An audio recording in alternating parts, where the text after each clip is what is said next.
spreads to every timeline.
Oops. Are we chair streaming again?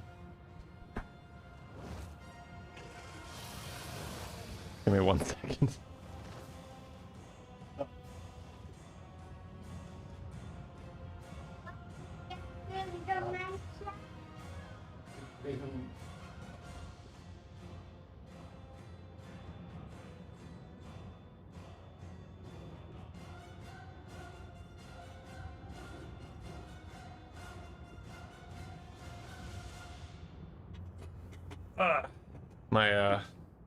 My oldest came with her toothbrush like, Dad.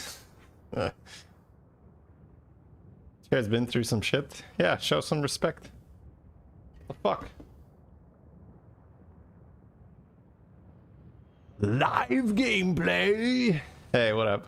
Actually, no, not a lot of live gameplay today because the new season is not available yet, right? So we do have the VODs of the early access event. So that's where we're going to be covering a lot of games today. I'm going to try to learn all the strategies for the various types. We've already covered elementals. We've seen some beast strategies. What else did we do yesterday? Mechs. We saw mechs. Today we're going to take a look at, let me see, pirates, murlocs, potentially some Naga too.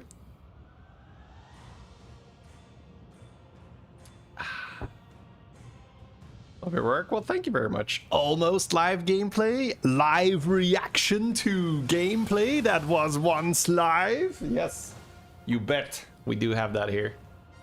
Hey, Chrysler. Thank you very much for the Prime. Welcome, welcome. Thank you for taking the time, checking if your Prime was up, using it here.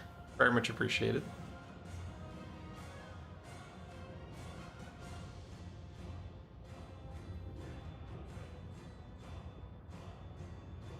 All right, I think we're actually going to start with a game that wasn't from the early access, just because it's so ludicrous and so many people have reached out and asked if I wanted to review it.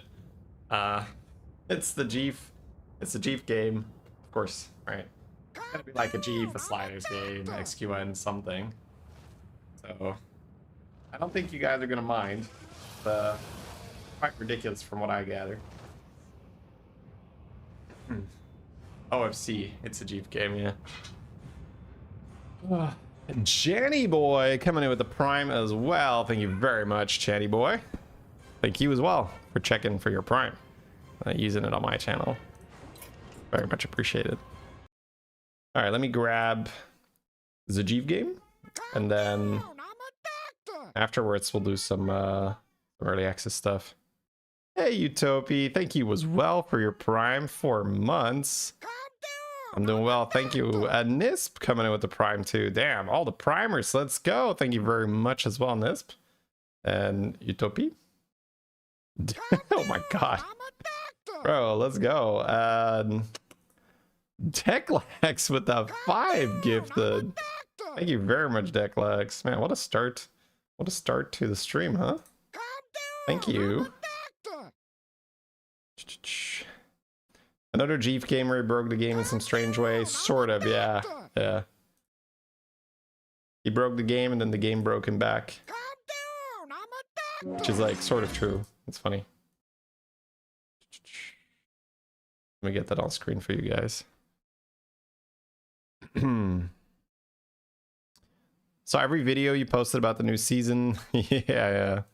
Thank you very much. That's very dedicated. We do have a lot of stuff on the new season already. Okay. Oh my god, Anna deal with 5 gifted too. Thank you, thank you. I was like, why is my screen still black? But it was because I was on a black screen. That does make sense. Dude, look at the frame at which I paused it. That's actually, I've never noticed, like, you could actually pause here. They come out of the deck slot. That's such a neat little detail. Like, they pop out of the deck slot. Like, pop, pop, pop, pop, pop. All the heroes. Cool. Rizzo's gifted 5 as well. My god. Declax, Anadil, Rizzo's all gifting 5 subs. My lord. Welcome, everybody. Thank you so much for all the love. Thank you, thank you, thank you. Calm down, I'm a doctor. Whew. All right, let's let all the doctors happen, and then we'll dive into this game. This is a very cool one.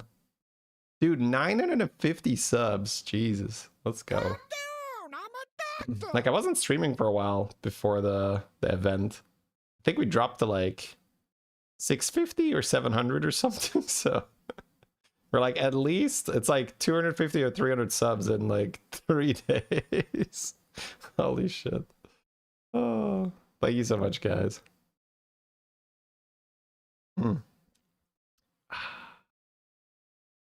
Thank you, thank you. Welcome, everyone. Hype train where? Yeah, this should definitely be a hype train, though. If there's a... Is it like delayed? I don't know. We'll see. Mighty Platypus, thank you as well for the Prime. Thank you for the 3 months. Schlars. Dude, I'm not gonna get to the game like this. Holy shit. Schlars, thank you so much for the 22. Yogg, thank you as well for your Prime. Thank you so much for the 5 months. And Maxiberus, throwing in a Prime for the 14 months. Welcome back, everybody. Thank you so much again. Checking that Prime, using it here. Very much appreciated. Do you even want to watch the game? I bet a lot of people would love to watch the game at some point, but hey, I'm not complaining. Not complaining in the slightest. What's my favorite Murloc card art? Wow, what a specific question. I do not have an answer to that. Lucky enough to watch. Thanks for all the effort. Thank you, thank you, thank you. Decklax actually gifting 5 more subs. Jesus. Thank you, Decklax. Thank you for the 5 gifted. Welcome, everybody. My lord. Mirrodin, thank you for the Prime as well. Thank you for the 2 months. Andalai, also with the Prime 4 months. Corvus, coming in with the Prime as well. Ghost Nimu, I'm actually not getting to the game. Ghost Nimu, thank you for the Prime as well. My lord, let's recap that. Decklax with the 5 gifted, Murden with the Prime, Andalai with the Prime, Corvus with the Prime, and Ghost Nimu with the Prime as well. My god, thank you so much, guys. Whew, had a great night, hoping to keep it going. Costume enthusiast, that's fun art. Yeah, that's true. But I don't know if I have like a clear favorite. Leilu, thank you for the Prime as well. My god. Put up a counter. I mean, it's here, right? Or do you mean like the counter is yeah, I don't know. Milwaukee, thank you so much for the 19. Welcome back. Welcome back. Finally, the hype train. All right. I'm going to get started, right? But yeah, if there's 4 gift subs, that's fine. We'll do that during the game. Like, I don't want to like actually just sit here. Oh my god. Okay, dude, level 7 hype, is that like the highest we've ever had? Probably not, because I've been streaming for a long time, but that's a high level hype train. Holy shit. Rizos, another 5 gifted. My dude, thank you for that generosity. Wow, welcome everybody. All right. All this free money is getting in the way of my GFK match. Hey, like I said, no argument here, no problem. And I deal with the 500 bits, throwing the hype train to level 8. Jesus. Give us our Jeep. Decklax with another 5 gifted. Holy crap. Blazing sneaking in there with the 57. Welcome back, Blazing. Decklax, thank you very much for another 5 gifted. Oh my god. All right. Yeah, man. Calm down, I'm a doctor. Calm Maybe then I'm you can see. a doctor. My my oldest came to like return a comic book off camera, and she was like, "Was I on camera?" Right. Calm down. All right. I'm a doctor. Oh my lord. Master Spotter coming in as well, using throwing in this 7 months in a row. Sorry, 7 months total. Thank you so much.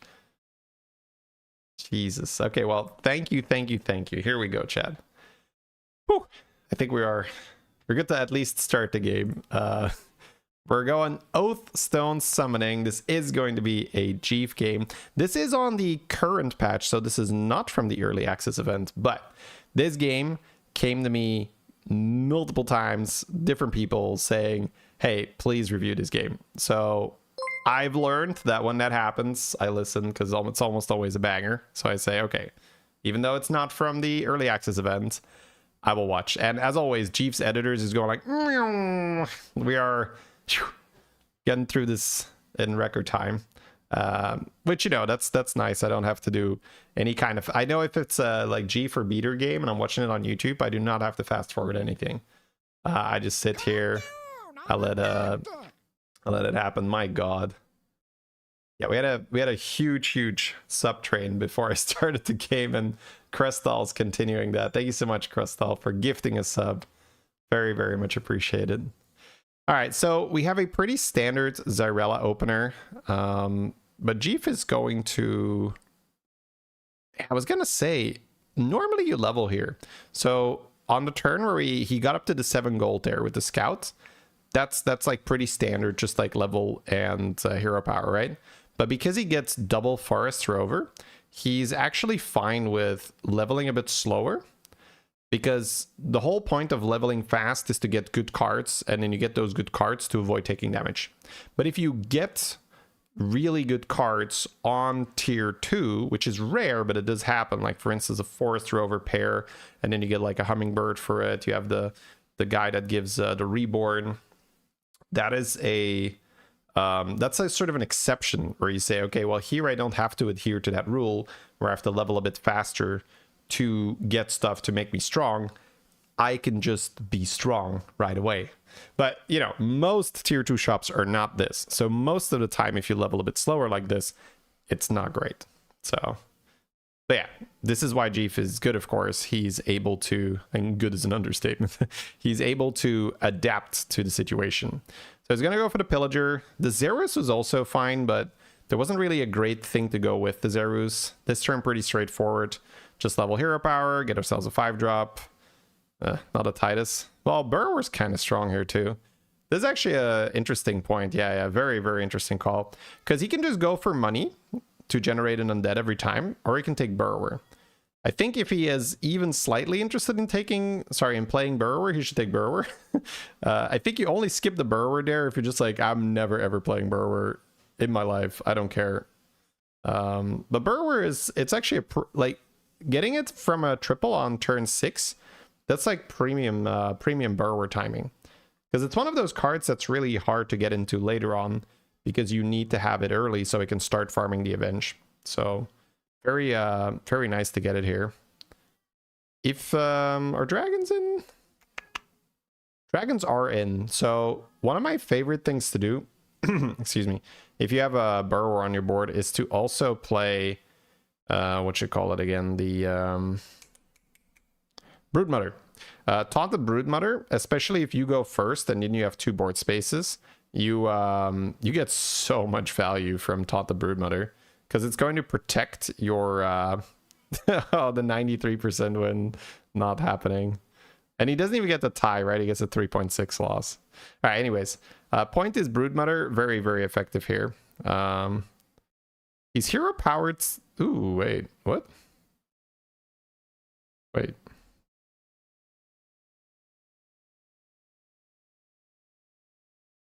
What is the reason for... Why don't we hero power to Spore Bat instead? Wouldn't we rather have a 5/9? Like, huh. Maybe he just like realized later on that he also wanted the Spore Bat. Because I think he was going to level here, And he was like, oh, I want Spore Bat too, so I'll just buy that. Yeah, I don't know. He saw the Reborn too late, he said. Ah, okay. Right. Yeah, Reborn Spore Bat is sick, so he's selling extra units because he had already used this hero power, and he says, oh, I actually do really want the Reborn Spore Bat. Okay, that makes sense. Cool. Do you think Brand Titus should be on 6? No. Easy question. Let's go. No, I think they work pretty well on 5. You don't want to put everything on 6 either, right? That's like the game doesn't start until you start tripling into 6s. Also, you know, the dopamine of being on 4 and tripling into Bran or Titus is very, very nice. So we're still on 38 here. This is the Oath Stone anomaly, so you have to be pretty selective, I would say, with what you're buying here, just because you have so much potential when you hit Time Warp cards. Next turn, it's going to be turn 9. That's where he gets the Greater Time Warp. And after that, it's going to be turn 10, where he can buy Greater Time Warps from the shop, and that's where things are really going to go crazy. So he already has his Macaw to farm more, and then he has the Dragon to trigger the Burrower. The Burrower is then going to make a big Nuziao, which is just going to keep him healthy. There we go. So very, very nice setup by Jeef here. It's just one of those it's one of those situations where it's so easy to just take damage when you are looking to do something specific in this anomaly.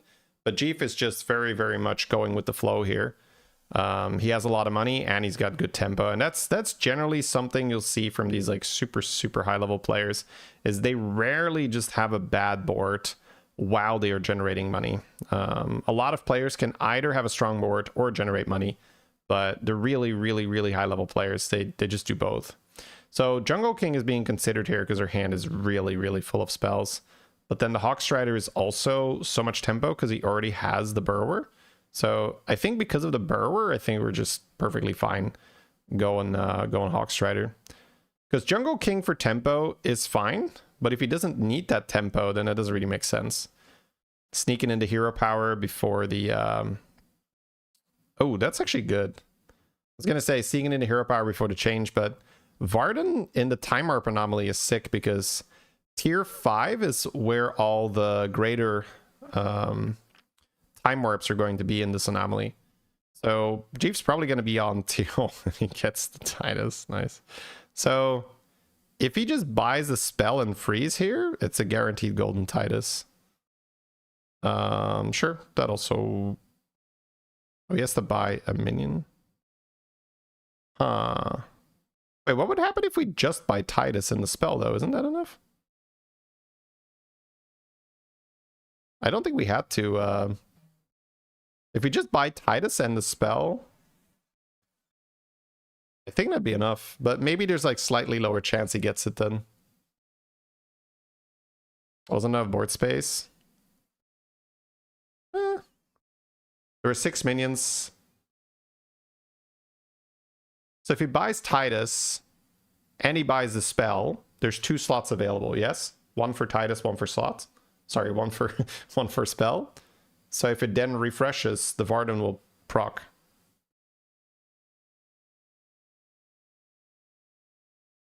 So just removing a Titus and the spell, I think, works. I don't think he needed the Psycho Rylak, but it's kind of whatever. wait. So he makes a golden Titus, and his first roll is Chameleon that gets copied. So he basically buys 3 golden Titus in 2 shops. So he has triple golden Titus over the span of 2 shops. That's talent right there, bro. That's you don't get that if you're a newbie. Those are like seasoned rolls. I mean, I'm joking, kind of, but 3 golden Titus in only 2 shops. That might be a new world record, chat. I don't think I've ever seen someone get triple golden Titus in just 2 shops. That sounds so unbelievable, right? When you say it out loud. All right, yeah, time to make some board space. Ooh, we're getting rid of our coins? Wow. Oh, he's just milking here. Okay. Oh, that's so smart. Chief White is so smart, bro. All right, he's going to leave 1 board space here so that the whelp can trigger. Oh, the chameleon needs to be in front of the hawk. Okay. So we need to move the hawk all the way to the back.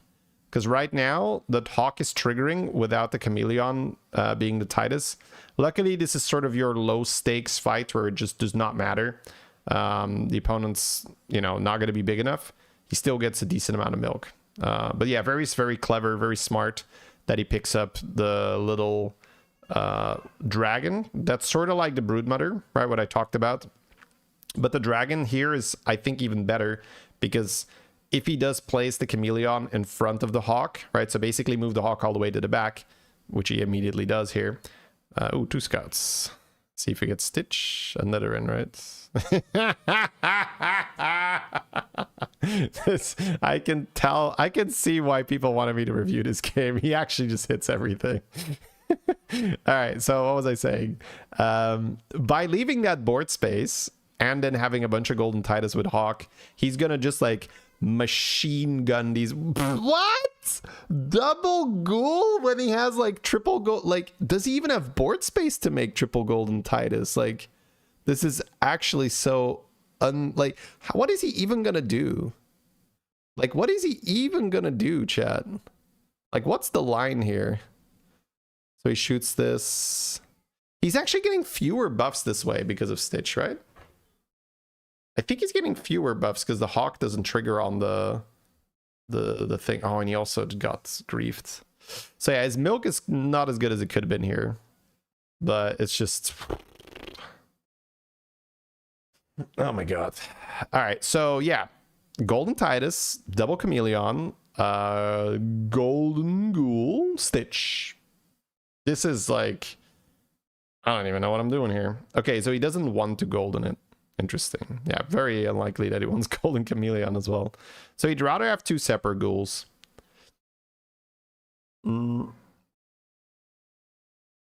What's that for?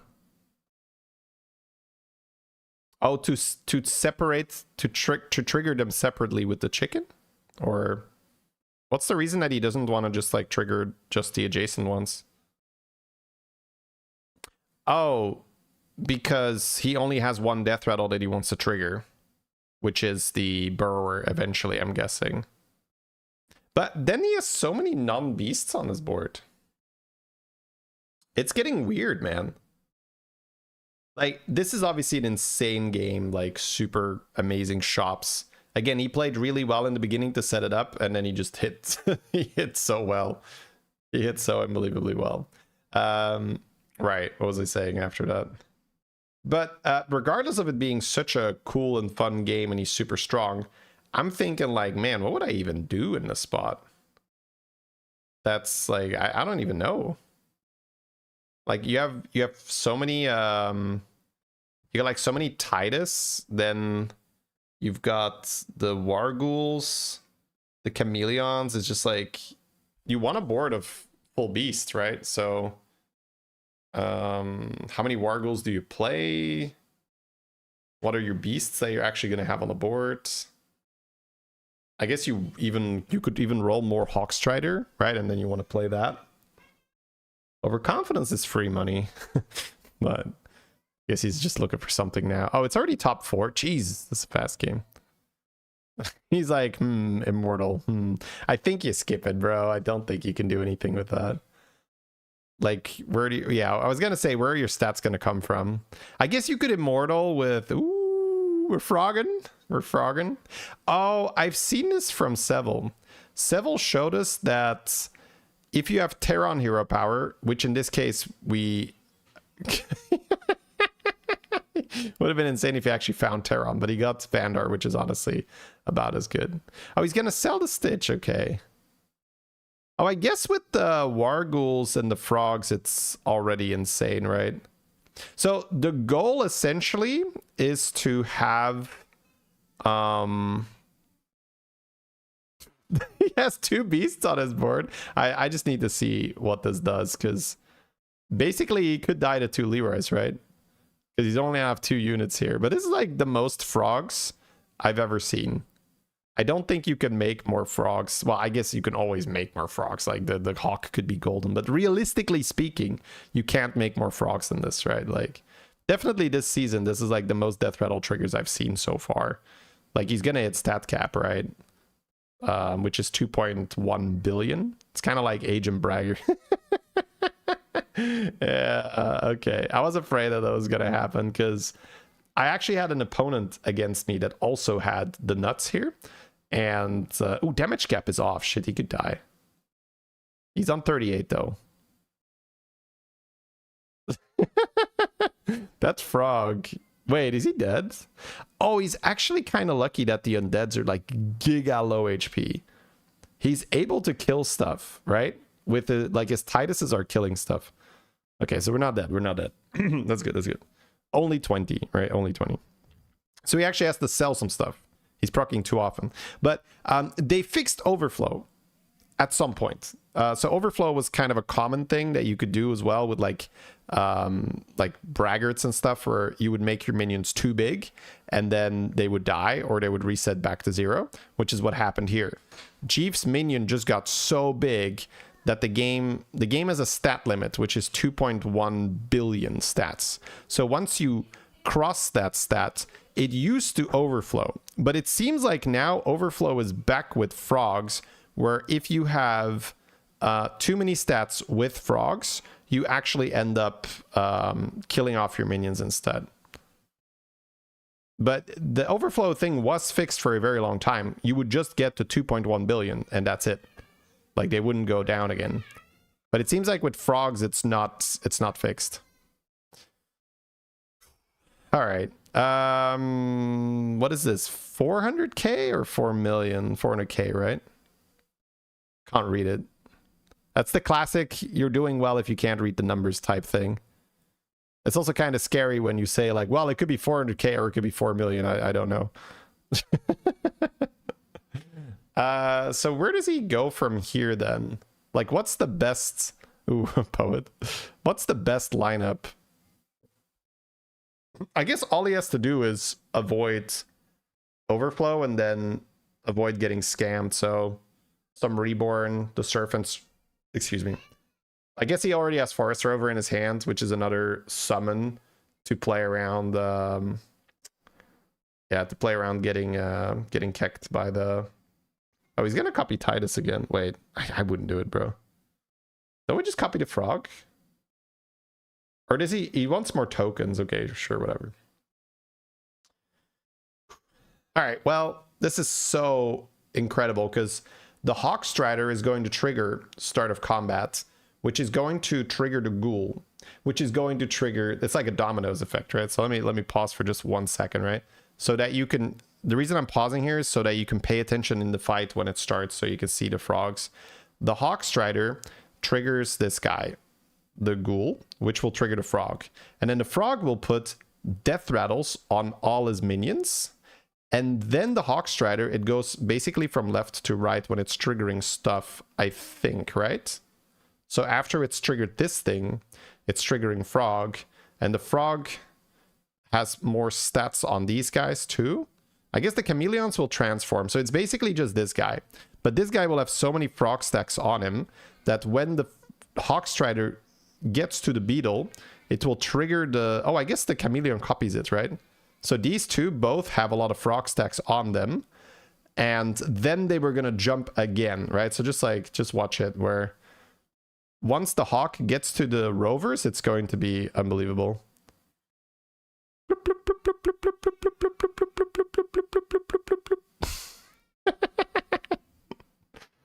This is just start of combat, by the way.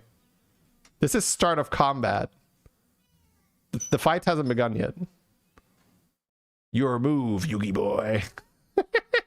Oh my god. It's so many. And then Vandar triggers, of course. Yeah, our opponent is playing Mithrax Immortal. That's cute, son. That's cute. Get back to me when you have some real stats. Playing Mithrax Immortal. Such a small comp. I don't know how much we're at. It's a lot of numbers. I'm gonna have to just ask the editor, do the math. That's a lot of numbers, bro. That's a whole lot of numbers. All right. Well, yeah, glad that this game was recommended to me. Classic Jeep.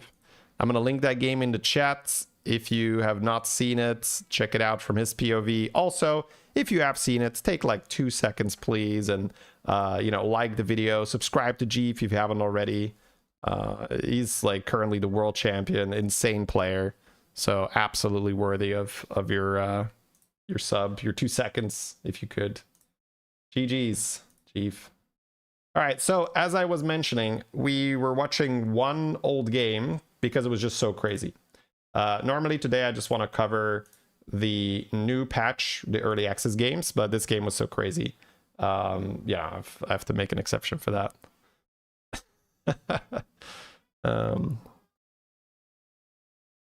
But think about adding a choose option of who fights first in duos. I don't think you need to add that complexity. I think that adding, like, games quite often get better by just having really good stuff, and then it's not just games, it's just stuff in general, right? Removing things is oftentimes better than just adding more stuff. I think having a really, really good core concept and then not adding too much extra stuff people have to learn is pretty good. I think Battlegrounds does that really well.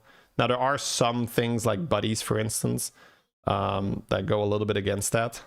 But that's also kind of normal if the game just... Yeah, it's random, it's annoying. I mean, the minions you roll in the shop are also random. That's the whole skill point. You adapt, right? That's the whole point of auto battlers.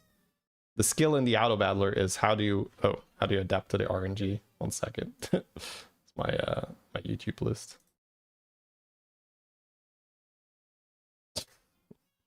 I was uploading stuff this morning. All right, here we go.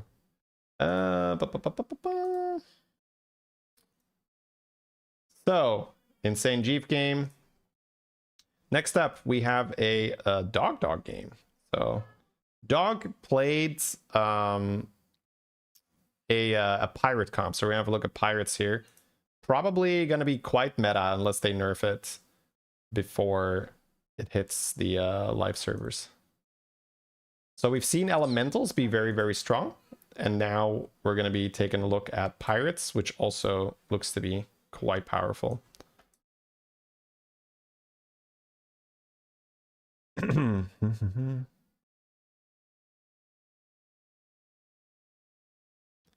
only way to kill this is to have Golden New Zhao. Well, I mean, you're also frogs.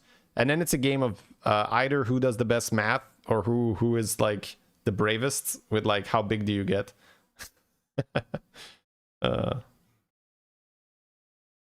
Imagine having to nerf yourself. Yeah. Classic Jeef. So strong he gets too many stats.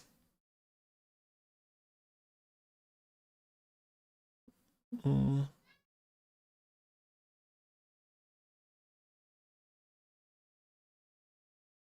right, chat. We're going to be diving into this dog game in just a second.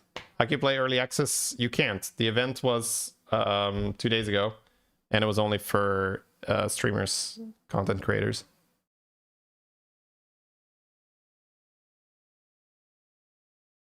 All right.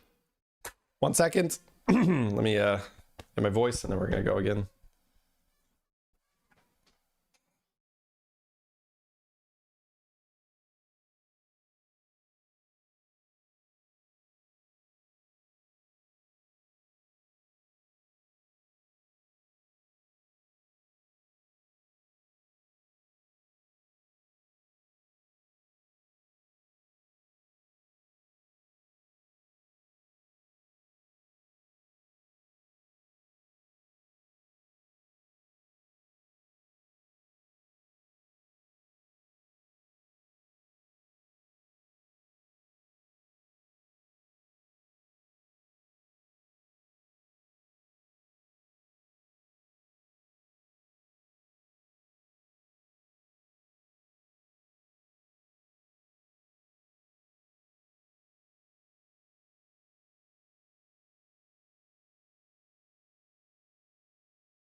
All right, here we are, everybody.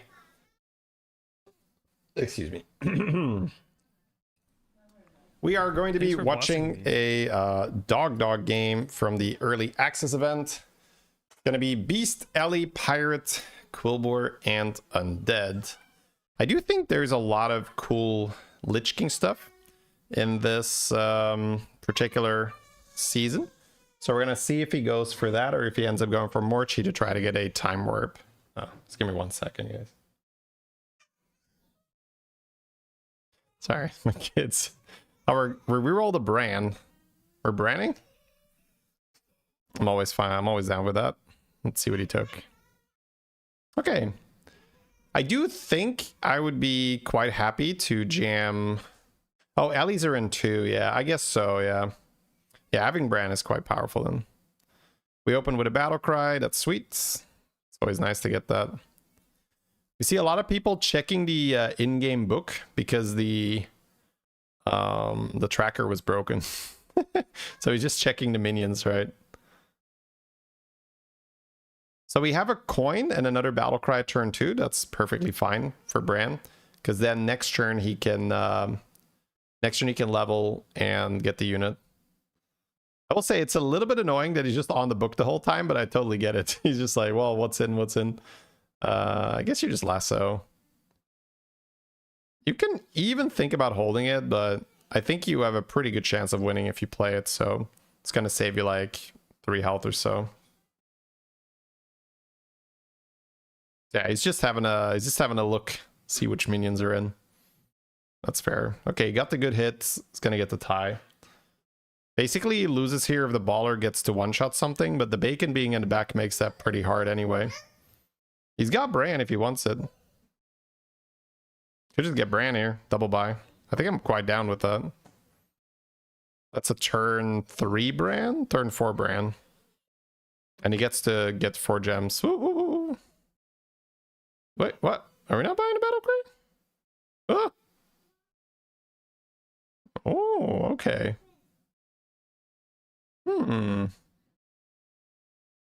Huh. So he does this instead. So that he buys a battle cry on tier 4? Or maybe 3 if he gets something good.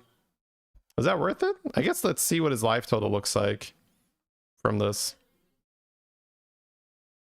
Alright, so I can't see the fight. And then he just levels the 4 here. Okay, yeah, he's just on the book. He's perma on the book. That's okay. At least the early game's not that interesting anyway. Alright, just getting into the game. It's gonna be a nightmare to edit. Sorry, editors. Ooh. Elemental's not bad here.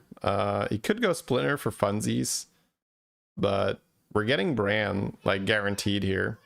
So getting Elemental is like you can buy the reroll from the shop, then take Elemental and your shop is huge. But looks like he's like he doesn't care. But he can get money this way, right?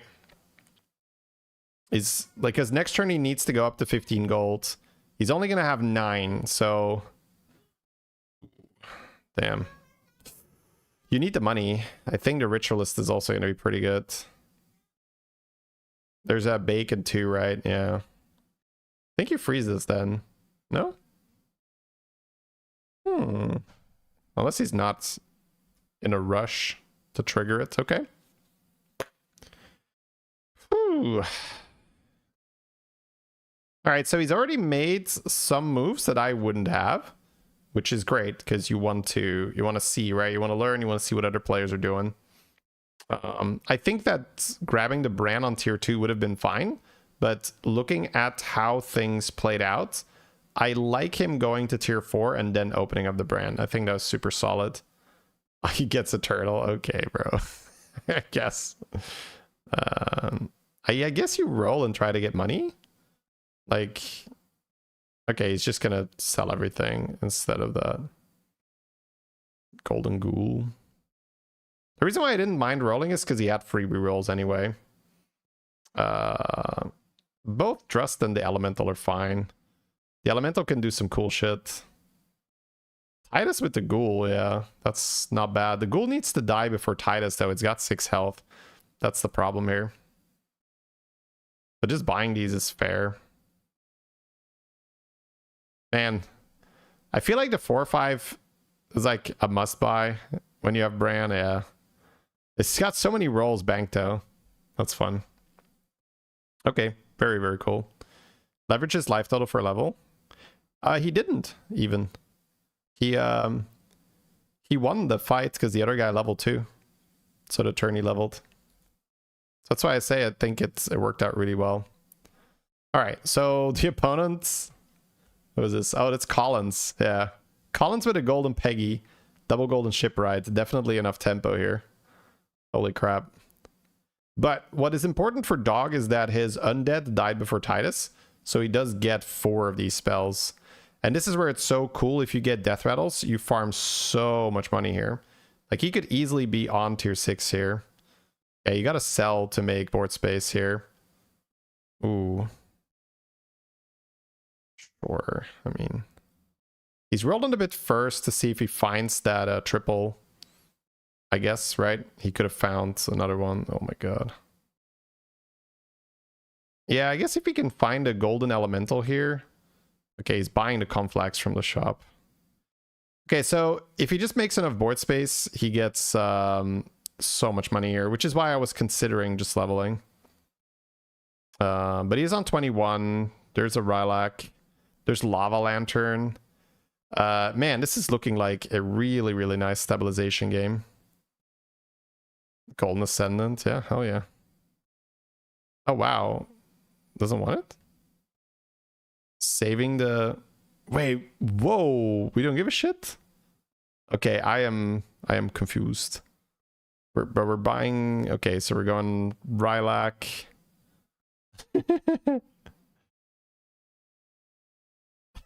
I'm just watching. He's not caring the slightest. Yeah. I mean, he's doing some really, really cool shit. This is a very fun turn.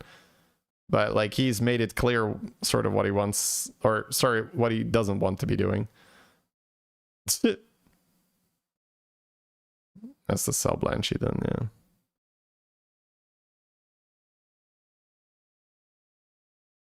And just buff Blanchy.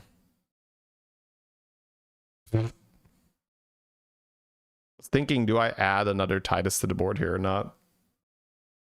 All right, well, he's on tier 6 with a big Blanchy, not losing. Well done. So he's just farming the rolls there. But what could he have done?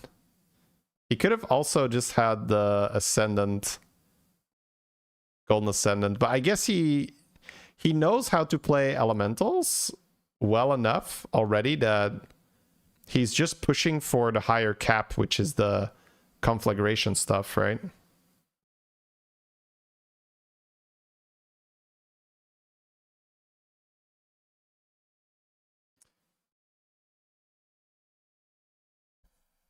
Wait, give me 1 second, chat. Let's see if I'm actually on the right game. I might be on the wrong game. We'll finish this one regardless because it's fun. No, this is the right game. Wow.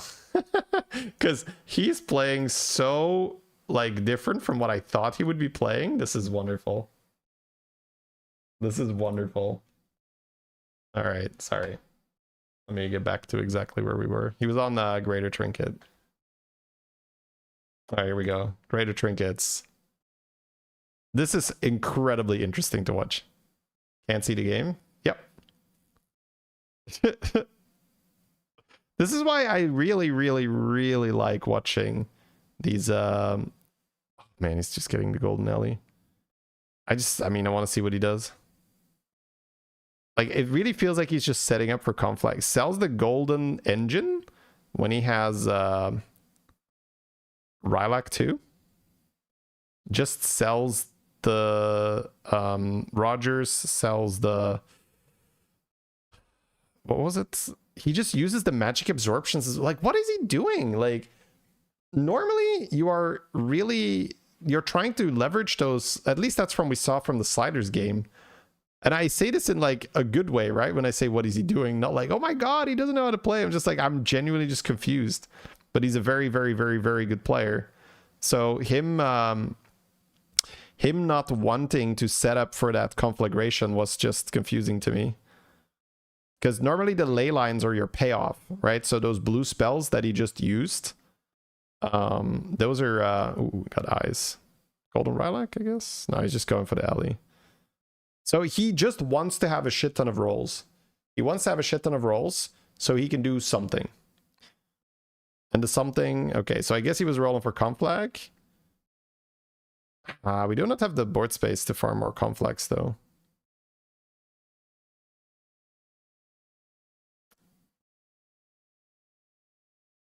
I really, really hate it being like it's not, yeah. Huh. Okay, so conflagration. He wants conflag. Yeah, but conflag with magic absorption was like the insane line, but I guess he just cares about Blanchy, which makes the magic absorption not good. Oh my god, wait. Wait. Sindore with 3 damage.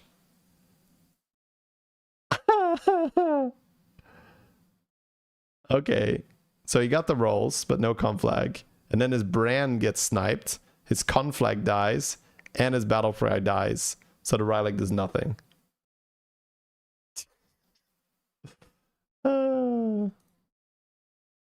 That's a little distasteful, so we're just gonna like time that out, Kip.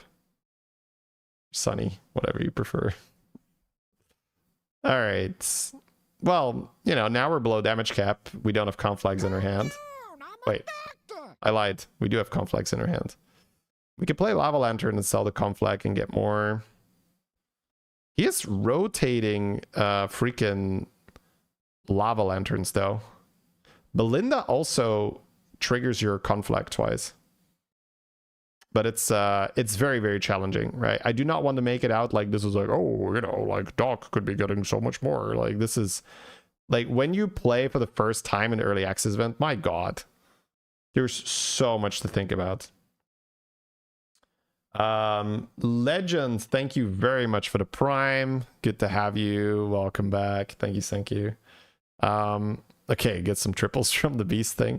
So what I'm basically thinking about here is that you have the way how Sliders played this. That's my reference point, right? So Sliders played this where he farmed a lot of magic absorption and conflagration, and then he kept Lava Lanterns on his board. So Dog is using the Rylak Titus and Anomaly engine instead of using Lava Lantern. So from what I saw from Sliders, it felt better to use Lava Lantern as your engine instead of the rerolls. I think this is a little bit more previous season where you did not have access to Lava Lantern. Ooh, okay. So now he's getting a lot stronger. But now that minion still has to die. Because he has Golden Titus, the ship jumper guy is an insane buff target.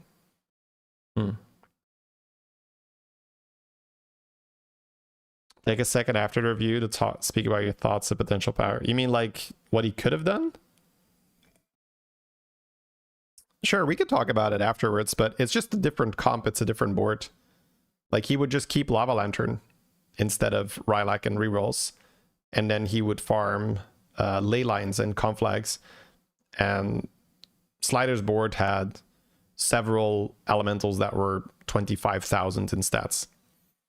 So that seems pretty good to me.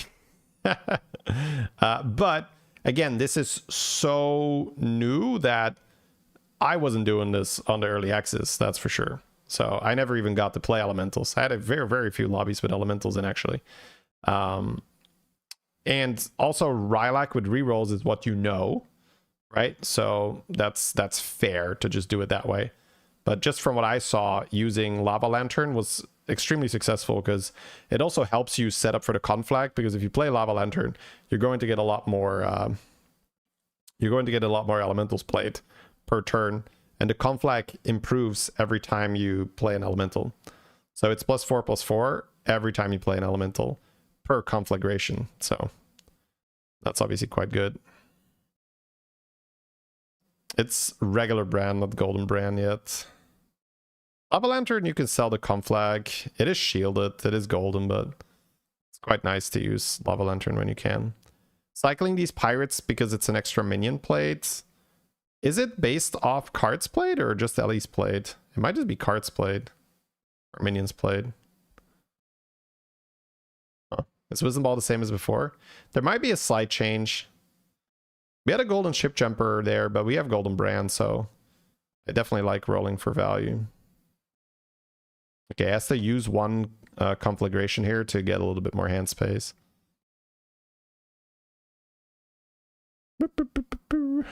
Ooh, so he has Macaw. No, he had Macaw. Jeez, that's like so much to do. It's very hard to do all of it. So I think he's going to want the Macaw, right? Because of the ship jumper. Ship jumper.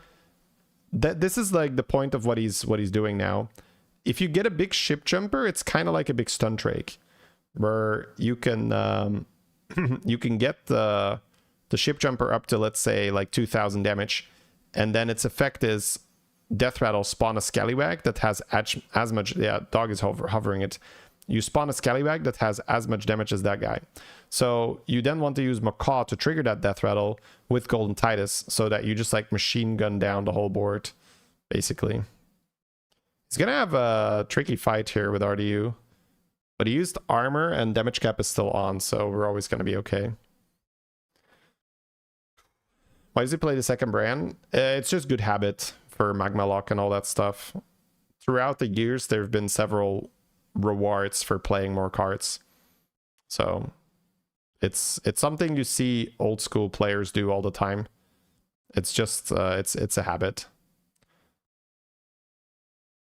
He's selling the Macaw. He's not thinking about it yet, I think. Yeah. But like Macaw is how the comp gets really crazy. So I think he's just not almost selling our Golden Titus classic.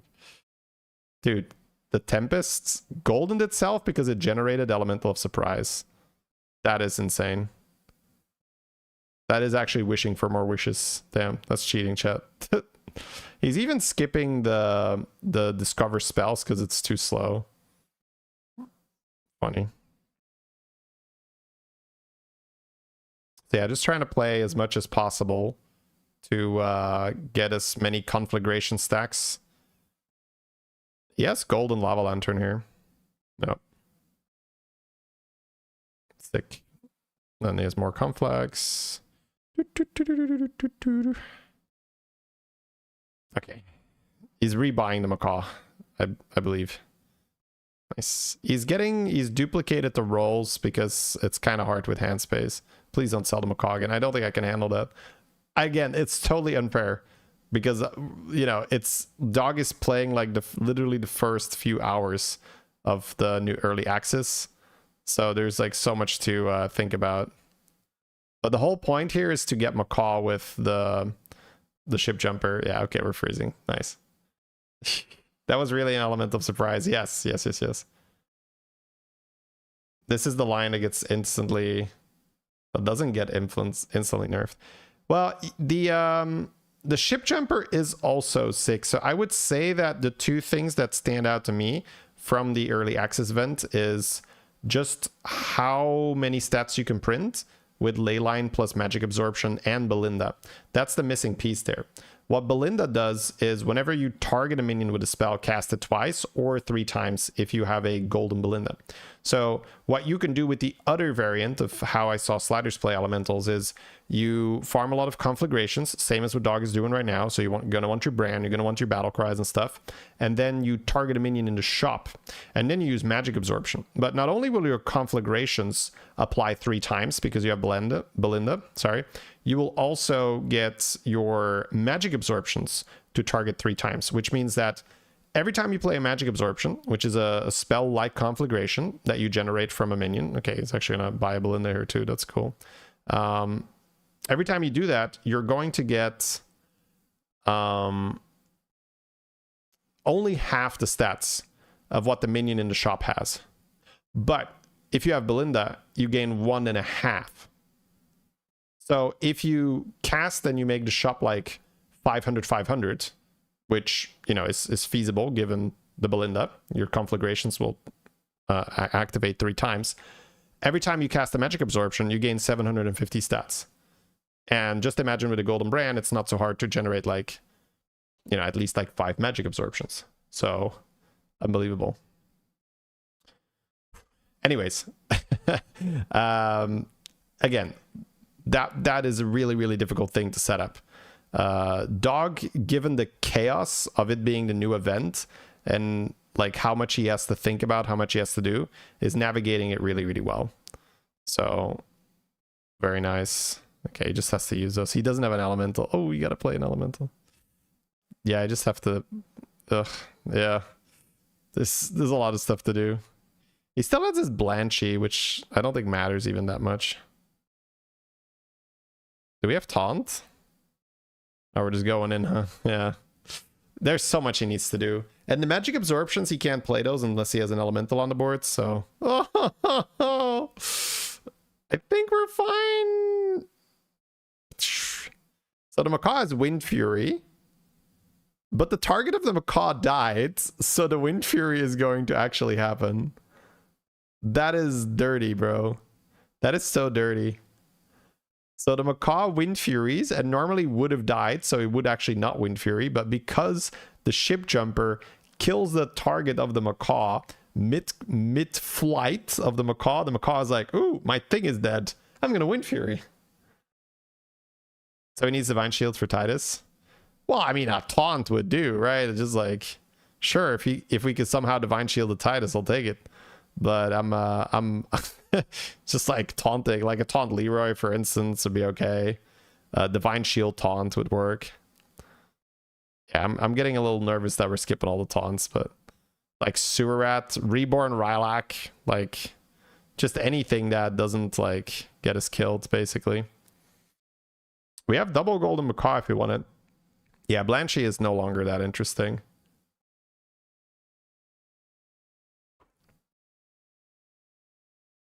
All right, so 2 golden reborn macaws. And he already has the big ship jumper. This was very creative by Dog. The reason I actually like paused the game in the middle, because I knew that I wanted to watch a ship jumper game. And his board was like so far away from ship jumper that I actually had to pause and say, wait, am I on the right game? So... that's how creative he was this game, which is really cool. Yeah, I could tell you that I would definitely not have had this board in this position. Like during the early access event, like right now, I'm understanding the leyline absorption game plan a lot better. So like now it would be, now I would do a lot better, but you kind of want to play down a unit. I kind of just like playing this Taunt Reborn thing instead of the other Macaw. If he wants to keep Rarran, which I think you do. Okay. Sure. I think you can cut 1 Macaw and just play the Taunt Reborn, just so you're safer for a bit longer. But this golden Wind Fury Macaw with the Titus alive is going to just absolutely murder this board. That's 2. And 3. I think he gets 6 times 3 times 2. And then he Wind Furies, right? So he gets 12. He gets 12 from that 1 Macaw without Reborn happening.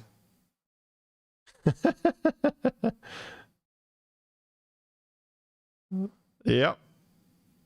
Scallywag is back, ladies and gentlemen. So he kills 12, yeah. Do you consider that streamers got to play 24 hours of the new season before anyone else? Well, we played 6 hours, not 24 hours. And cheating, it depends on how you define cheating. It also depends on what you define as the objective is, right?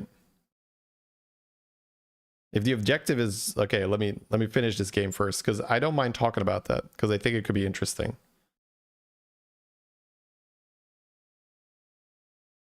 I'm thinking like, what's the optimal stuff for him here?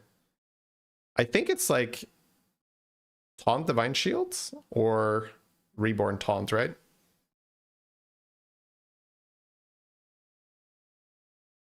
We're still looking for allies here just for money, or?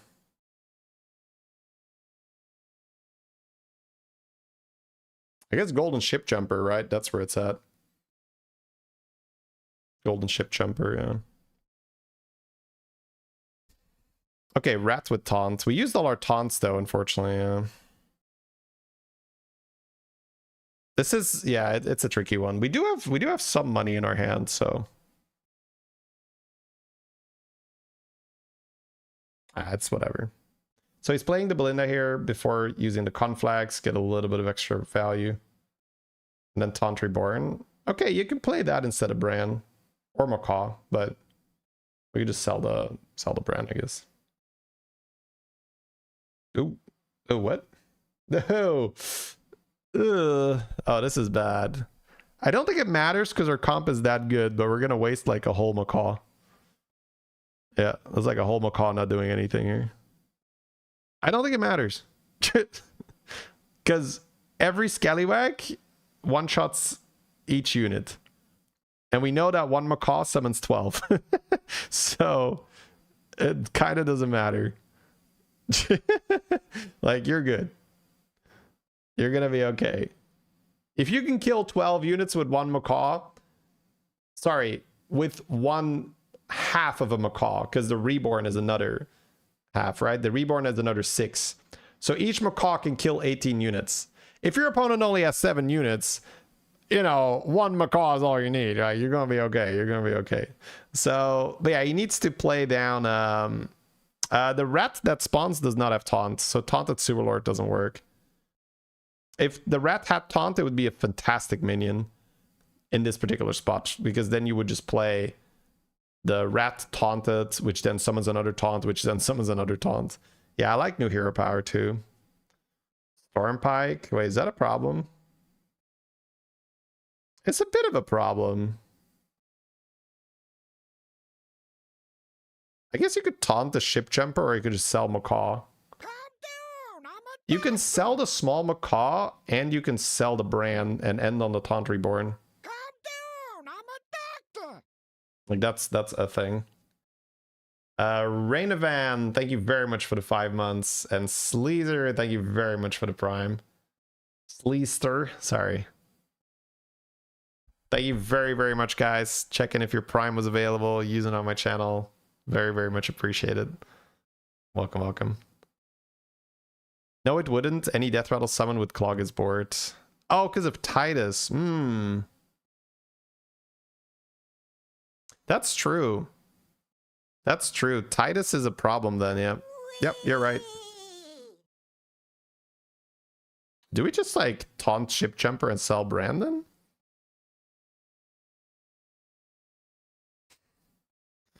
I think you just sell the small Macaw here. Ah, but is Vandar is gonna proc, right? Is Vandar is gonna proc. Again, it doesn't matter. Like, this guy does not have more than 18 units on his board. So, well, I guess the Wind Fury could have killed Titus. Okay, that would have been a minor problem. But that's okay. I guess he has shields, so it does count double. Yeah. Yeah, this could have gone wrong, I guess. The tracker isn't on here, but I'm guessing these odds are not 100%. Simply because the Wind Fury could have just instantly decked the Titus. So taunting ship guy would have been awful just because the Wind Fury could maybe kill both. Although I'm not sure how big it was. Man, GG's. That was a hectic game, man. Super, super well played by Dog. Let me give you guys a link here. This might already be on his YouTube too. I was watching it on Twitch, but let me see if it is and then send you guys over there. And then I don't mind talking about the early access stuff afterwards, because I think that was an interesting question. Hey, thank you very much, Clover and Gilb. No Prime available here. 57 months and 18, 21 total. Thank you so much, guys. Thank you, Clover. Thank you, Gilb.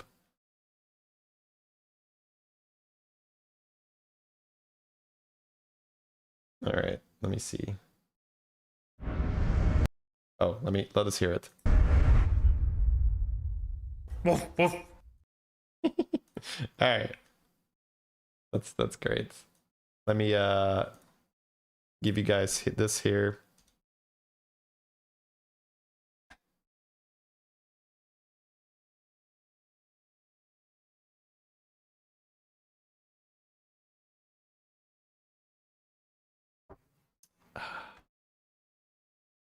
So I'm running some ads, but I'm gonna wait until the ads are over, and then I'm happy to quickly talk about the early access stuff, because I think this is a great example of something that has a feeling to it, and then you look at reality and you'll be like, oh, okay, maybe the feeling doesn't match reality, but maybe it does. So we're gonna explore that together.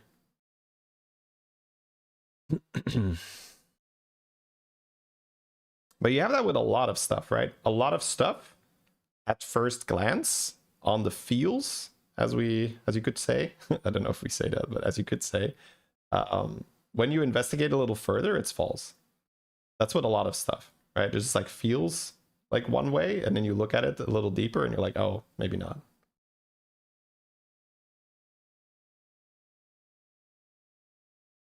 Is 2 pirates for 4 units alone since the divine shield? Yeah, you get so much damage. Is Taunted Horse not good enough? It doesn't reborn. Does it reborn with taunts? It reborns with stats. I guess it reborns with shield too, so it should reborn with taunt. Sure, Taunted Horse. Taunted Horse could be okay. Divine Shield Taunted Horse would be optimal then, right? Yep. Hey Grayson, what's up? All right, let me open the game. I have something in the background.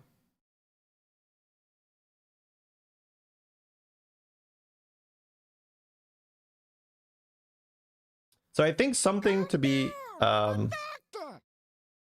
Gretty, thank you very much for checking for your Prime as well, using the Prime. Thank you so much, Gretty.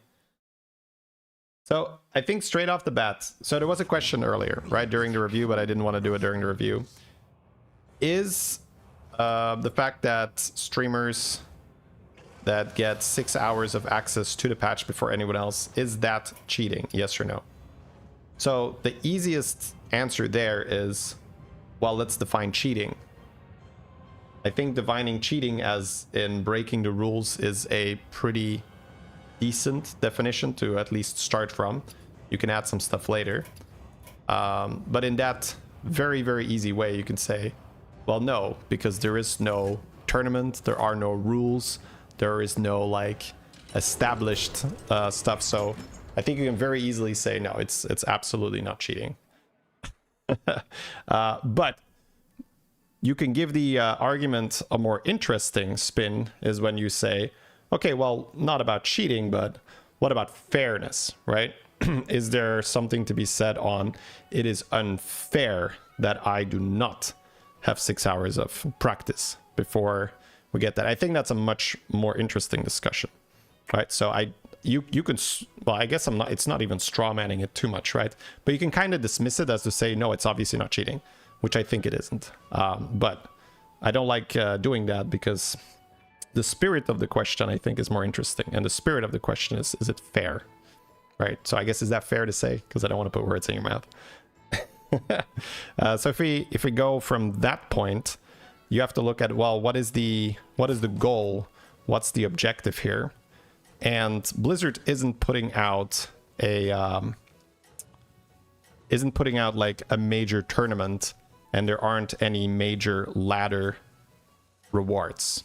So the objective is to get as many people interested in the new season, get hyped for it, showcase it, so that when the season hits, Blizzard wants as many people as possible to be playing their new version of the game. And that makes a lot of sense. So if you look at, okay, well, what is the objective here? It just makes a lot of sense that they do that. because they can either do that or not do that. So I think if you look at it like in a realistic way, this is just something that happens when you are... Oof. Okay, bad time to spectate. Let me set up a different spectate and then finish this thought.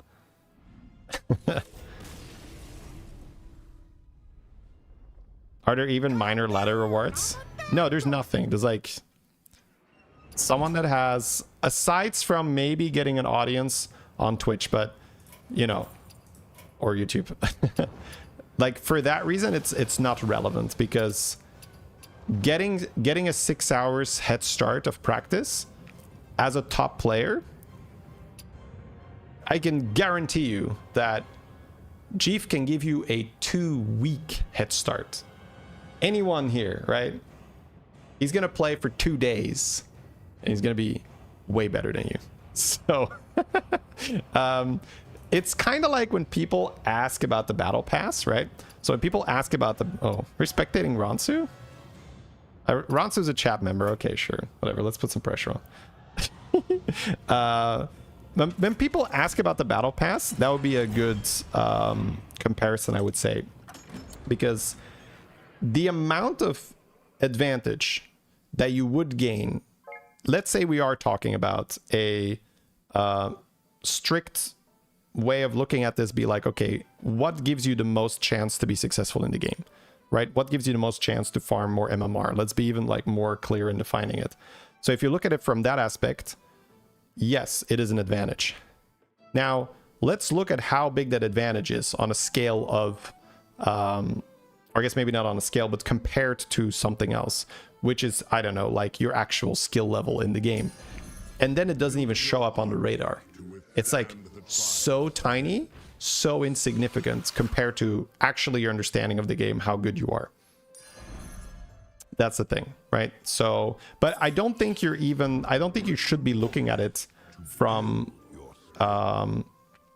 like what is going to give me the most MMR, because that's not really Blizzard's angle when they do this, right? Again, it's not like they have a big tournament on season launch. Like if they had a big tournament, yes, I will say that even though it's still their call, which they probably still would want some kind of preview to get more hype and more people, because after all, this is a business, right? Blizzard is a business, so they want to make money, which is more people playing, more people buying the battle pass. So they're going to make the decision that's good for the business. But if there was a big tournament, yes, I could see that argument. Now, it's so unbelievably insignificant compared to your actual experience and your skill level in the game. So don't worry about it. It's like the battle pass, where if you are a player that, let's say we have skill levels, right? And let's say you have the skill level roughly of a 12,000 player, and you have the skill level roughly of a 6,000 player. It is completely and utterly irrelevant who is going to have the battle pass when you like measure both of those players, their effectiveness in the game. Like it's not a factor. It's like not even something you would even mention. Be like, well, you know, that guy has 12k, but he has the battle pass, and be like, it doesn't matter. Like, it's like, bro, if you are 6k instead of 12k, let me tell you, like, not having the battle pass is not the problem, right? There's a whole lot of other things going wrong before you get to, oh, the battle pass made the difference. Now, if we are talking about you're playing the World Championships and you have XQN, Jeef, Beater Babbitt, all the insane Chinese players, and one person there has the battle pass and the other people don't, oh, absolutely, right? That's, you could talk about that. You could say like, well, there's more chance to find Gallywix. There's specific lobbies where like a Lich King and a Terran are pretty good. So yeah, it matters there. But yeah, most people do not worry about it, whether you have the pass or not. Do not worry about whether you have a 6 hours like head start or not. And again, I don't even think that's what you should think about. I think it's more what's going to create like the most hype, the most fun event. Blah. Anyways, very long explanation. Sorry about that. But you can see why I didn't want to do that during the review. But I think it's interesting to talk about. I think it's cool.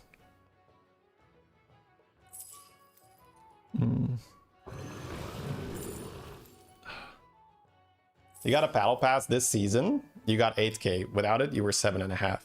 Yes, but the experience you gained this season by playing a whole extra 4 months matters more than the fact you had the pass or not. So you can't be like, oh, I gained 500 because of the pass. You probably gained 500 because you have more experience now in the game.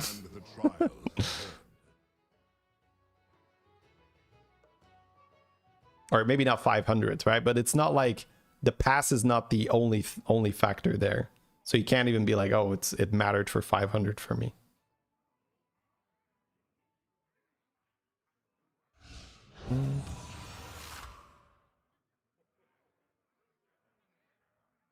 When's the new season going live? 14th of April. Excuse me. Mozilla, thank you very much for the 2. Welcome back. Excuse me. You just don't understand me.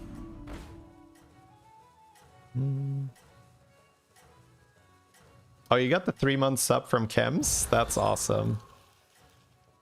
That's awesome. Run DMV, thank you as well for the Prime. Thank you, thank you, thank you. Shadybunny has investigated and found himself not guilty of cheating. Exactly. Why have a stream if you're not going to use it, right?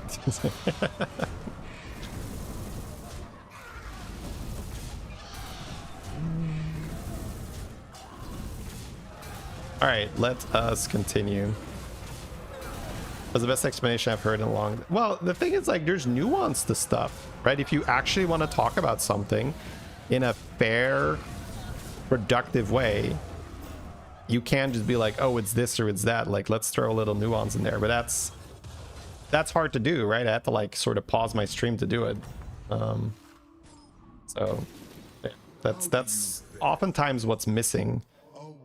Why you're not getting like a complete picture of something. It's like it's a lot of nuance to stuff. I shall see. Really feel for the player spectating. The one health spell did him dirty. Ah, it's Ronsu. Don't be too worried. I give him a lot of shit. All right, let me see. What else do we have for today?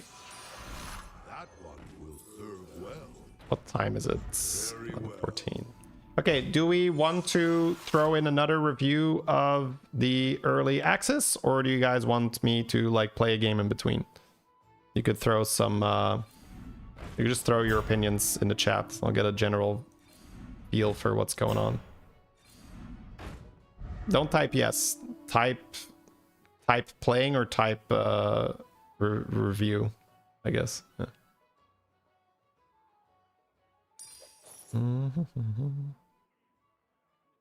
This will be your 4th season. You're so motivated to make 8k. All good luck, Tyslayer. I just want you. That's great. Thank you.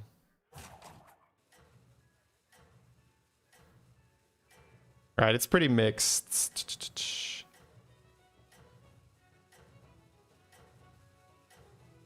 Yes. Some yeses in YouTube.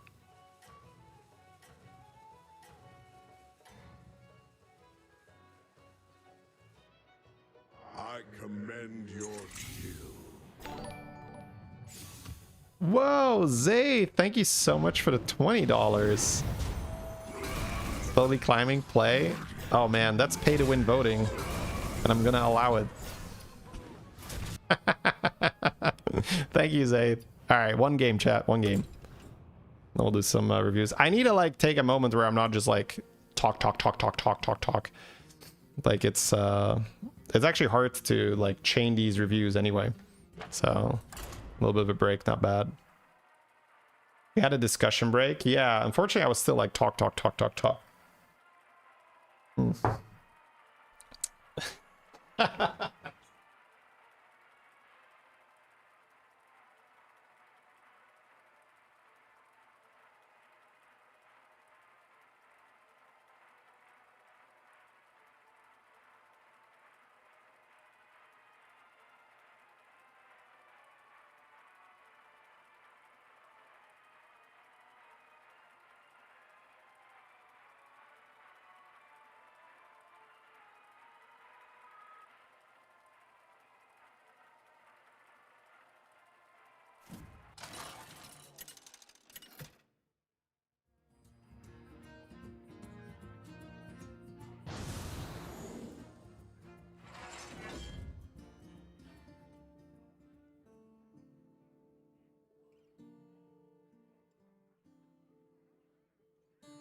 Oh, Goldenizer.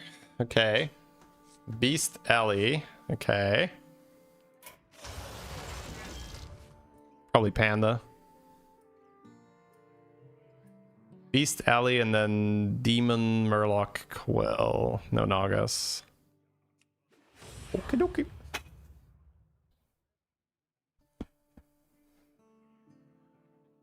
Setting up Kodo transition. Why do you concede? Oh, I was spectating there. So that was not my my stuff.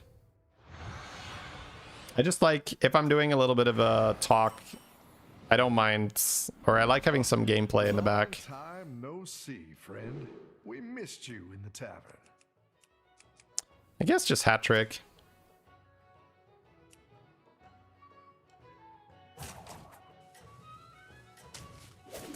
If this was a lasso, the Rafam would be great.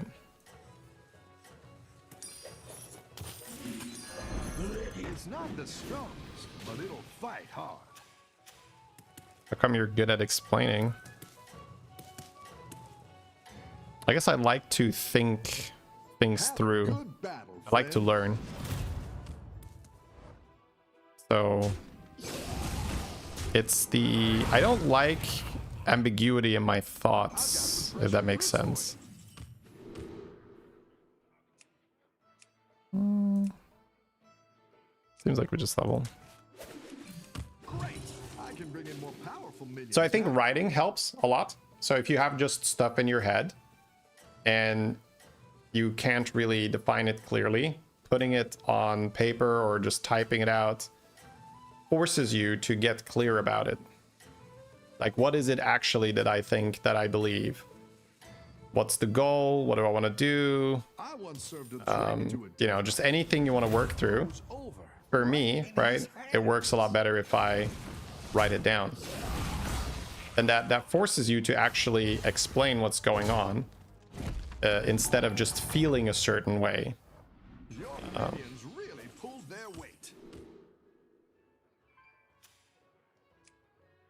He wants the level, but Rafam coin here is kind of solid. Like Snowball or Rafam coin. Heisler, thank you so much for the 19.99.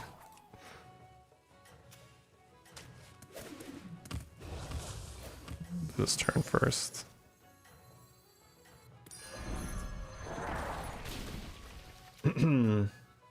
Any tips on how to fix your consistency issue?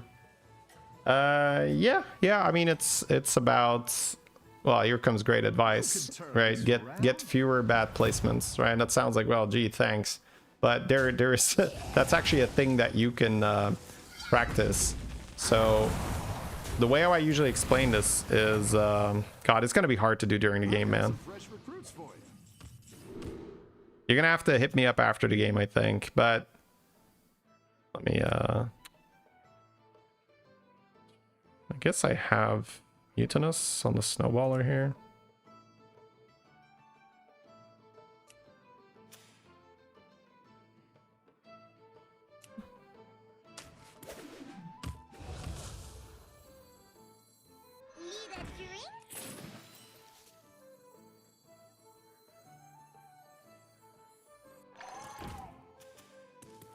I think I'm supposed to buy Baller and then eat instead of oil.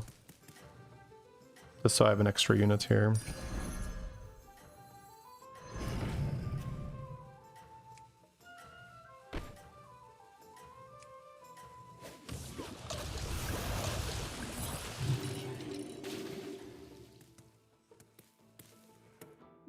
Big Baller.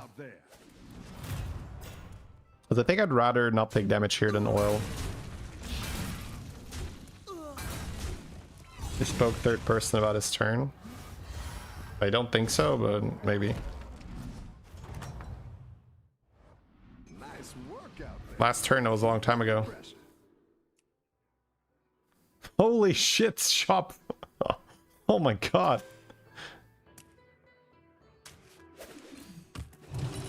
That's impressive. That is legitimately impressive. Launch a Cyclone at him or launch a Camper at him?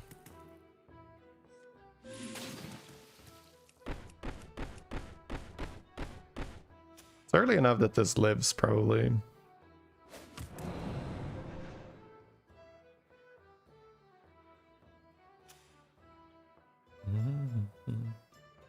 Should try it out. Try it out. Yeah, yeah. I encourage that.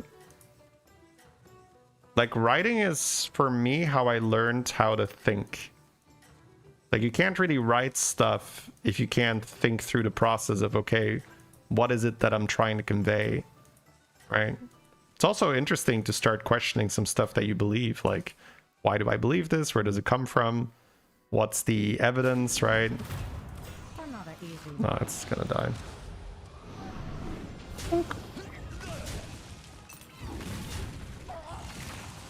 Yeah, I guess they didn't level, so gonna get shreked. All right, here we go. Let's dive into the game now. Game's about to start. The easy decisions are out of the way. Golden skipper. Yeah.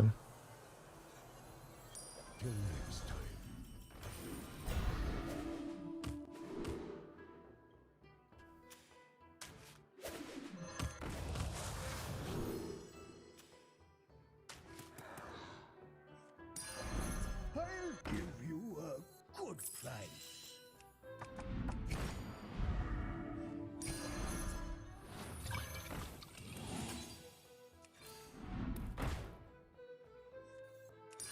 It's not the strongest, but it'll fight hard.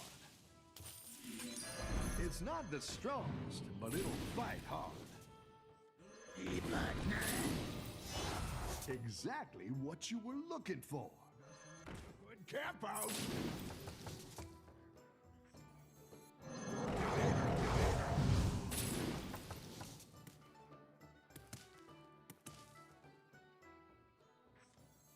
Fill me with your anger. Nothing like a good camp out.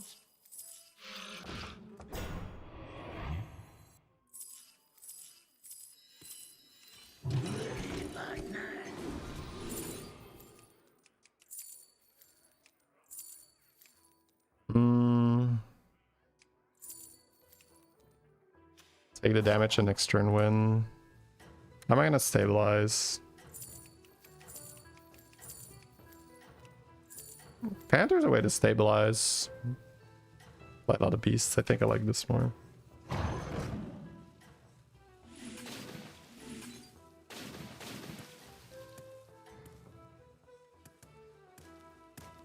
Don't tell the others. I'm rude. It depends on the issue I'm working through, but most of the time I'll write in English.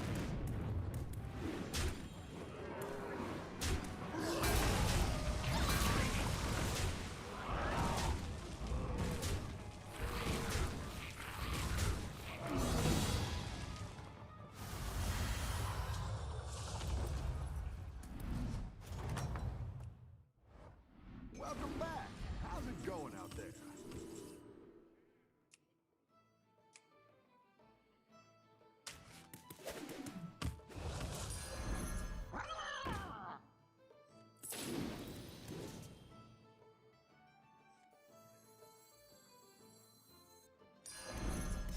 I could do this for a 2-drop. See if I might want to hear about this for a 5.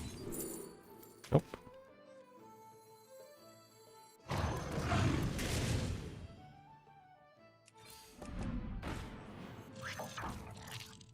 Calm down. I'm a doctor. I'll do what I can.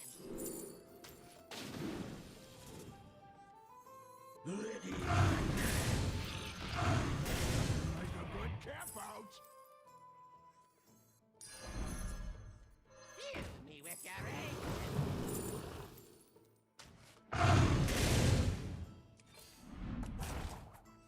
I didn't like that. Here's a gold for the trouble.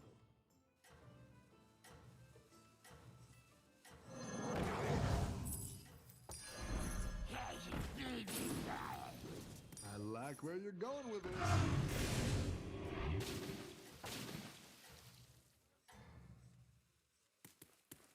Okay. Have a good I was thinking about maybe cycling that, but that's okay. So we got Panther, Golden Skipper. How do I win the game here? Bran Rylak. Maybe.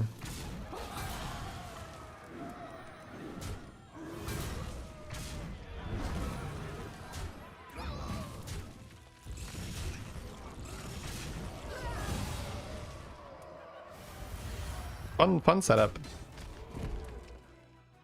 Workout. I wanted the 2-drop because of Skipper. Good at this.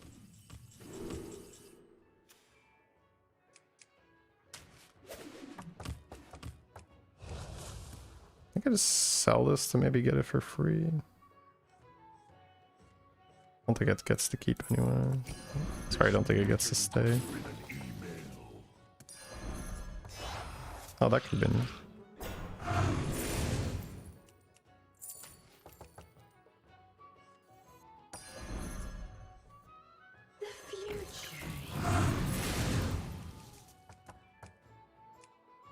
So we have my collegists. 1, 2 drops.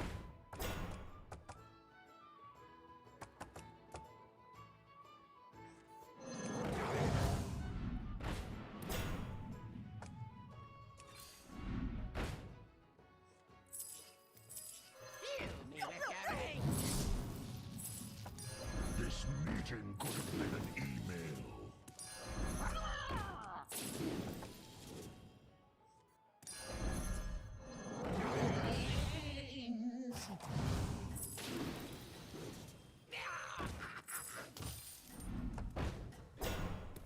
And I am too slow to really properly figure this out, so that's okay. And up a go.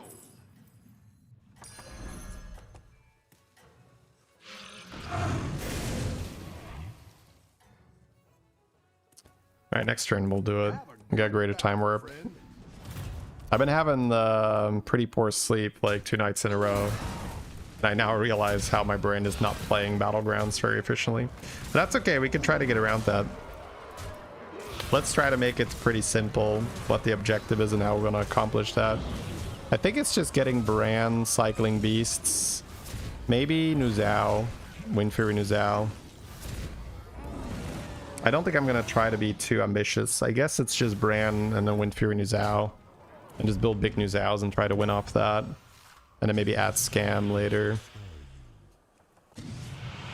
Cast spells. Quilbor, and it's not that hard to just spam with Jungle King, I guess. I don't see the others doing that much. Armor's okay, of course. Bob's Burgles was good, I believe. He had Nuzao. That's all I gotta know, right? Yeah. Let's see. So Jungle King is in. This doesn't really matter. This doesn't really matter. I definitely want to buy my 2-drops. I'm not gonna try to triple stuff. It's okay. Just get out.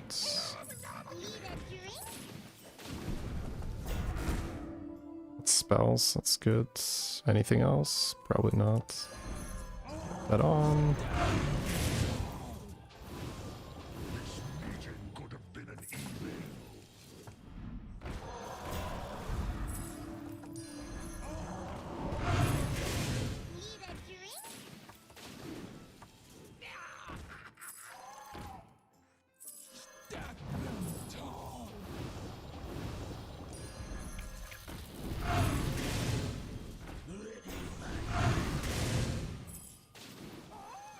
That'll do some damage.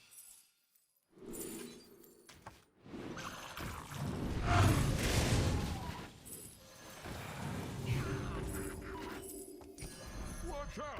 There's Reuben here. Might end up leveling.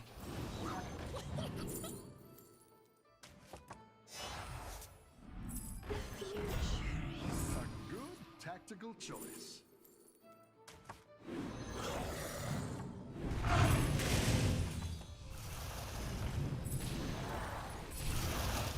Nothing like a good camp out.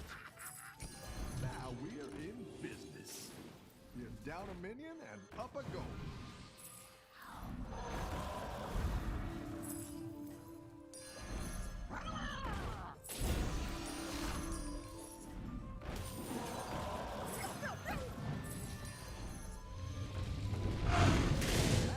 Wanted to get thing for next turn. That's okay. Alright, so now we have a game plan. I guess I gotta reborn these guys so I can summon more shit.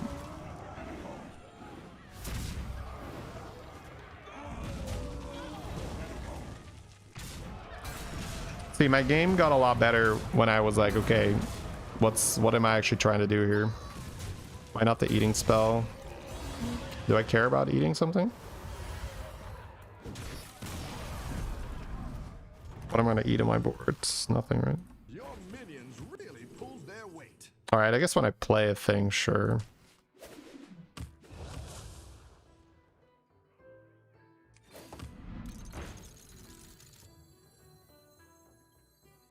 That's fine. Just roll. Just roll. Me with your anger. Not better than Skipper, but I will want it. We'll figure it out.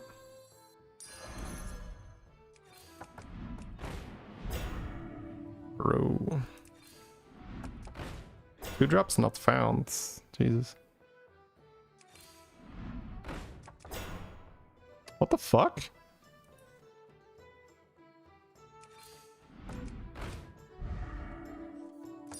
One 2 drop.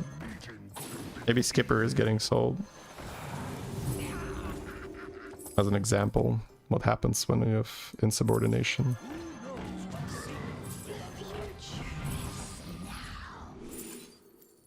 Spells are okay, but I'll take money. I didn't like that one either. Here's a goal. Reborn's really good. I got a reborn first, I think.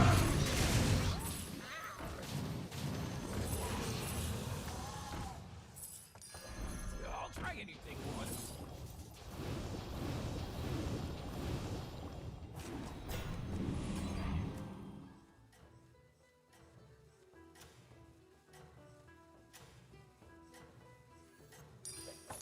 It's good to get some minions in play.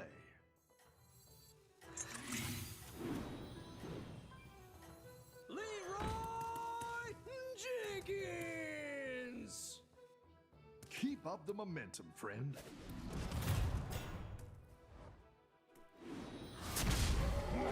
I reborned it for Jungle King, but Wind Fury, I guess, this early on is still better.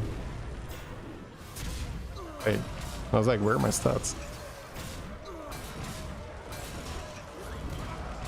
Nice hit. Good thing we added that Leroy. It's gonna kill him, huh? I had a feeling. I was like, do I end on the Leroy here or no? I was like, Cool Bore, it might be a Fell Bore. Let's give myself the wild card victory here. That's one way to save your damage cap.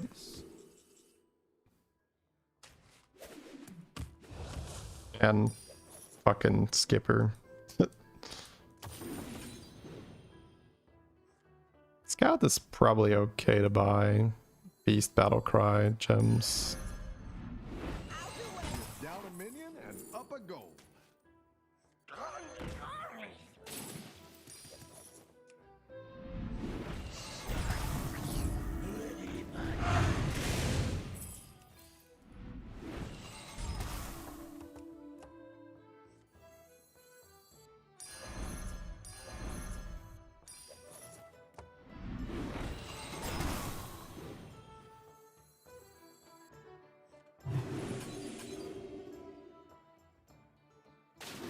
I'll try anything once.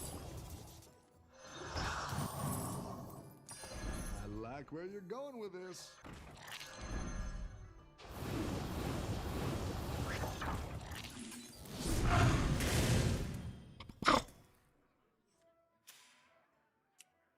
Yeah, pretty low cap game that I'm playing, but it's better than just going for the Rylak and dying.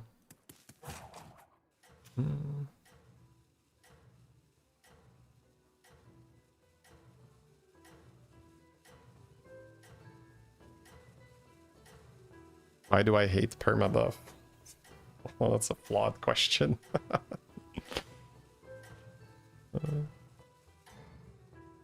Oftentimes, chat is doing permabuffs on units they're selling. This thing. Not very permanent then, is it? Yeah. I could have beaten this guy if I had played for a higher cap build, but was kind of just chilling here. Too much just like chat interaction and low brain together. It's just because I've been in that spot so many times where I had an option to just go Jungle King, or I can, well, not Jungle King, but replace that with other lower cap stuff, or I could just push for the high cap thing, but I'll just die there. So this is fine.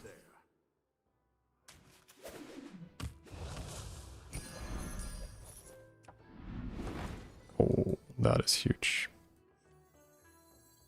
You're down a minion and up a gold. Actually, let's see if we triple first.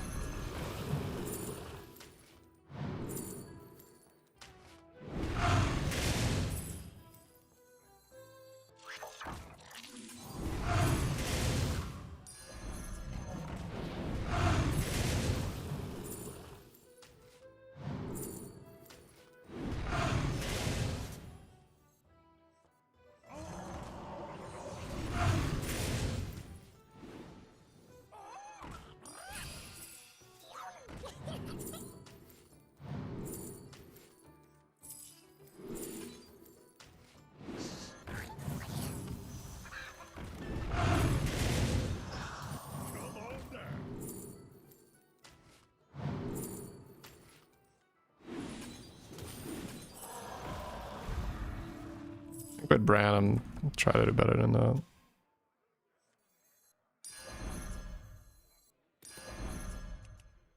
Better hire a recruit while you can. Go ahead and hire one of these recruits. I didn't like that one either. Here's a gold for the trouble. Leroy Jenkins! That'll do some damage.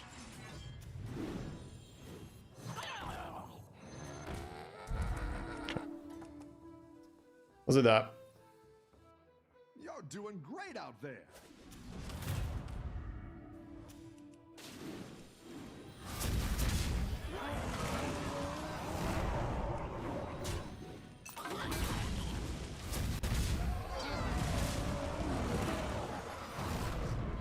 Nah.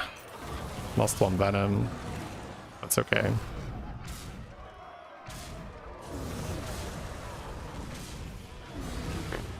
Almost killed him. Oh, but I got a ghost now. Okay, nice. But this guy, it's just as much scam as possible, so I guess I'm doing this. Yeah. Golden Panther does not matter if he's got 800 damage and 2.8k, right? It's good that you didn't kill him for an extra turn. Does the extra turn benefit me or not? I'm still running on some stats, right? Giving him a whole extra turn. I don't think that's actually in my favor.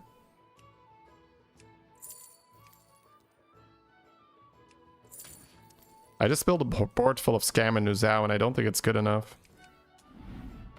Kind of awkward. Are we selling one then? Yeah, we're probably going to sell this, and play full Scam, but depends on what I find. Looking at the pants to maybe take it. Might actually play the blaster stuff.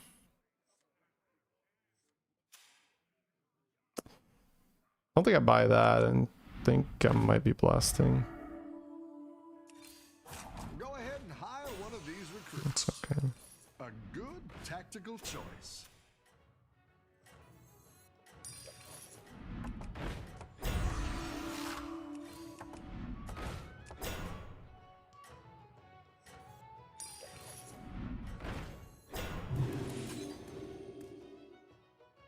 You're doing great. Not playing the Leroy might even be too cocky here. We'll see. Oh, never mind. He has the minion that's not summoning from the hand, I'm guessing. Looks like we gave this the correct amount of respect, chat. Why buy foodie when it's only 4/8 1 beast? Nice work. Oh, because I have Jungle King. Keep up the pressure. Jungle King is why we do that. I don't think Spy matters. Underdog Blaster. Probably gonna need Blaster, kind of. Removes the shield here.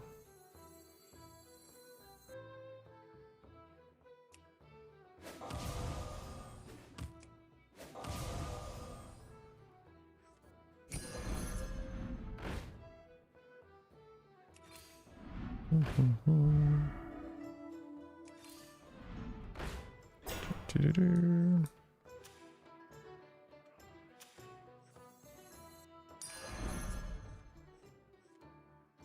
So I kind of have my board ready.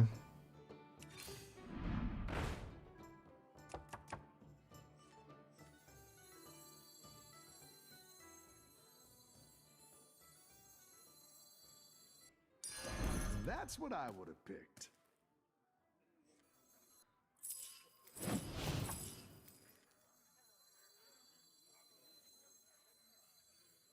Important job gets special bomb. Leroy Jenkins. Go ahead and hire one of these recruits. I'll make sure these ones stick around for next time. Arrows fly true.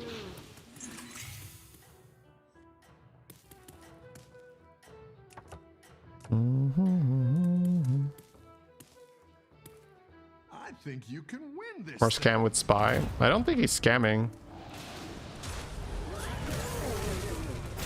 Oh, whoops. Oh, lucky.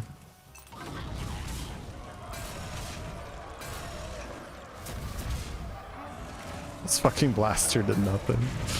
Alright, GG. He's too big, chat. I'll be making a killing. But yeah, top 2 for a game where we were not in a great spot, then we just accepted a mediocre comp was fine. The moment when I asked myself, okay, what is it I actually need to put on my board? That's where the game started to go a lot better. It's like, oh, I just use this to make big news out.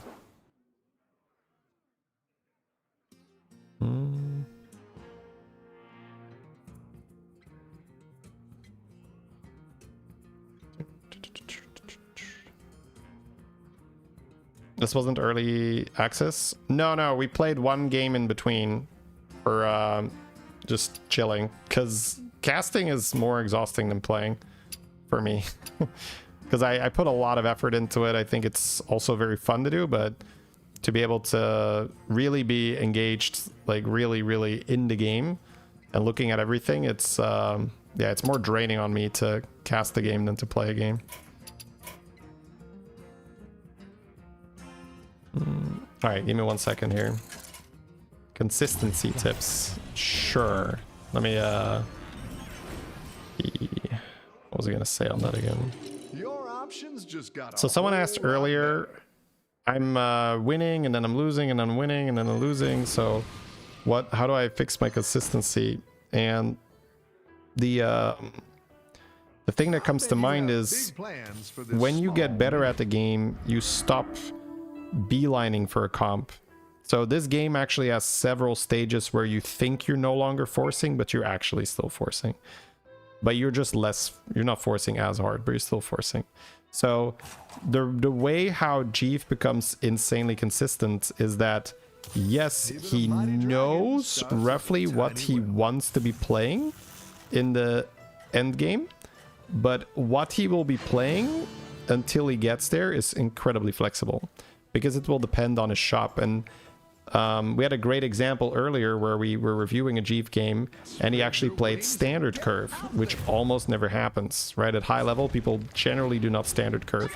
Standard curve is when you level to tier 3 on turn 5. People are almost always tier 3 by turn 4. But Jeef was offered a shop of double Beetle Guy Hearth Rover. And the whole point of, you know, leveling is to get better units. It's to stop taking damage so you can do more leveling.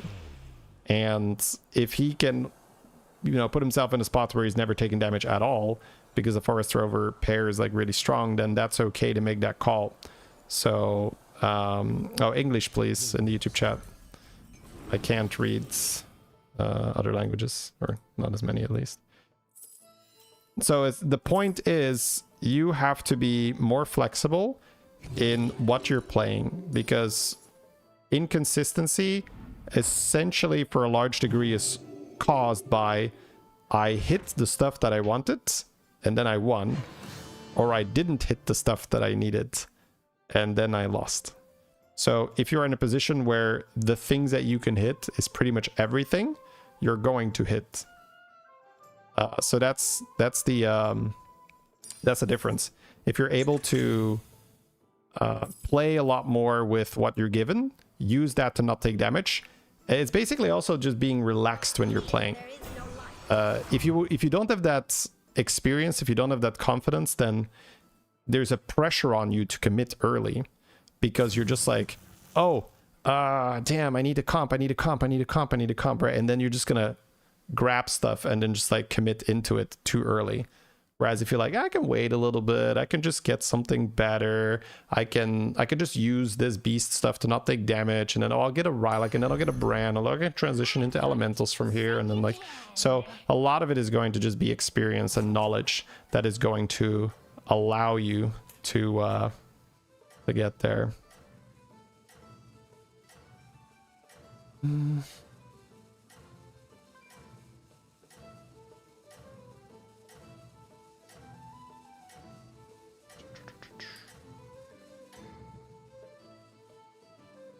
You ready to rule the skies? I hope that makes sense.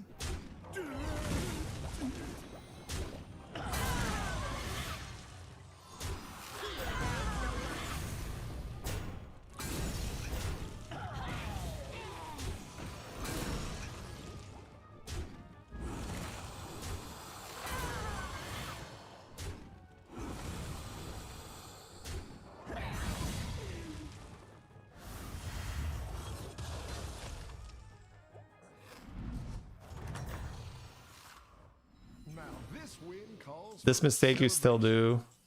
Well, it's a mistake everyone makes, just in lesser and lesser degrees. And I think, like, I make that mistake.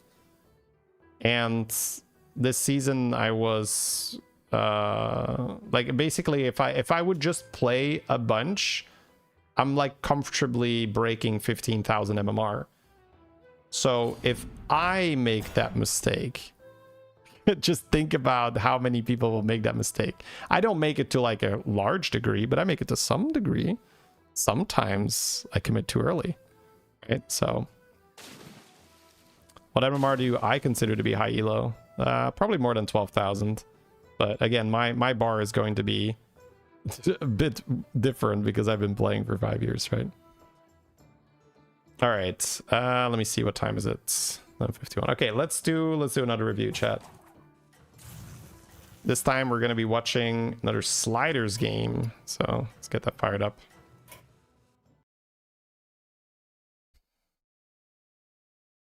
Hey, thank you so much, Reverse Prophet. Very, very much appreciated. The kind words.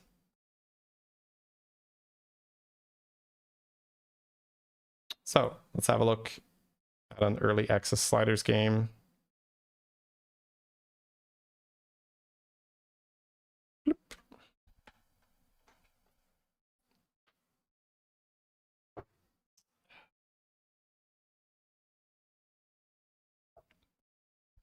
Just getting a quick stretch.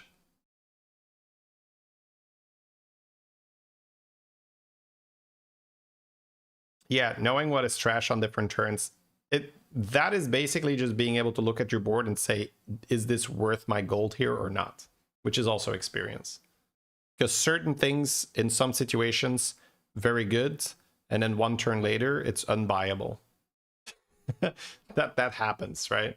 Like an example is double time or whatever, time management. On turn 5 where you have 7 gold, buying 1 minion and buying time management, sorry. That's pretty good because you were going to waste the gold anyway. if you were going to buy 2 minions. You could also level for 7 gold, level to tier 4. But just like buying 1 minion, and then you can look at it and say, oh, now if I play time management for the double buff, I'm giving 20/20 to my board if I have 5 units. That's certainly an insane card. However, like 1 turn later, if you're already on tier 4 and you buy 1 4-drop and you buy time management instead of 3 4-drops, all of a sudden it's like, oh, that's unplayably bad. You can't buy that.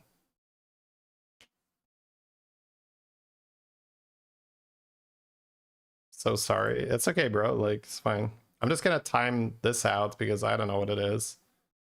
But just it's fine. Just keep it English. It's all good. Don't worry about it. Didn't mean to offend me. Okay, now you're just acting weird. I'm not offended. But all right. All right. 1 second. Go to the bathroom. Then we're gonna dive into this game.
All right, here we go.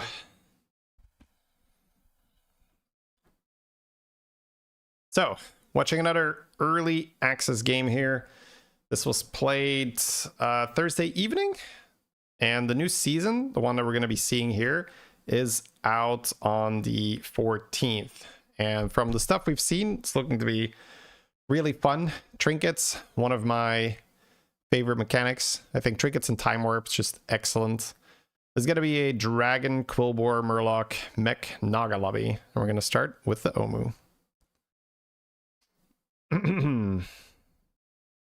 It's also fun to see the names because a lot of this is just streamers, right? It's pretty much all streamers. So we're going to start with the Dragon. This Dragon gets Divine Shield once it has 6 attack.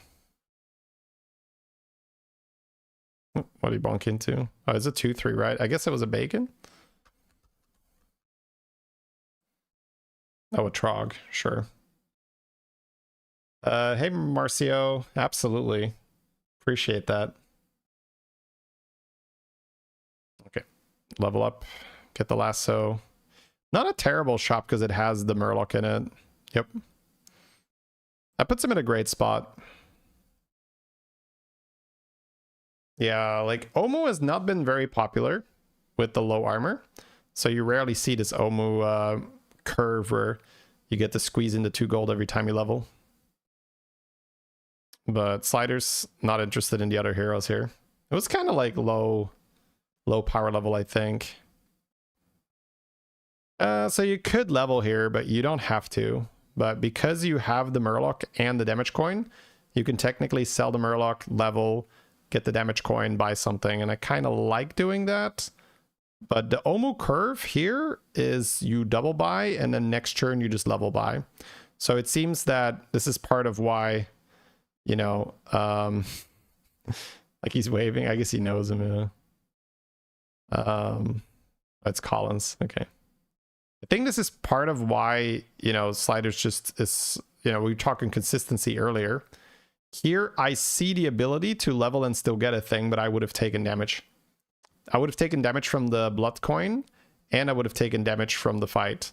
Whereas Sliders is far more reasonable here and realizes, hey, I can just like not do that. So he saved a lot of health here. He was considering buying the Reef Ripper to give Divine Shield to the dragon with the Spellcraft, but that would be difficult to triple, because if he buys one now, next turn he can level again, buy the other one, and get a 5-drop already. So he's checking to see the 6s, whether he wants to save it or not. What kind of music? Yeah, I'd rather, like, whenever I'm doing like a review, I don't really like throwing a lot of Hearthstone unrelated talks in there. But I don't mind having those chats. Yesterday we had some chats, but I like to separate that a little bit. All right. So he was looking at the 6-drops. It's just because it's also very hard to like switch. Like it's like different parts of my brain almost, right? Like when I'm reviewing a game, when I'm trying to learn, when I'm trying to point out everything, compared to, hey, let's talk about music. So is he going to grab the 5 or is he going to set up for the 6 here? Okay, we'll grab the 5. But we're not holding, right? Okay, it does gain Divine Shield because that's 6 damage now. Ooh, this is a Murgleton generator. And he's celebrating. Wait, let me get that to you guys. Wanna show, it's always fun when the high level players show some emotion as well. So here you see him triple. Opens it up, gets the Murgleton generator. He's like, ooh, let's go, baby, let's go. Wonderful. Yeah, so end of turn, this card generates a Papa or Mama Murgleton, and the golden version generates 2. So I don't know if it generates them like alternatively or if it's just random. I'm assuming it's just random, but the golden one will give you a 1-1. So this, or 1-to-1 ratio. The Mama and Papa Murloc, it's basically Ballers, but for Murlocs, but they're battle cries, and battle cries have multipliers, right? Ballers don't have multipliers. You don't have like, when you sell this minion, double its effect or something. That's not something that's happening there. So Ballers, you get it up to like 50-50. It just does 50-50, right? But the Murgletons, when you farm them up and you have it with Bran, or you have, I mean, maybe like a Rylak or something, you can just like buff that. They scale on play. They scale on play, but their effect you can add a multiplier to, right? And just the fact, just imagine that Ballers scale the same way, but if you have a golden Bran, you get triple the stats. Suddenly Ballers look a lot better, right? So that's basically what's happening with the Murgletons. They scale the same way, where when you play one, it gets bigger. Ooh, okay. So he has the cousin trinket, and he has the cousin on board. Wait, that's a lesser trinket? Where he gets a Mama or a Papa every turn? Okay. That's nice. Hey, Lord. Thank you very much for the 46. It's a very long time. Appreciate that. Damn, Diremuk is also kind of broken now. Diremuk is going to have to get changed again, because right now, they always do this. I don't know why they do this, right? So let me do like a mini rant here. They had base skill, and then they said like, well, base skill can probably summon any minion, right? And then people like, any minion? Do you mean Leroy? And then people started holding Leroys in their hand with base skill, and the game was absolutely degenerate. Then they made Soul Splitter, reborn any death rattle, and players are like, any death rattle? You mean Leroy? I'm reborning some Leroys. And then obviously they have to nerf Soul Splitter to say undead, not any death rattle. And now Diremuk is summon your highest attack minion from your hand, and players like, any minion? You mean Leroy? It's like, it's always the same shit. It's like, if you can farm extra Leroys on your board, players are gonna do it. Right? It's like, it's so dumb. So Diremuk right now spawns any minion, and guess what the end game is gonna look like? People are gonna put a lot of Diremuks on their board and a lot of Leroys. Delete Leroy. I think Leroy is balanced. I actually like having something that can just like kill through Divine Shield, just erase a big minion. It's just, it should never be like, I think Leroy should be immune to Reborn too. Right? So like maybe you have to delete him, right? Because it's like too much work. But I think if you make Leroy immune to Reborn, like that, I don't think that is like a big deal. I think you can, there are certain cards that you cannot do something to, right? Like for instance, you cannot play Reno on a Time Warp card, right? So they have the ability to make it immune to something, right? So I think if you make Leroy immune to Reborn, that's a good step. And you say, okay, now, oh my God, wait, let's, he has Drakari too. Oh, dude, I'm just like shit talking, or I guess shit talk is not the right word. I'm just ranting on Leroy, and Sliders is like, don't mind me, I'm high rolling the mama and papa comp. Here we go. So now that he has Drakari, the cousin trinket is also end of turn, right? Let's fast forward. Let's yeah. So the Drakari is gonna make the cousin give 2, and then the trinket should give another 2, right? He also has this 5-drop in his hand, which says you get a... Oh, it's not end of turn, it's start of turn. Okay. So it's not as insane. But this 5-drop, I think end of turn or start of turn. Is this 5-drop end of turn or start of turn? It gives you the spell that you cast last. So it's kind of like Nobundo Hero Power. There's actually Nobundo Hero Power on a stick. That's probably the best way to explain it. Excuse me. How to make him immune to summon from hand. Yeah, that might be a little bit too difficult, but it was just hilarious to me that we've been through that cycle so many times that it is crazy to me that the devs are still like, maybe this time they're not going to use it to summon Lever, right? It's like, yeah, sure, buddy, right? This is like, that's not happening. All right, he found another cousin. Man, this is very fun. So he's got his greater trinket next turn too. So that might be another thing that he could improve the setup with. Yeah, he doesn't have to keep the Goldens on his board. So I was like, board space looks weird, but he doesn't really have to keep the Mamas and Papas on the board. Sell on the Dire Mark for now to get more value. Oh, he's playing it out to try and triple here. Okay, that was cool. That was cool. You want to end on the Harbingers, I would assume. Sure.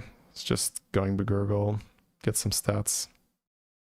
Spell power end of turn. We don't do anything with spell power, right? Murkai is out as well, so there's no more end of turn magic pin. So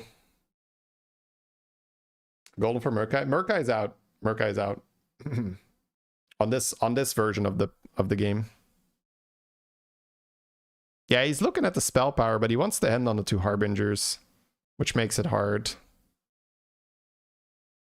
So now he's getting either 2 or 4 of those Battlecry spells, right? I can't remember if the Harbinger is end of turn or start of turn. I seem to remember it might be start of turn, but we'll see. It's nice with the Drakari, though. Oh, it's end of turn. Oh, that's so much value. That's so much value. All right, he kept 1 Mama and 1 Papa on the board as well, because then he gets both the triples from the cousins. I guess there's like a decent chance. Yeah, I made the joke in my I made the joke in my review that Begurgle. Oh, that's me. Sliders casually destroying me. I was so tired. This was like the last game of the thing. I was getting destroyed. I was like, that's me. Oh wait, that's me. I'm getting wrecked.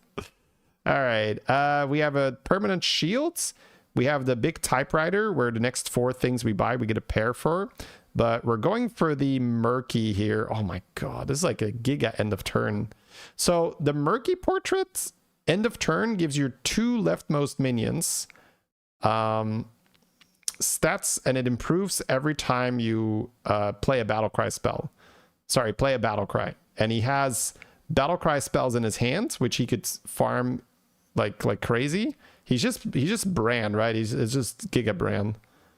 He's like full go Bran. And Need Bren. Want to buy Bren. He's also looking to buy a spell at some point for his thing. Does Belinda matter? He's not really targeting. New hero power. Looks good. What joke? We'll never know the joke. Shit, I don't remember. I mean, Jandis opens up some cool shit, right? Yeah. I interrupt my train of thought so often. I'm sorry, guys.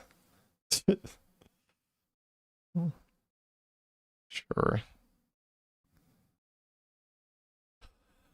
About Begurgle. Oh, right. The Begurgle thing. So, Begurgle started out as a tier 5 Gigachat. People respected him. Was basically a feared card to be like, oh man, he hit Begurgle. And now it's a 3-drop that people just cycle quickly and get off their board. Right? If you look at the power creep, Begurgle gives your Murlocs +2/+3, right? And it started out as 2/2. See how much this Mama Murloc is buffing when he plays it. Like the cousin has 102 health, right? The second one, sorry, 104. So let's just see what it looks like when he jams it. Yeah, he can't play the spell because he wants the battle cry. Oh, it buffed damage, not health, right? 130. So he gave like 30 attack. That's how much Begurgle has been power crept.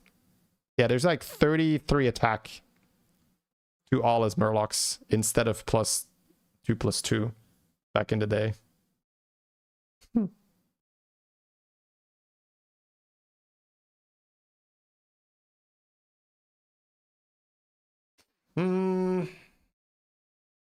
I think he's just on 5 rolling for Bran.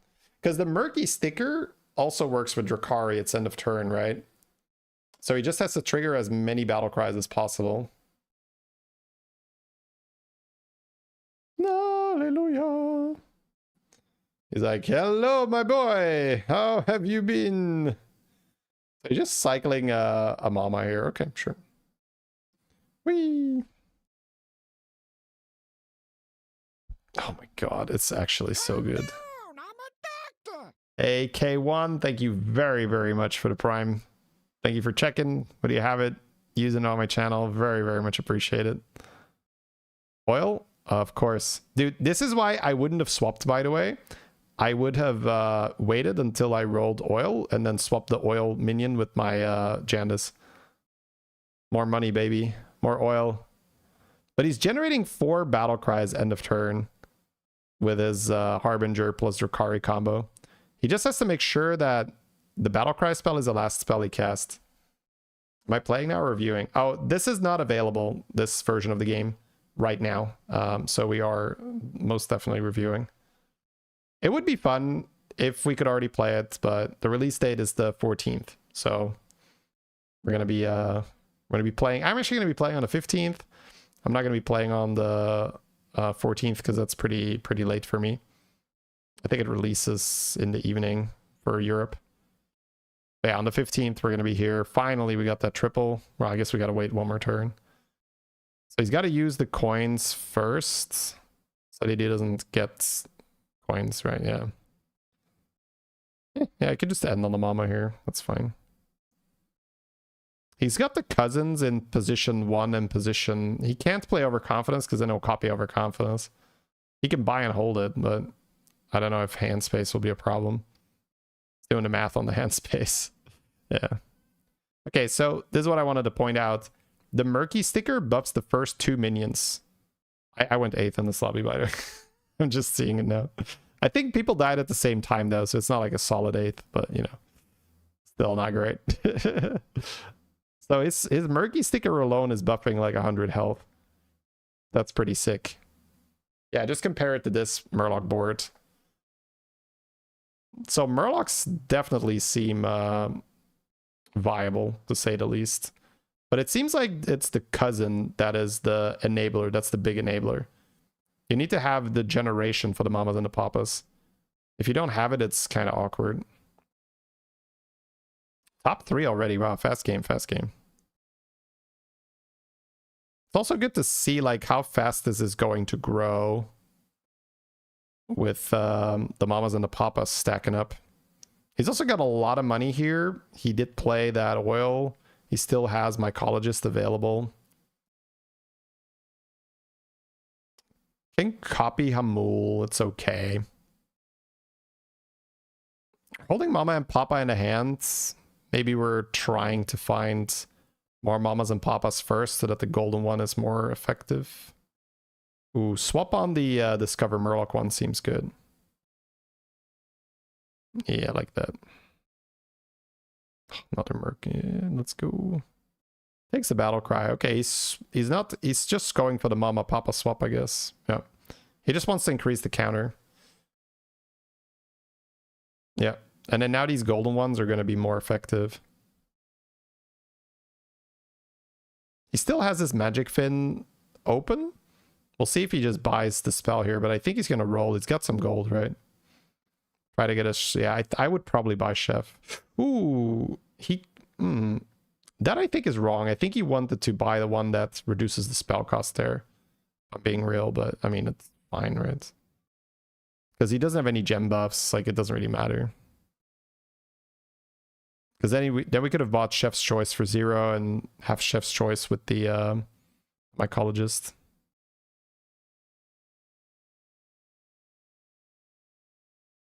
Sure. Yeah, I want to hold that panda in the hand, I think. No, okay. Yeah, I don't like that. Because it also fills your hands. Might miss some value. I guess you don't miss value, but still. 4 spells end of turn, or another 800 Murloc is better. Well, the 800 doesn't matter, because he's going up against the ghost, and he can make stats whenever he wants to. So he definitely wants to put the spells in the hand this turn. He can sell it next turn, but and it's even top 3 still, and he's pretty much never getting one shot here. So actually, I wouldn't sell the Harbinger yet. I would just chill. Oh, I could have played one first. The value was being blocked here. Okay. So the trinket that gives him the Mama or the Papa, it did not get wasted when his hand was full. That's really nice.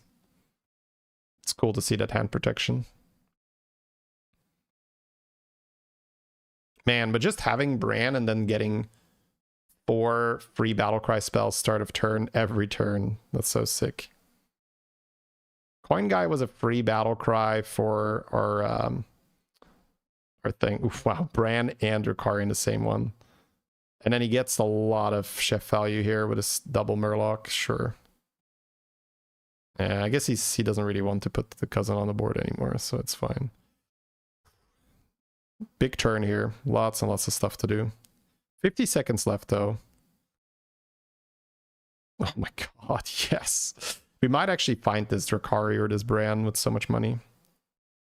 New hero power is not that good. Janice is pretty sick. Alright. Yeah, he has enough money that he doesn't have to min-max that 1-drop or Tad or something. Buying the Gurgle is kind of whatever though, right? I feel like that's a bit much. He does have to go, so it's okay. He just wanted to spend his gold. But I'd rather just like donkey roll for... Yeah, there it is. We got it anyway. He still has these Battlecry spells to go through. Yeah, I like not taking the coins here. It's like too chaotic. Your hand's too full. Quickly check the triple rewards. Okay, that works too. That works too. All right, Golden Drakari, which means we now should probably sell out of the Harbinger because we're going to Giga Overflow. We're fighting Collins, who's also Mama Papa build. But Collins is using the end of turn Merc-Eye sticker, which is why he's smaller than Sliders. Because what Sliders is doing is Sliders is playing new Mamas and Papas the whole time. Whereas Collins, he's probably playing some new Mamas and Papas, but he's keeping golden ones on his board to trigger end of turn with the Merc-Eye sticker, which is definitely not bad. But like with Ballers, if you can just play more Ballers, they're going to grow and you're going to have the advantage. He's also just had so much money. Oh my god. Oh, speaking of money, we're just buying a random Murloc here. Do we care? I guess he has Harbinger that he Probably wants to sell. I guess if he goes for a full empty hand, maybe he can get some Harbinger value, but full empty hand is hard here. Dude, that's a 400 painter in one go. He played one mama, one papa. That's plus 400. Okay, he found Dire Muck. Right. I mean, that's the end game. We just talked about it, right? We literally just talked about it. He's farming over confidences here because he just has to go. There's so much money in his hand. I guess right now the line is to get as many Dire Mucks as you can fit and then just put Venoms and Leroys in your hand. Oh my god. There's a Leroy. Probably wants to buy that, right? Actually got even the extra money. Okay, he doesn't care. Well, I think he does care, but there's so much going on, like he doesn't have time to care.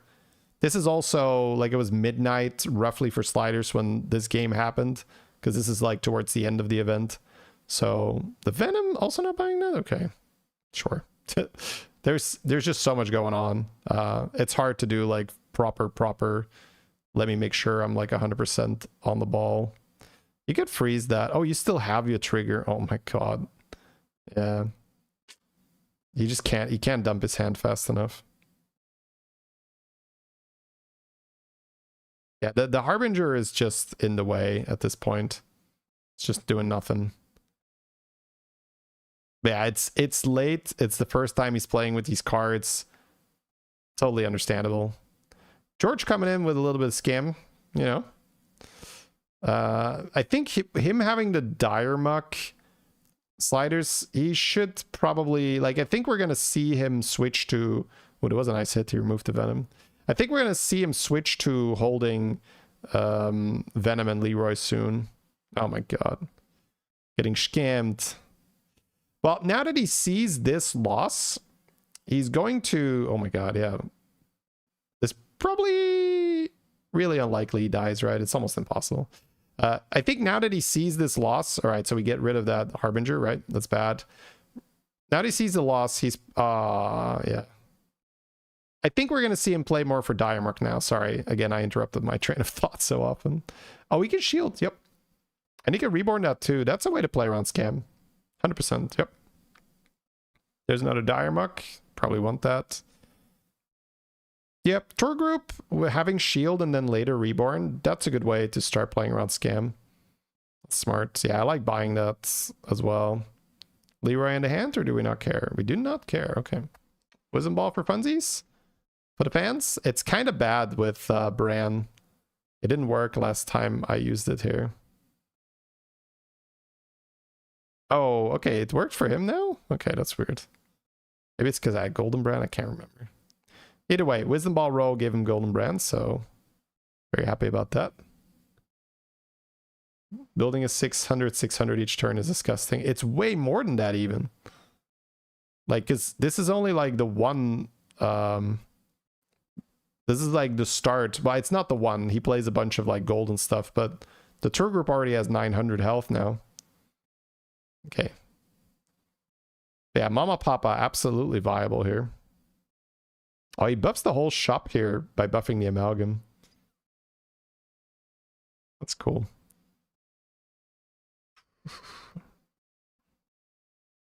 Freezing the new hero power.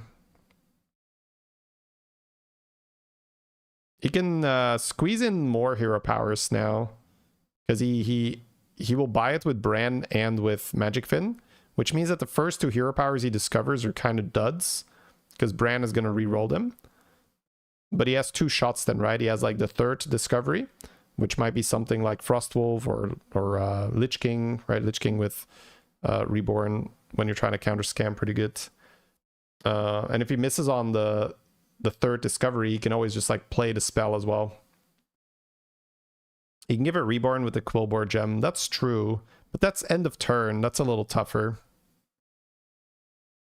Oh, he might even swap the hero power thing if he doesn't like what he gets. Yep, I guess Lich King, but he has to roll it back. Yeah. Huh. He got the two best ones. He got Lich King back. Okay. That's like the game being like, hey, bro, would you like to have a Lich King? And he's like, nah, I don't want it. Okay, he's not going to go arena. So the reason he re-rolled it here is he wants the one-shot Collins, who also beat the scam, by the way. So by taking the Reborn Leroy, he was then maybe looking for maybe a Vandar or a Drek, so that he has Reborn for this fight, but then next fight. Oh my god, bro. It's just like, I'm getting tired just looking at, like, I don't even have to play these cards, right? But I'm getting tired just like seeing him hit all this. I'm just like, oh, that's so much work. I love how he takes the oil, because it's just like, get out of my hand. I have too much money. I have this mycologist that hasn't procced yet. I just need a spell. Just get out, get out, get out, get out. Yeah. 150 attack from the mama here. So 450 attack with the brand on everything. That's what I meant, right? Once you start adding that multiplier, things get a little crazy. He needs to dump his hand so that he doesn't summon things that aren't Leroy's here.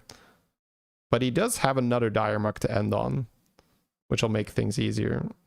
Another Dire Muck to buy? Nah, it's too much. Reborn? Okay. It's just too much going on. Yeah, puts Mamas and Papas in his hands. So now there's 3 things that are being summoned. But you can see that the stats... There's a 6,000 cousin on the board, by the way. 7,000 on the mycologist. Holy crap.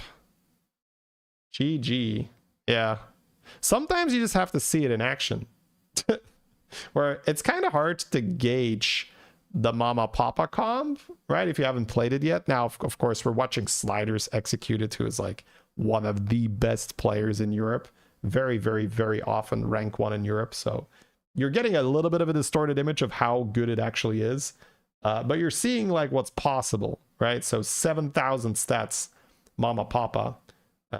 Now, that was a crazy game where he got the Drakari really early. He had the right trinkets. He had the Harbinger, pumping extra value. He even had the Murky trinket that he could use to add more value. So, but still, right? The fact that it's possible is really cool. Elementals still looked quite a bit stronger. So I think the Elementals are definitely on the chopping block to get nerfed before Mama Papa gets nerfed. But they could maybe get hit in the same patch. It depends a little bit. They're going to get data from the first week. And then after the week, after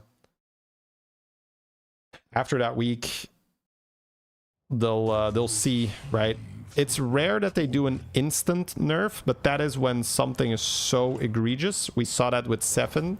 Sephin, was that 1 or 2 seasons ago? Probably 2 seasons ago. Sephin, end of turn, would give keywords to any Murloc, I think. So your whole board would be Divine Shields, Venomous, Reborn Murlocs, which was disgusting. Yeah, ship jump. So my point was that Blizzard intervened earlier than a week. I think it was a few hours that it was on live, and then they said, okay, we're taking the Murloc out. It's too good. Usually if something is broken, they're like okay with it being around for a week, and then they just nerf it.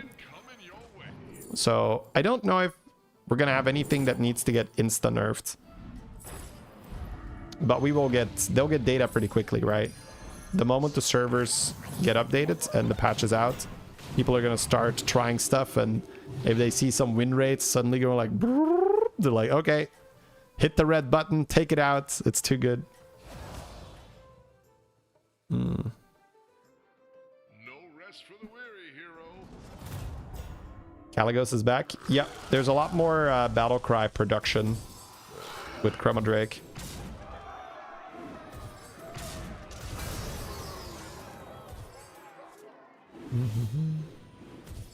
Was that the Avenged Chicken? Yeah, Avenged Chicken is back for Stegodon support.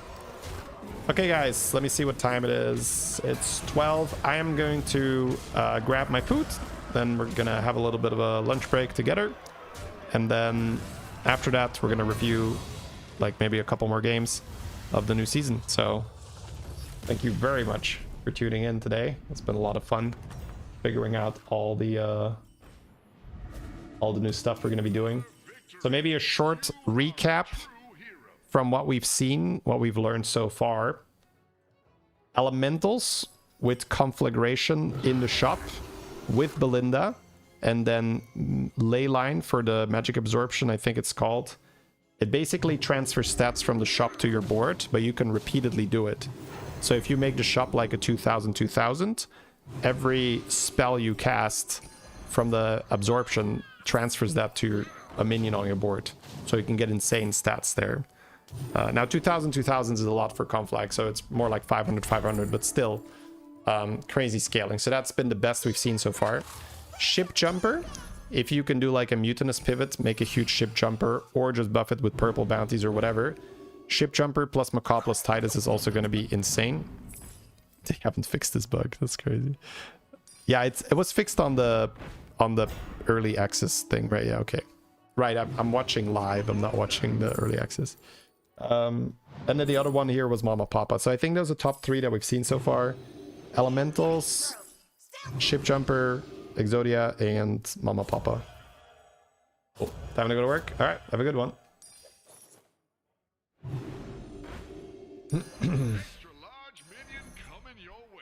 Can you explain why there are APM comps but the game is laggy every time? Well, the real answer to your question is because APM comps are fun. But you're not looking for that answer, right? Because then you're going to say, well, it's not fun if it's lagging. And I'm just like, well, would the game be better or worse if Bran was out and you couldn't like do APM stuff? The game would most definitely feel more boring and worse, in my opinion, right? So, but let us go to the root of your question, which is why don't they fix the lag? That's your question, right? Your question is why don't they fix the lag? I think that's a two-pronged answer. One is it's probably really freaking hard.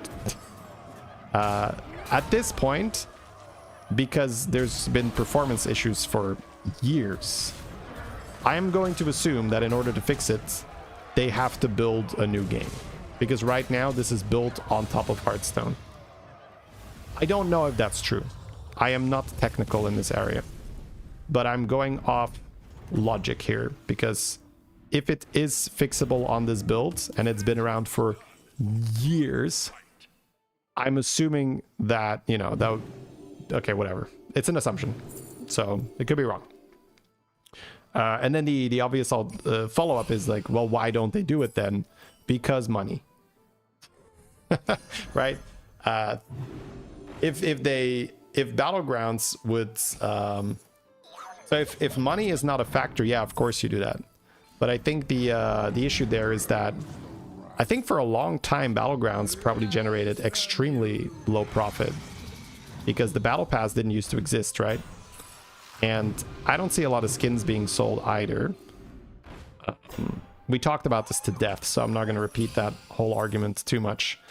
But I think the short version is Battlegrounds probably doesn't make enough money to justify them going with, oh, let's hire an extra team that is just there to build a client for Hearthstone Battlegrounds.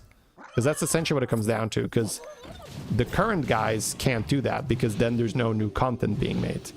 And you can't be like, well, let's just not have new content for a year while we are making, I'm just throwing out a year, I don't know how long it would take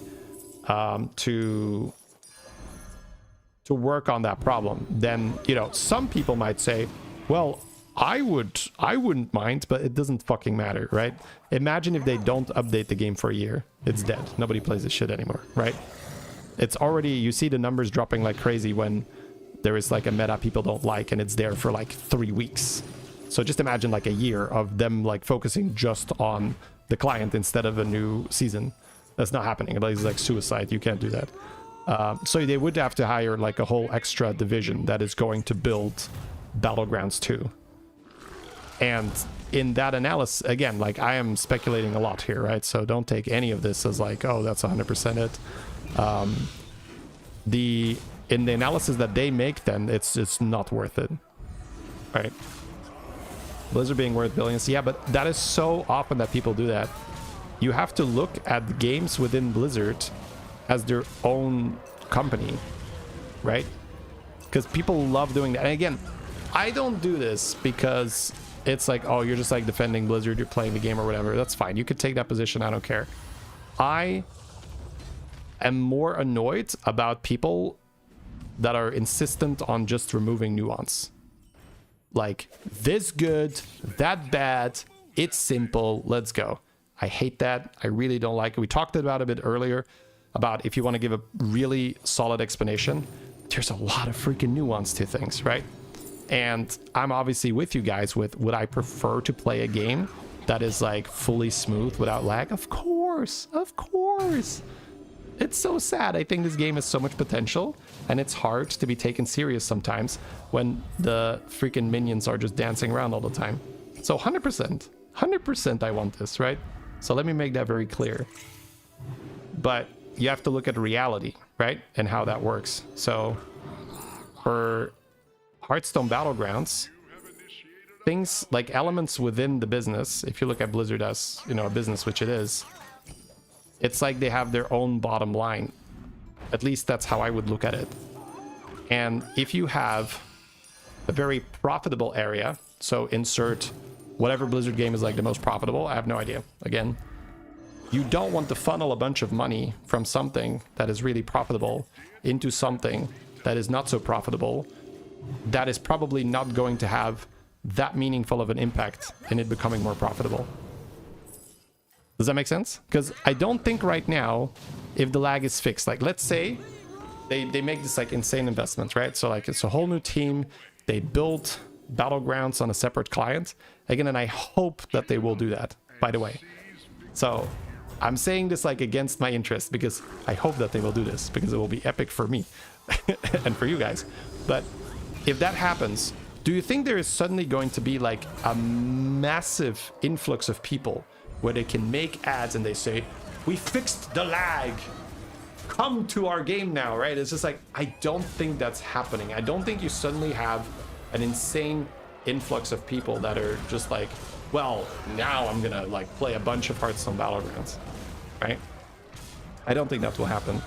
So from that standpoint, it's just not logical for them to do it. Right, and that's what I mean with nuance, right? You look at, okay, what are the incentives? How are things being decided? And when people say like, oh, Blizzard has billions, that doesn't mean that they're like, oh yeah, let's take some of our money from a profitable area and throw it into something that is not profitable to then not have a return on that investment. Like, they're not going to do that. Again, and I wish they would, right? Like, I'm with you guys. From a purely selfishly point, yes, of course. Throw more money at Battlegrounds, hire more people, do all kinds of cool stuff. I love that. Like, yeah. All right, whatever. Anyways, very, very long talk. I did say I was gonna get some. Food, but sometimes I just get too interested, I guess, in the chat. That's a cop-out. Sure. See, this is the problem, right? Whenever I try to have like a fun, nuanced discussion, people are like, that's too nuanced for me. It's my vision that I had at the start, and that's what matters. And that's okay, man. You can keep that position. That's totally fine. I just really dislike that. But whatever. Okay, let me go grab my food.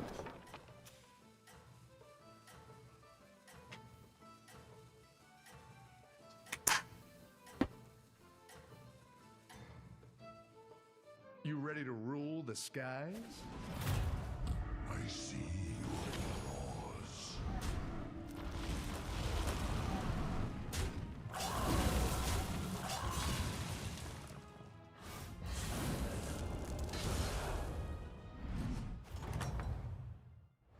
That's a little slip up, nothing more.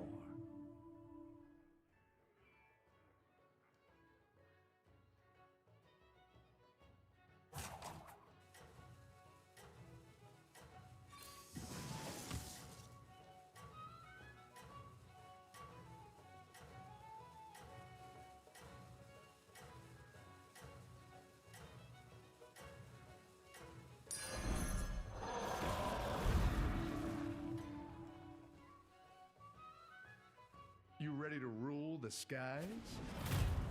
I bring your end.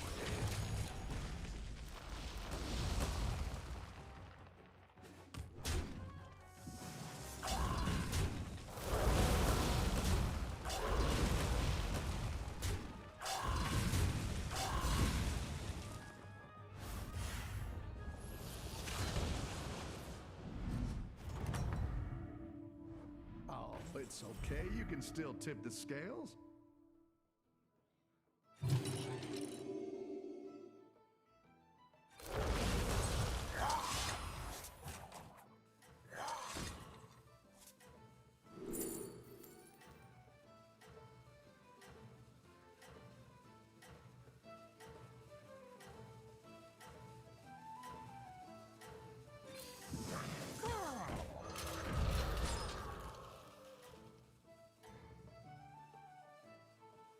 Now spread your wings and get out there!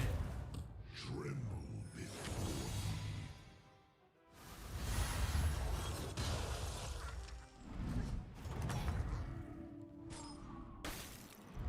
Now this win calls for a celebration.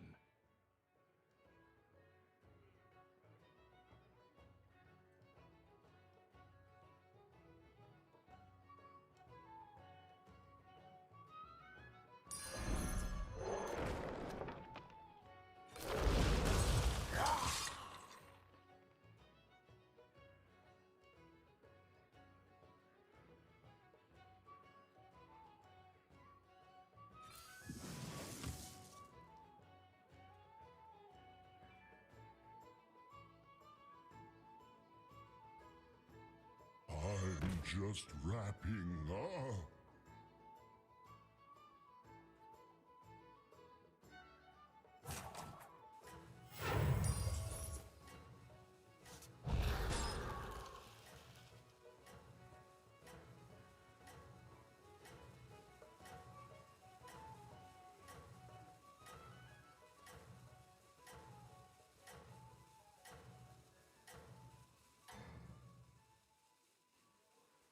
You can still bounce back from this. Tremble before me.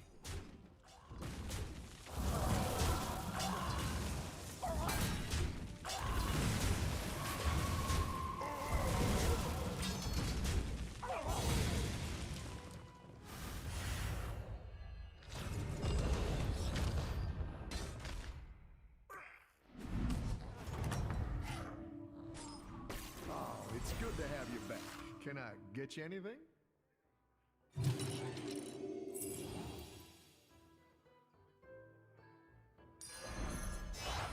I bet you have big plans for this small minion.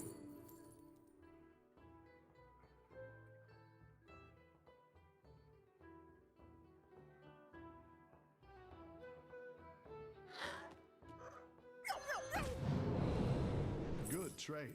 Here's your gold.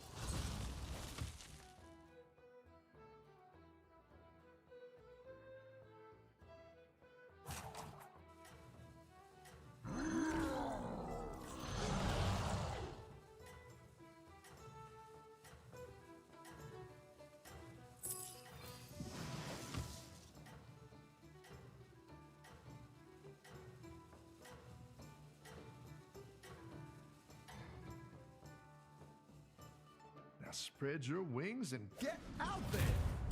Your soul will be mine.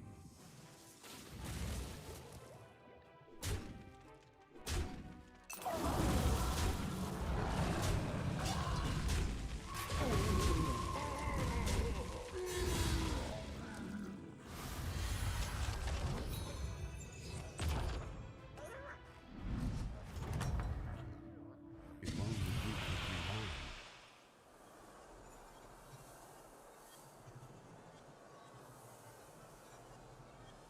Till next time.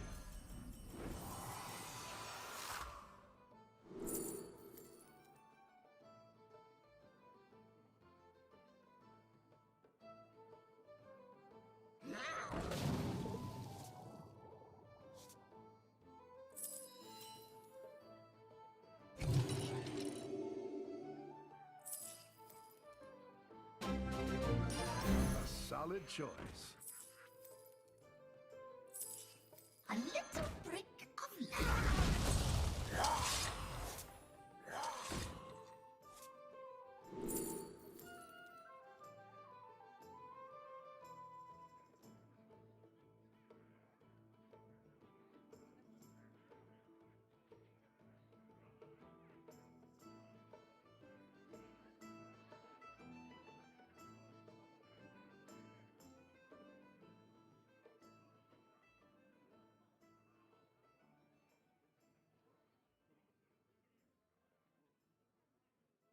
trespassers.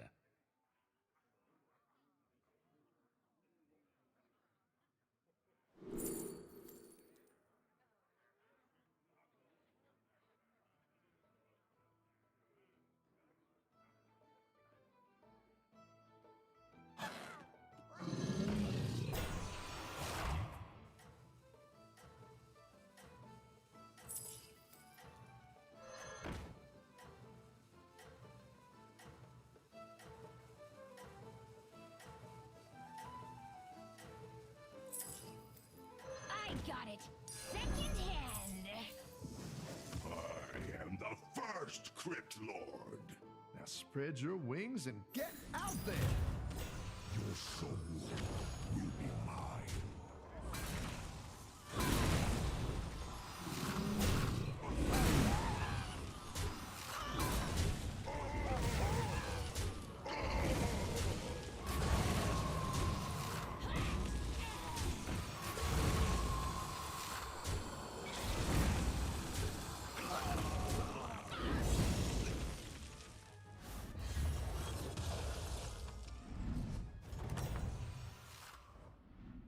What are you planning next?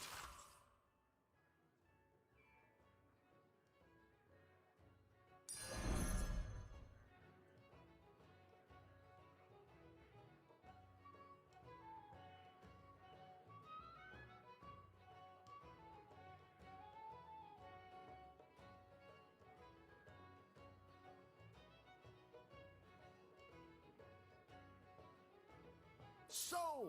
Now you be sure to spend that gold. Okay, here we go.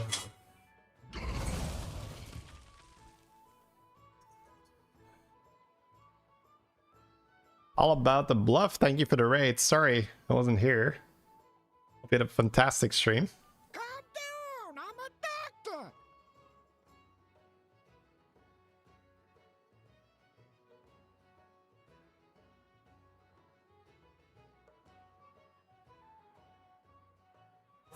Sebi Games, thank you so much for the prime.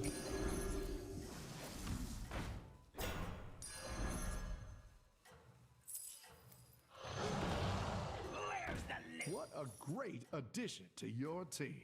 I got it. Second hand. This are the access games? Now spread your This one wings and isn't. get out there. After this, we're gonna watch one, yeah.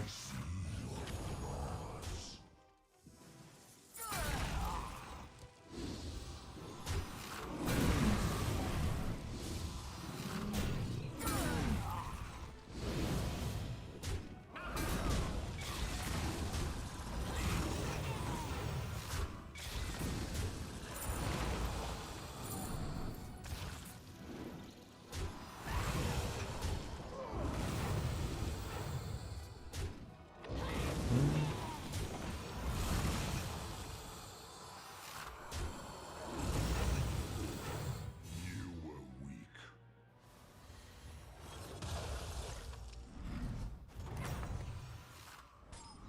Your minions are mighty, like a dragon's flame.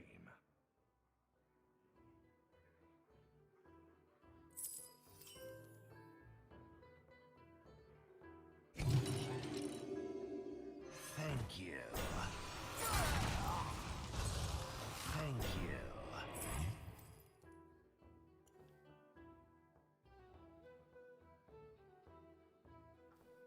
All for profit. I'll be taking this cargo.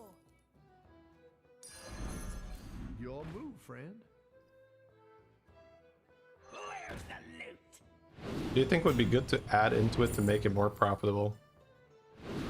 I think if it was easy, then yeah. I think probably the biggest thing is those Dark Moon Fair pets. Honestly, that they're doing, but I can even get him because in Belgium we don't do those like gacha loot box things. Hey Andre, thank you for that. Congrats on 9K. Good shit, man. That was a big turn, yeah. Grenade only. Wild discussion that began from why game lag. I don't like that. The only thing that I don't like is when it feels like people come into a discussion with like a very clear like agenda, very clear point, and be like, nope, nope, nope, not gonna learn anything, just gonna like ram it through.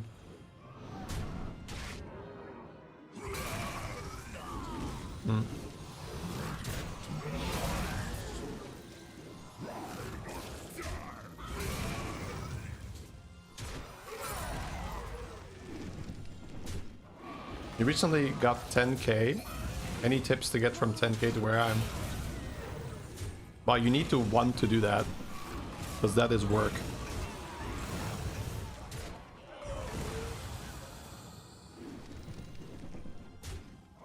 You need to ask yourself, is this like a hobby type thing, or you want to take it like really, really serious? Because yeah, going from 10k to like 14, 15k will take you multiple times longer than going from 0 to 10k.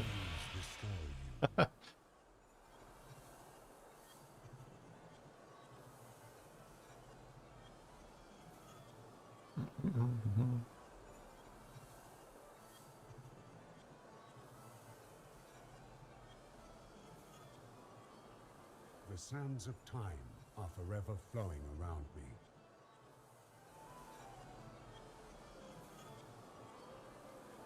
How does early access feel to you? Do you like the new type interactions? Yeah, I mean, a lot is going to change after the first week, where probably gonna nerf elementals, probably gonna nerf pirates with ship jumper. But trinkets are super fun. Like time warp and trinkets, I think, are really fun mechanics.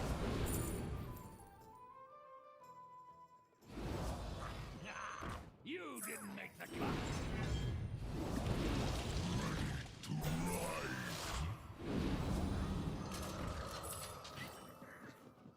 Yeah, we covered a really good Quill War game that used Bach. That was yesterday, I think. We covered that one.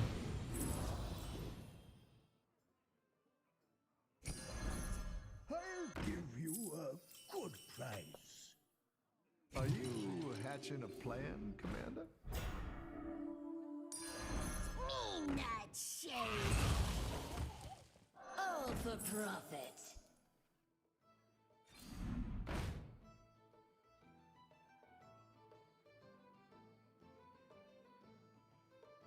Now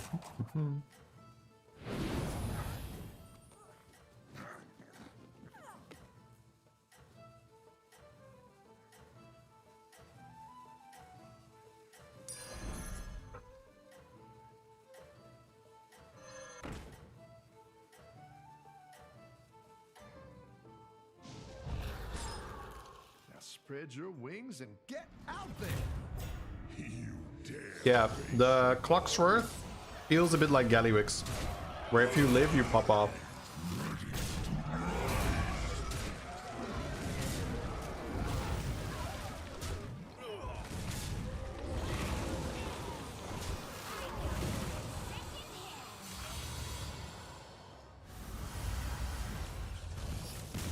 Yeah, Sliders had a super fun Quill War game.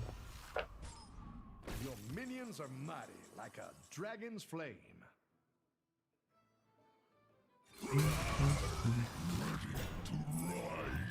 Worthy opponent.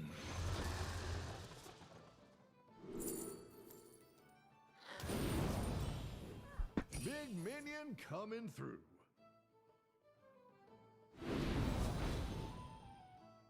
The Hag always feels so underwhelming because you can just reborn the undead anyway.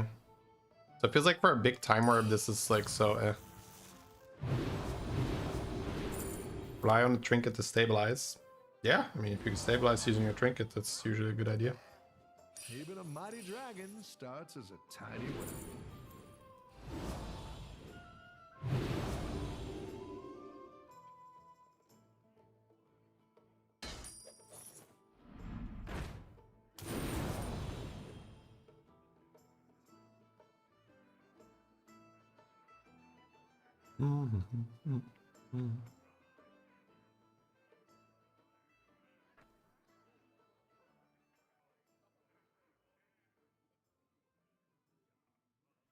Events that Lobby Legends did not work for them. That's probably the thing I am like the most sad about. That's something that I think Blizzard did not handle well. The way how Lobby Legends just got killed off. Now, you have some issues there, of course, right? This is like the biggest problem. Pretty much all of the top players that are just enjoying the game right now would play Lobby Legends for a significantly lower amount of money compared to saying, oh, we're not going to have it at all. And again, this is speculation, right? So, excuse me, take it with a grain of salt. But my thinking is that instead of reducing the budget for Lobby Legends and have it be a little bit more, like I would cast it for free, for instance, right? Just because that's a lot of fun and I get to see a lot of sick games. And then, you know, well, I guess maybe depending on if I can use anything for YouTube or whatever. So whatever, but the details, basically cheap, very cheap. And I'm sure that a lot of the players would play also basically for free because it would just be a lot of fun to actually have like an official world championship. How cool would that be if we have Blizzard official world championships?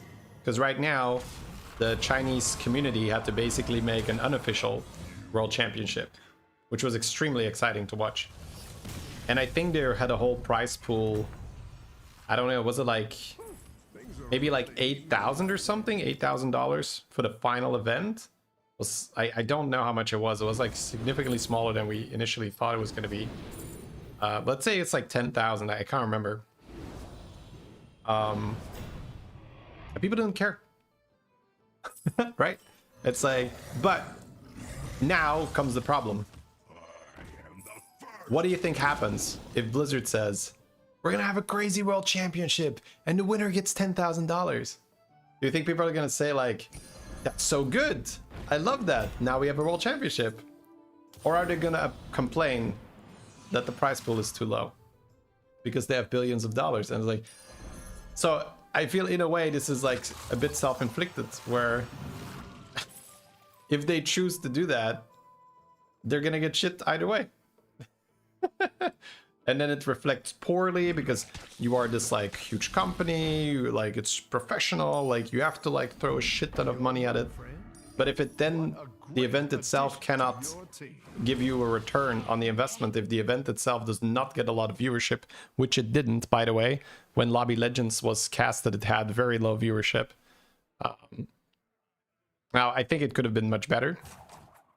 That's my main gripe. I think that instead of just pulling the plug on it, actually coming to the community for help and collaboration, we could have had an insanely fun and cool tournament circuit, 100%.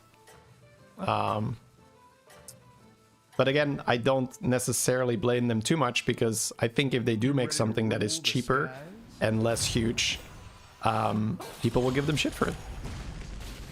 Holy, this guy got a few acid rains. He stole them with the radio star. Oh, Garrett.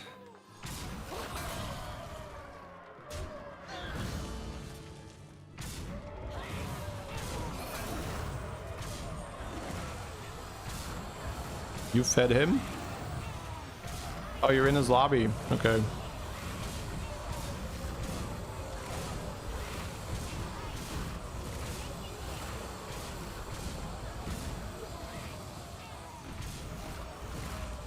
And JJ is actually so close to being alive here too. That's so sad.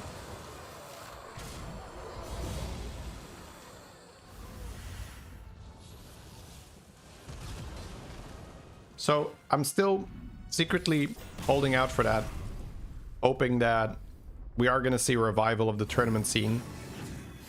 Maybe after seeing the success of the China versus World series, because I'm just a YouTuber, right? And I think the finals or something, that VOD got 40,000 views, which again is not like insane, but now imagine if you have that on the Blizzard main channel you have like marketing for it a little bit, or at least, you know, like even influencer marketing where like all the streamers are basically just mentioning it in their stream for free, right? To be like, hey, you know, we're gonna have the world championships because people love to talk about that anyway. I think it could absolutely be something cool, and it would not have to cost that much money. I guess let's see how Ransu dies against the guy.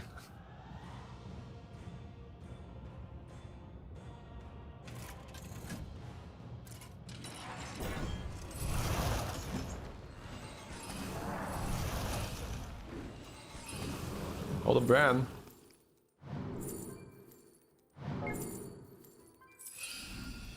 Holding scab. Let's go. Round 2 was in this lobby that JJ just died in. So.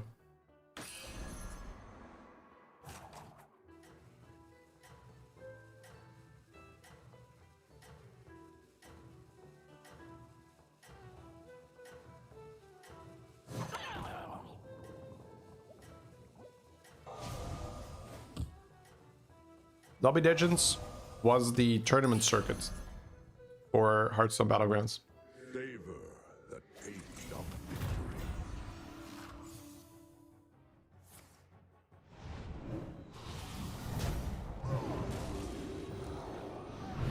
But right, I was finishing my train of thought there. The issue that I had with how Battlegrounds esports ended was that it was so obvious. Instead of just, you know, whatever, anyway. The way how it ended was we had 10 qualifiers in a year, and then we had damn, I'm putting the caster curse on, I'm sorry, Ransu. 30%, 22% it. So we had 10 qualifiers during the normal Lobby Legends stuff, and then I think we had one huge tournament at the end. The year after that, they turned it into 3 qualifiers with some, you know, PR answer of like, oh, we're doing this to increase quality, you know, like whatever, right? Not like, oh, we're doing fewer tournaments because that's cheaper. Obviously, they can't say that, but everybody reads between the lines. That's what they mean. And then the year after, it's like, no more Lobby Legends. And just like, it really felt like they were just rotating it out. We're just saying like, oh, you know, we're just gonna go from 10 to 3 to 0. And it's like, okay, well, cool, I guess. That was fun. Let's see. I can't watch Babo here.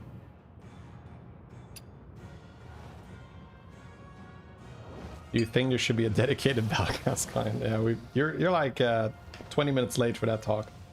I'm not gonna repeat it.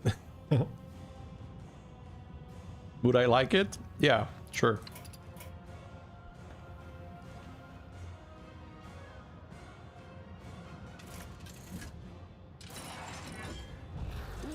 Ice breath. That'll keep these minions around.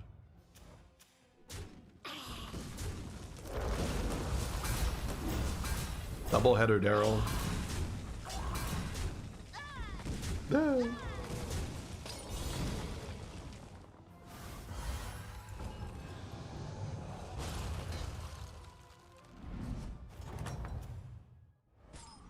What are you planning next?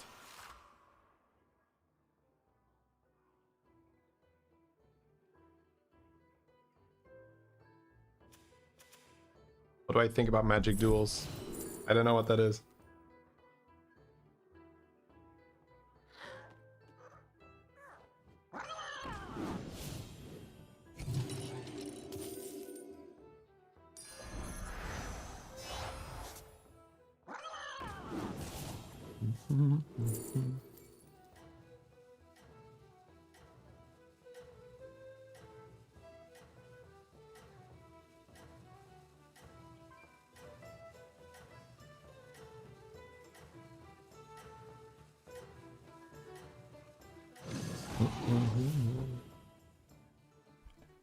Don't lose hope just yet.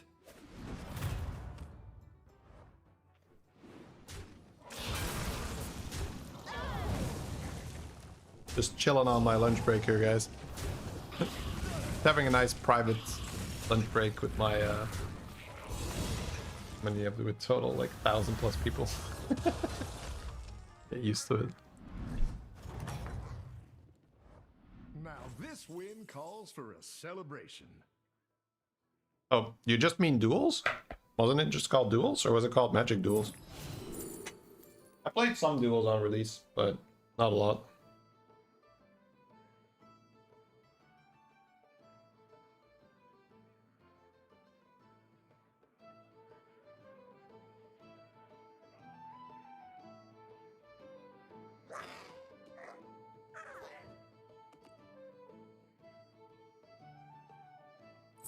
Lunch plus JJ getting top 8. Yeah.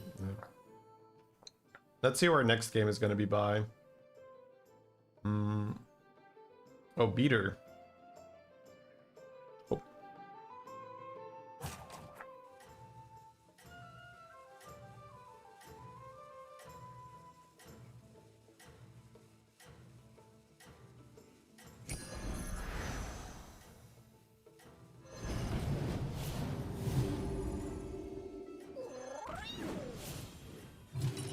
Good move. This will attract more powerful recruits. You can still bounce back from this. Our duo cards getting changed.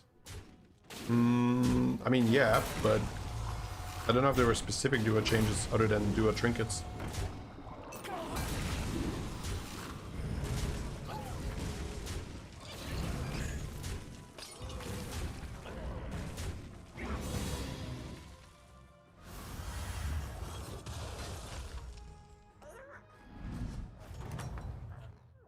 Let the souls restore you. Till next time. I'm a skipper.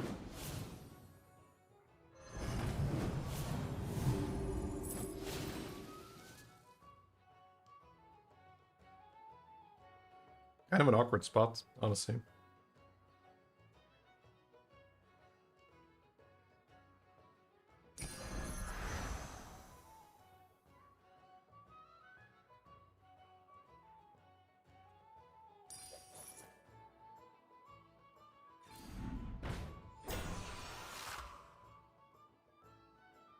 Keep off these eggs!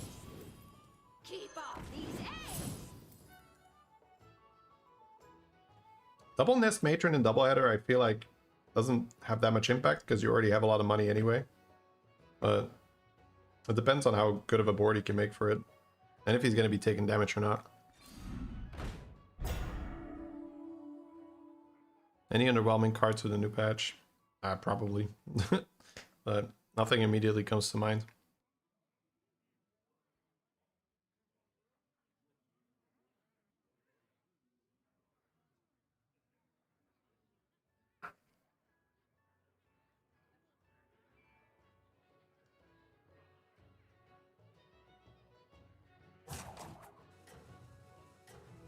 I'm glad I'm not playing this turn. It's kind of an annoying turn. I think that's what I would have ended on too, but you don't like it without a battle cry.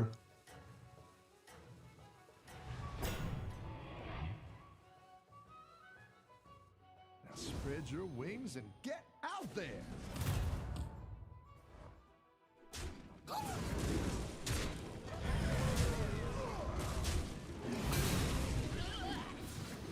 Well, we're not taking damage, and we're proccing our matrons, so this could be good.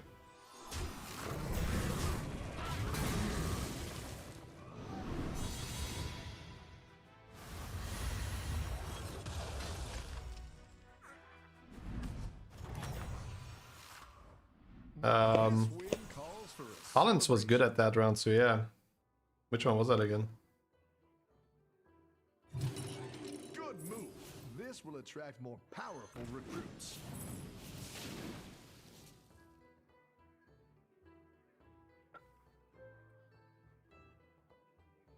Mercenaries. Was Mercenaries gacha? Like, obviously it was like a lot of monetization, but for something to be gacha, do you not have to like Just buy stuff and you don't know if you're gonna hit it, and then you get like basically how the pet works.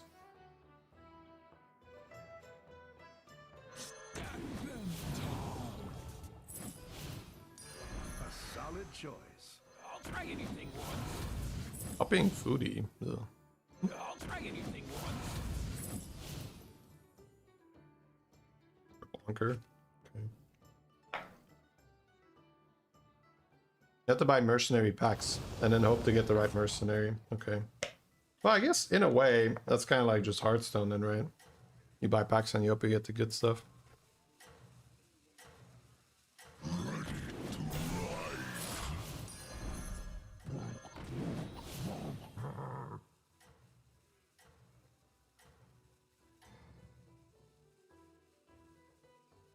Now spread your wings and get out there. Yeah, I think like just like it's like the same monetization as a card game where you have to buy the cards in order to play with them. Man, everybody's so weak. What the hell?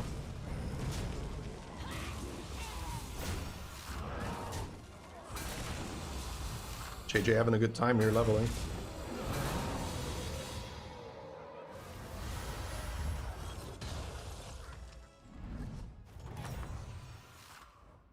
Now this win calls for a celebration.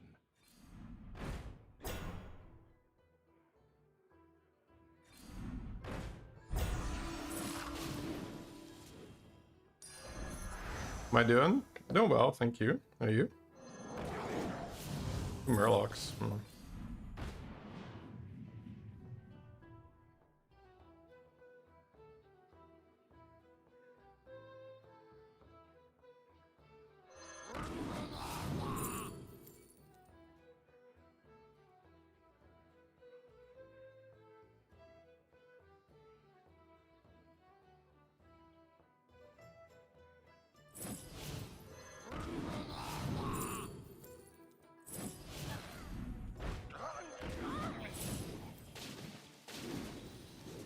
It's a good time to hire some new minions.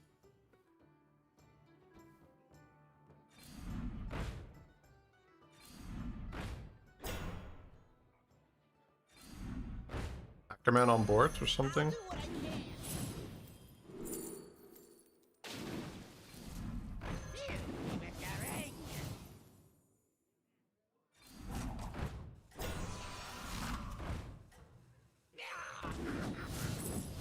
I bet you have big plans for this small minion. 1 hour stream of watching someone eating. Has it been an hour? Wow. I can look it up. You're ahead. Keep it going. That's high level content, man. Let's go.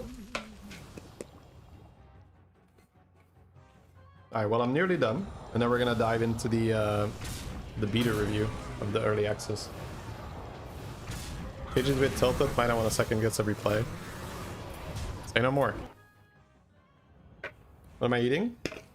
Chicken with broccoli, walnuts, and olive oil mustard dressing.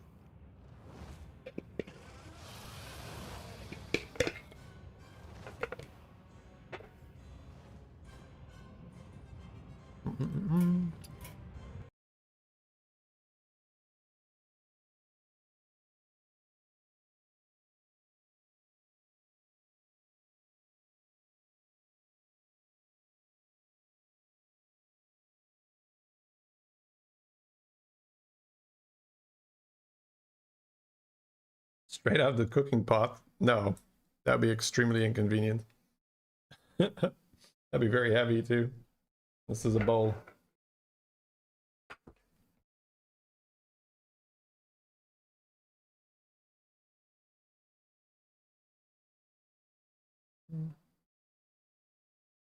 Yeah, beater hype. Let's go.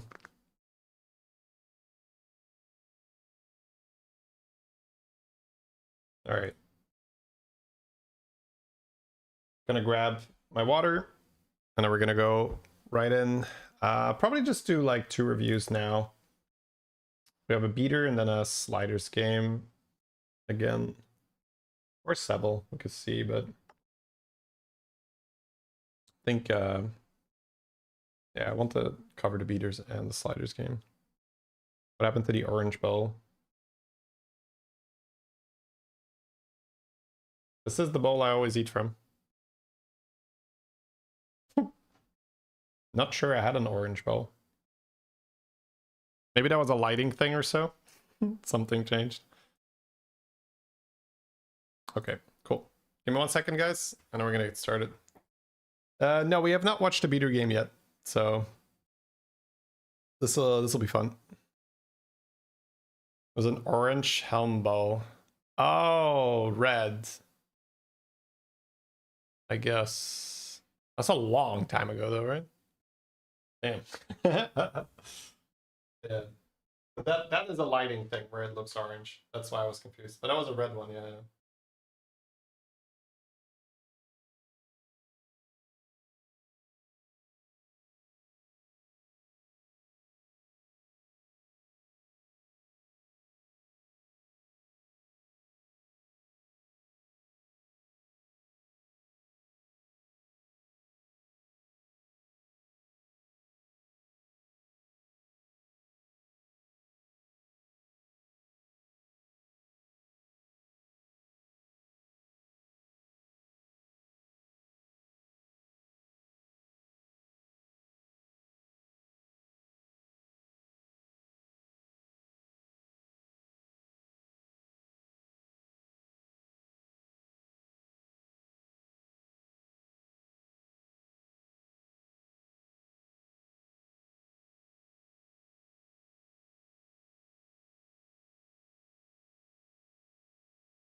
All right. Thank you very much for waiting.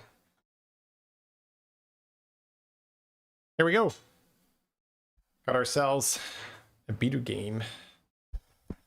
Favorite mukbang streamer? Oh, the bowl you call orange? That one broke. I just remembered. I was like, what did happen to that? But Beast, Dragon, Murloc, Naga Pirate. We got Clocksworth. Clocksworth felt like a Gallywix, where kinda fragile, and then if you make it out, boom. Excuse me, you start destroying. Let's see if he goes for it. It's a great first place hero. Probably gonna need a nerf. 15 armor is probably gonna make it too likely that you survive. Because once you get to high tiers, it's like, oh, you rolled 2 Brands, that's Golden Brand, or 2 Titus, that's Golden Titus. So it's all about, can you level and survive, and then just get the high tier units. Because not getting the triple rewards is not that bad. He's gonna freeze, and next turn he's gonna buy the 2-1 and the spell to double buy, I'm guessing. And then he steals the Busker, hopefully, and then he can level have another card, yeah. Okay, so he's just gonna get the Trog value early. This was a card where, you know, we weren't really sure how to play it, how to level with it. But it is basically a Boulder Fist Ogre. Yeah, I'm dodging the stat line, you heard it. Ooh, that's golden then, wow.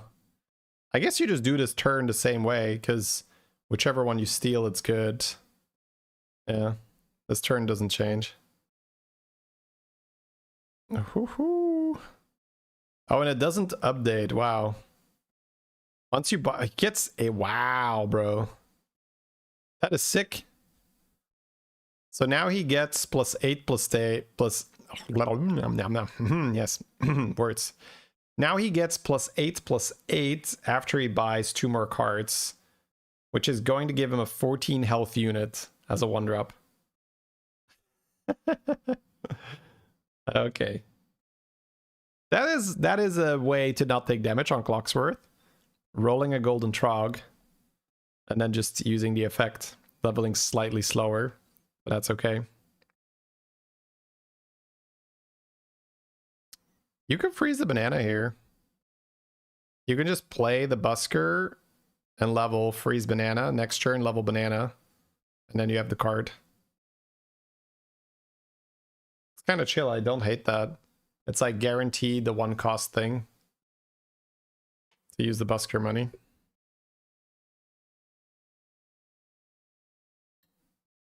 Cool.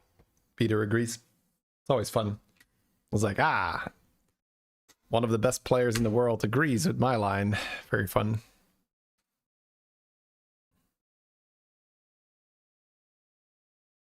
So yeah, this one's super easy. And then next turn, he just doesn't lose either. And probably the turn after that, maybe even. Because that's 16 health unit after the banana. So just level banana into level again.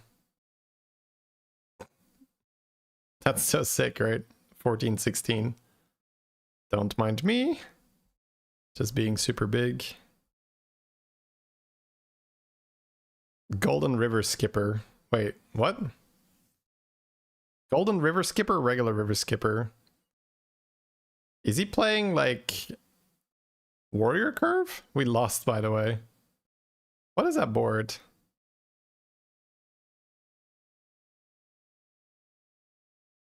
Huh. Chroma Drake too. Oh, okay. So he tripled into Chroma Drake. Right. Man, thought we weren't losing. Then we got kicked. Can you sit here? Sure, but I mean, it's tough, man. It's like, God, just like imagine just doing anything but having 1,000 or 2,000 people just constantly checking what you're doing, how you're doing it, if you're doing it right. Oof, that worked out. Okay, so he did not want to go to 4 here with his big trog. He found the triple buy to be worth it, and yeah, it looks pretty worth it here too. It is a weaker hero early on, right? Not being able to get the triple rewards, but really starts paying off later. Ogre should be added to Battlegrounds. I think it was for April Fools at one point. Yeah, that was basically just my empathy for JJ that I can imagine, because having a lot of people watching, it's great when everything works out, right? But man, if you're just like eating shit and then everybody is just like, well, I wouldn't have done that, and then it can get tough. It can get tough to not to not get annoyed.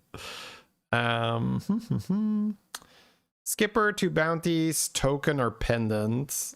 I'm guessing not pendant. I don't hate token to make high tier units and then golden them with the Clocksworth. But let's see what Beater wants to do.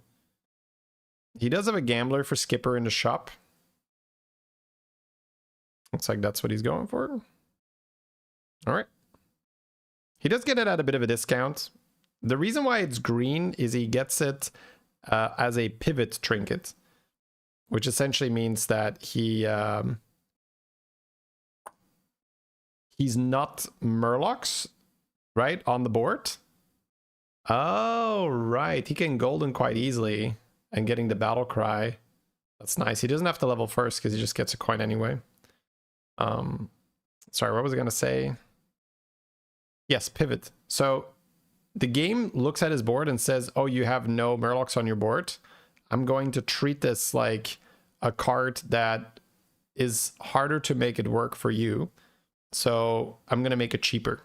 And usually there's at least one pivot trinket that is offered. Of course, with River Skipper, it doesn't really matter. You're not really pivoting. You're just like, oh, I don't have Murlocs yet. Would I like to get some extra money every time I sell a 2-drop? Yeah, cool. I don't have to be Murlocs for that. But you know, it's hard to like make it all super logical.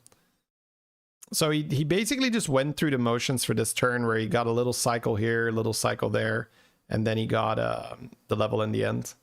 Can you read the hero power? It's false idols. So you only need 2 copies to make a triple, but when you triple, you only get a coin. So we've already, you know, we're talking about this hero probably being quite strong. I played it myself and I got a 1st and an 8th.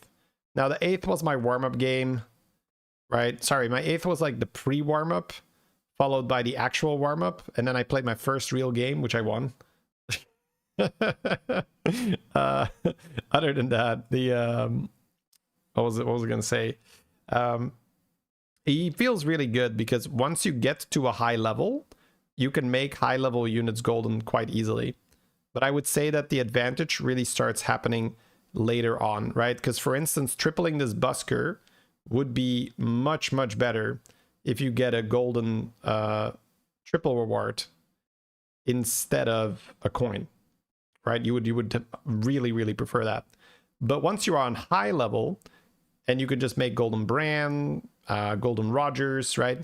Then you are like, oh wow, this hero power is amazing. So it takes a while to get going. He's looking at the 4-drop potentially here because he does have the Mana Saber to help farm. Yeah, looks like he's going in on that. So selling the 6/2, cycling the shell because it's basically free money. And the 1-drop can also give you extra stuff. So he's going to keep the surf for more avenge potential. Short. Excuse me. Yeah. So putting the 1/1 first, making some board space so that he can attack with the Mana Saber, spawn 2 taunts, and then he puts the extra minion on the taunt, which very likely ends up dying anyway. So undefeated, pretty much, yeah. Yeah, you have the pre-warm-up, then you have the warm-up, then you have the real game. So everybody knows the warm-up doesn't count. The pre-warm-up definitely doesn't count. And then after that, we had the cooldown, we had the post-cooldown, we had the post-cooldown. And then I had my second session, which I also immediately won. So still undefeated. I think I only won 2 games. Now they were like very strong players and I was super tired, so I definitely didn't play super high level. But they were fun games. I think they were both on the new hero. Yeah. I was playing Clocksworth for a win. I was playing Gen for a win. So that's always fun when you could take the new heroes. Alright, so Beater got to level 5 in. The Gambler is just straight plus money when he has the Skipper. I think he's looking at the types and whether he wants to entertain just pushing 6 or whether he even wants this Outrider for more rerolls. I'm not entirely opposed to 6 because we still have the 9 armor. Let's see what happens here. Nice. Yep. He is going to do it, looks like. Especially with the free reroll, right? So Titus is like our first interesting card, but on our board, not really. You would need to have some other stuff. All right. Tad is a free cycle. And could give you like a mycologist or something, so definitely want to do that. Just considering whether he wants to roll or end on this. No, just going to take his free cycles.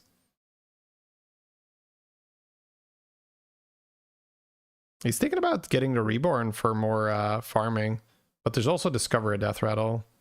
We'll take the Titus anyway. Okay. I guess adding the Titus to your board means that you might just get something like a Rylak or so, and now you already have the Titus. And there's such little advantage to buying the other cards here that he figured he's going in. ixxdeee with a big Mama Papa setup already. I guess it's not even the Mama Papa too much. It's the Deepwater clan that's triggering. Because the Macaw is triggering Battlecry, and ixxdeee has a Bran, obviously, because he is Bran. Right? Crazy insights. I know. This person has Bran because he is Bran. But that means that Macaw Portrait is a high roll for sure. Okay. Good milking round, though. So it's going to take 15 here.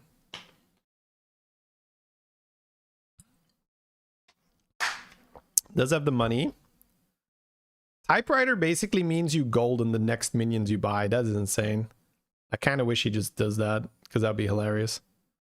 You can also just get a Proud Privateer, which is good, but the next 4 minions he buys are golden. That's what the Typewriter does. He's gonna take the bounty, though. It makes sense. The bounty is a very, very, very good unit. Okay, he's gonna go spell power. I guess he already has some spell power from the dragons, too. That's true. Okay, that makes sense. If you're gonna have the spell power, the bounties are even more effective. He's got money in his hand if he wants to keep rolling. There's Rogers. Okay, well, he gets Giga rewarded.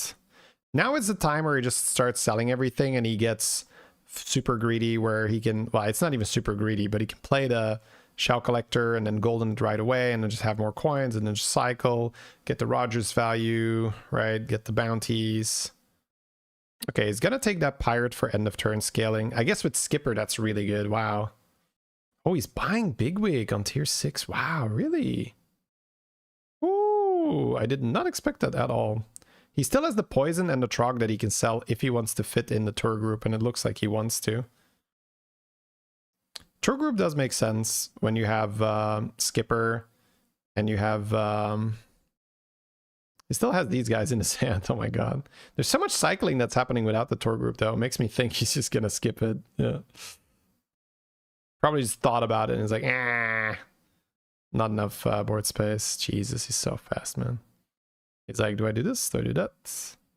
All right, so end of turn, this 5-drop pirate. I think it adds +2/+2 to the leftmost pirates for every card played. So let's see. He has a 22/14.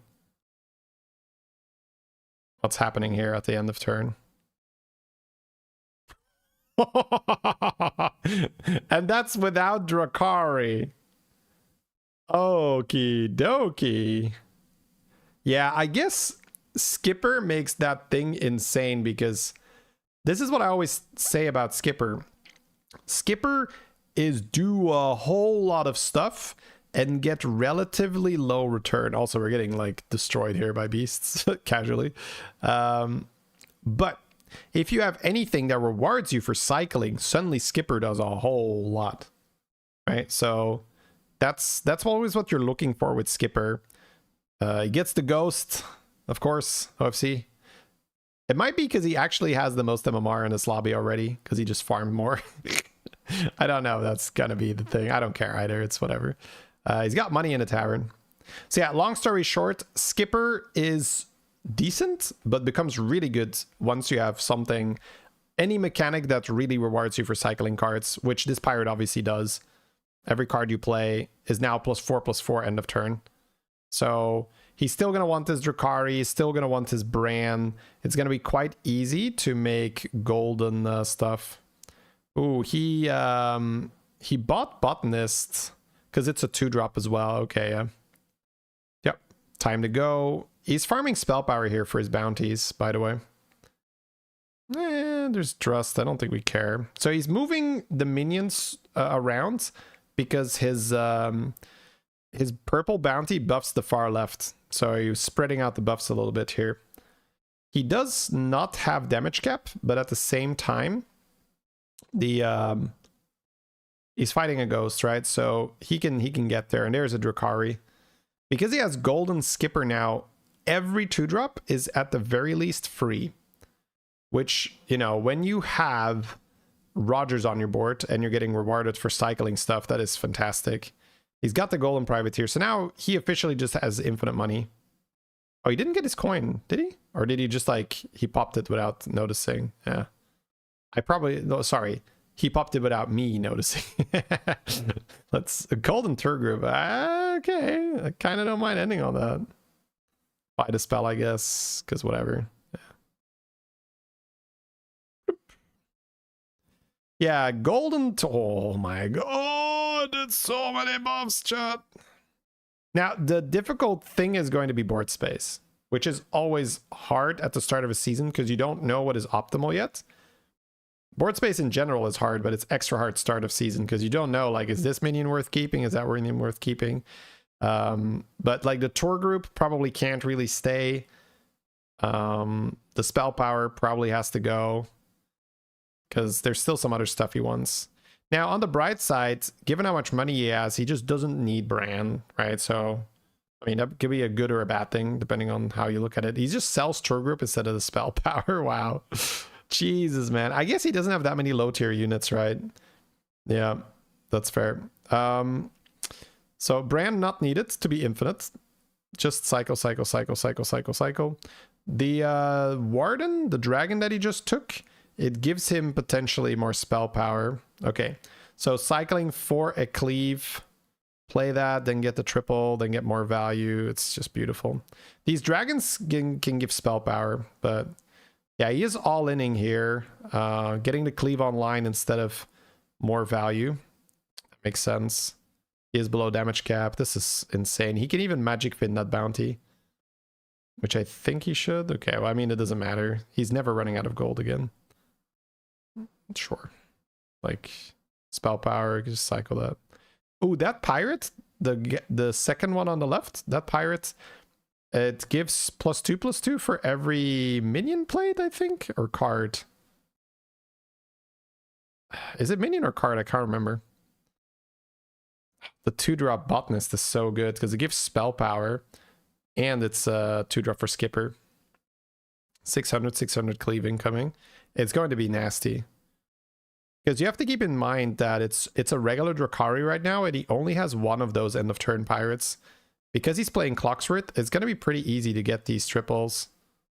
Well, doubles, I suppose. Okay, he does still want Bran. Oh, because he gets more value from that. What did he sell in order to fit the Bran?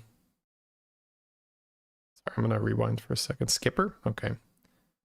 That is fair. So, while Skipper gives him basically an easy way to play a lot of cards, it will limit what he can do because of just sheer animations.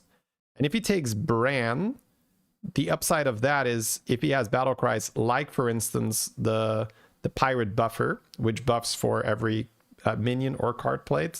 Not 100% sure. It's just more stats to have the Bran, I think, than to have the Skipper. Because he's not running out of money anymore. He still has a Golden Warden in his hand that he can't really play. He has, I mean, look at it. He's on 30 gold and he hasn't rolled yet. He hasn't started his turn yet. 33, 34, 35. He just buys Shiny Ring because why not? It's just like go. Golden Bran. Oh, he can play one... You could play one of these pirates and triple put it in the hand. Yep. Dude, this Clocksworth guy is sick.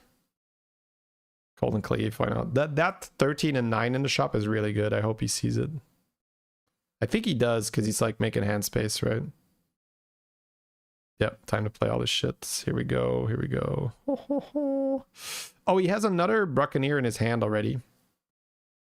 Then board space truly becomes a bit annoying. If he ends on that Buccaneer, he could cycle that Buccaneer. He could triple the Drakari, start of turn or something. He could sell the Bran if he has enough money. Don't think we're selling the Cleave. That doesn't really make sense. More money for next turn. Another Draconian. My god. Unbelievable. We're buying the spell. Man, he is making good time here, by the way. I guess bounties on the spell. Those are fair. Oh, the spellcrafts are cards, right? Oh, that makes the end of turn buffer so good. My god, it's going so fast. Incredible to watch. Yeah. Like, we're not done yet. Let's go. He can hold some money for next turn.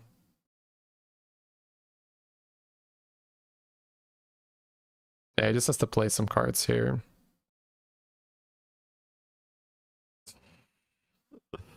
Alright, so he's gonna hold the buffer in his hand. Ding! He's gonna hold the buffer in his hand so that he can end on Fellfire to squeeze in a little bit more spell power. Because as good as the end of turn buffing is, he's still getting significant value from spell power. Because every time he gets a bounty that does like an AoE buff. It buffs on 3. Isn't Buccaneer only spells, not cards? Oh, is it just spells? Maybe it's spells, but that doesn't really matter because he has bounties, right? And they're casting so much. Okay, wait. Does he hover it here? I want to see.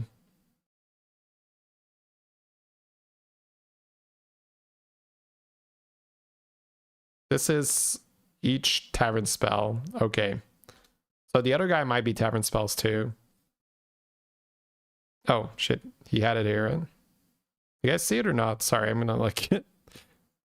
I want to... Yeah, I could look it up too because I covered it, but I covered so many cards. No, it's card. It's card. He played 77 cards. So one is tavern spells, the other one's cards.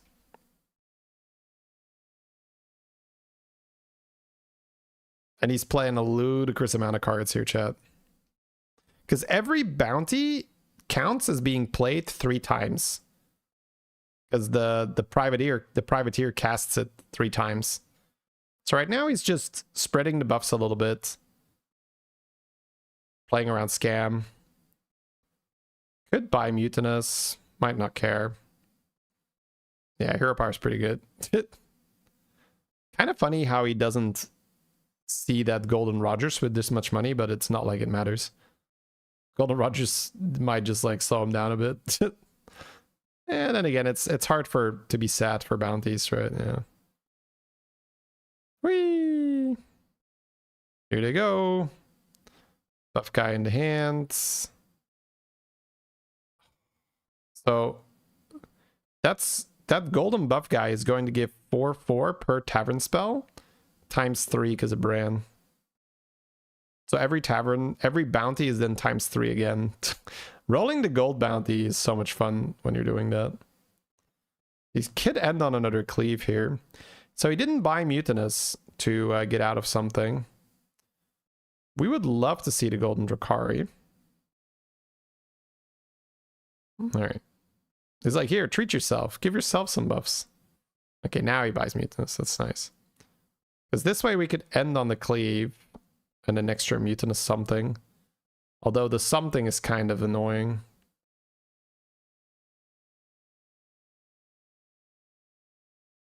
Okay, so he has another one that he can't end on. Because, well, first of all, there's no time. But the other one is he wants to also buff the other cleave. 460 end of turn with a regular Drakari. And only one of these Brazens or whatever they're called. Fishu is using a combat Naga strategy here. It's not bad, yeah. Oh, does that tier 5 say an extra time? Oh, that tier 5 is like Titus. So that tier 5 Naga says your spells cast an extra time in combat. So you can stack them. And then obviously with Titus and then the death rattles. That's not bad. Like, that's not bad. How is he going so fast? Well, good computer, optimized setting as well, where he has it running on high frame rate. He's looking like, which is the unit I need the least here? He's looking at Rogers, which is fair. All right, he's gonna keep the Rogers and get rid of Golden Bran. Totally fine. We did say that he didn't really need Bran, but if you have a Golden Bran, you might not even need Rogers, but Rogers is definitely safer to keep because you could just not roll battle cries. All right. Because we don't have a Bran anymore, it doesn't really want the minion. And also it's like location, I guess, right? This event was in NA, the server, and Beater lives in NA, and then potentially closer. That's even less ping. I don't know where he lives, right? Okay, so now he has double Brazen to end on. Right, there's no triple reward. He has to like wait a second, like, oh wait. Glow scale? If we're going all in. Ooh, no money. Ew. Yeah, I do hate when that happens. Yeah. Oh, we have a Golden Rogers, finally. Oh, I guess Hamul just cast it for an extra card played. And then rip, rip, rip, rip, rip, rip, rip, rip, rip. Look at how big this gets. And this isn't even the end of turn. This is just purely bounties. 450 from bounties. So 2 Divine Shield cleaves. He's going to get so much more because this is the first turn. He's ending on 2 of those end of turn buffers. He had 1 only. Oh, the animation's so pretty too. Yep. Hello there, beast player. We brought some extra cleaves this time. Bam. Yeah, not bad. So 1,500 health. This definitely seems fun. I really like the bounty mechanic for pirates. It's like a super fun way to play the game. 28. Ooh, we get to go again. That's always fun. I love when you're having a fun game like this and the opponent doesn't die in one go, which does sound incredibly BM, where you say like, oh, I'm so happy I didn't win immediately. He's thinking about what to sell here. There is an argument to sell the Rogers, but the Rogers has a lot of stat lines, so seems bad in the end. So he's gonna sell one of the buffers and maybe end on the 3rd cleave because you're fighting beasts anyway. That would make sense. Oh. Might even hold that purple bounty, but he's not buying the triple? Okay.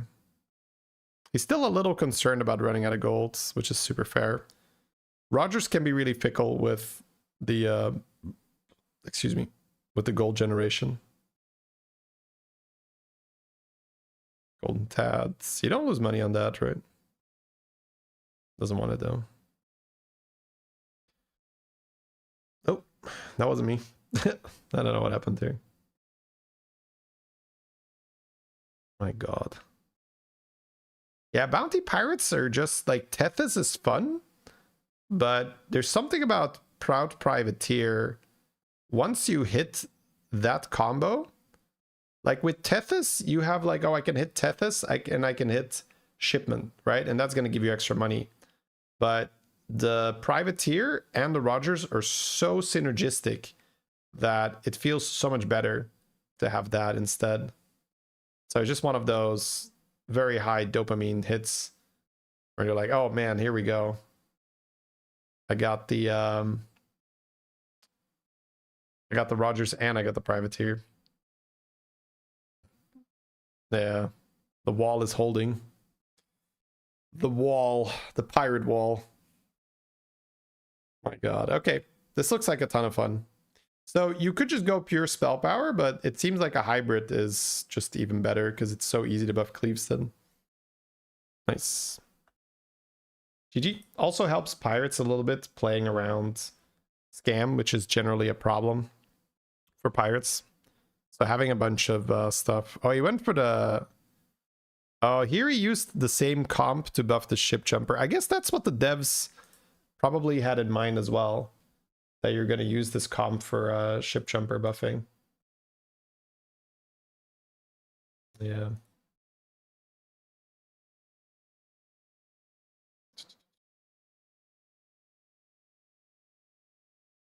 Dogdog's Pirate Exodia.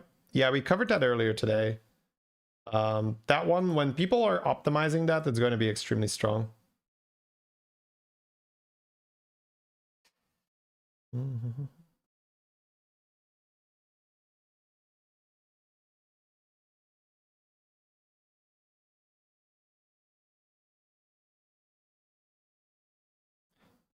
Is there a guide to optimize these? For me, the cards jump around a lot. Oh, that's for everyone, unfortunately.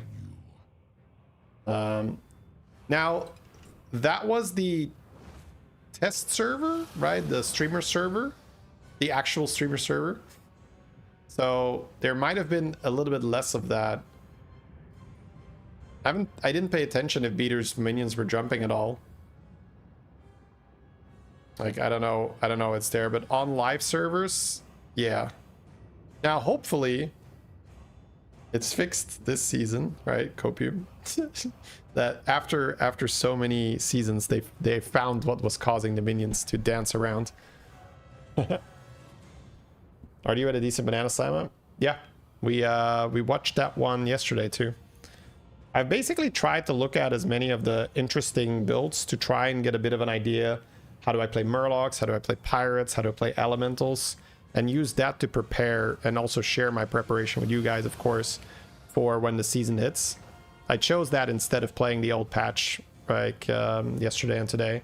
I think that's like more fun for you guys too. There's probably plenty of people that are playing old patch if you want to see that.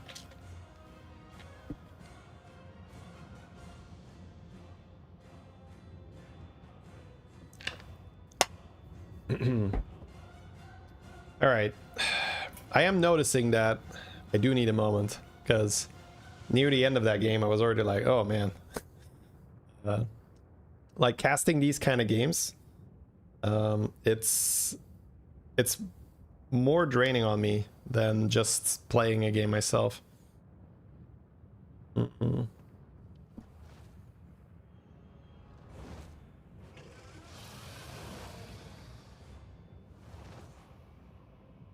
Hey, Cosmo's mad. Caligos and Bounty's back. Yeah, Caligos. I think Evoker with Pirates will outperform as well, just because of how easy it is to spam bounties with Privateer and how Poet will double that. So I think that for Dragons, it's probably Rogers, Privateer, Evoker, and Poet instead of Kelly.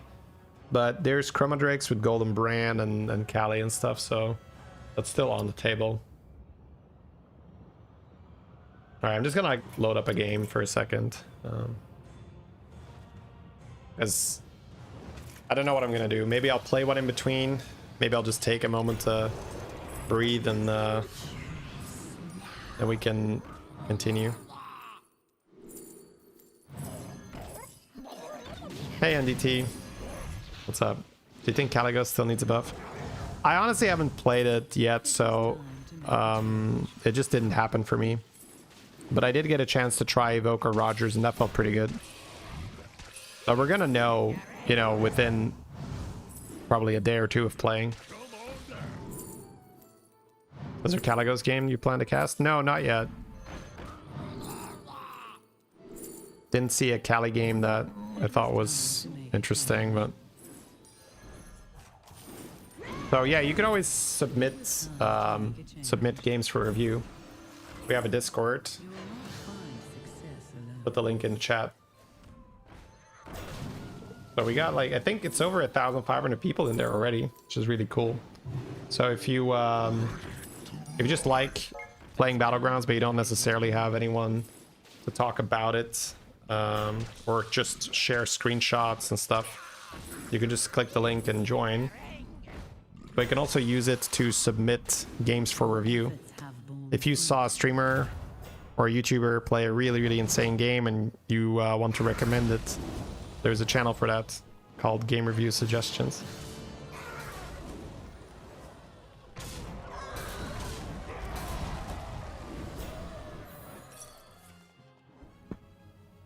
You're late? Yeah. I mean, I started a bit later today as well.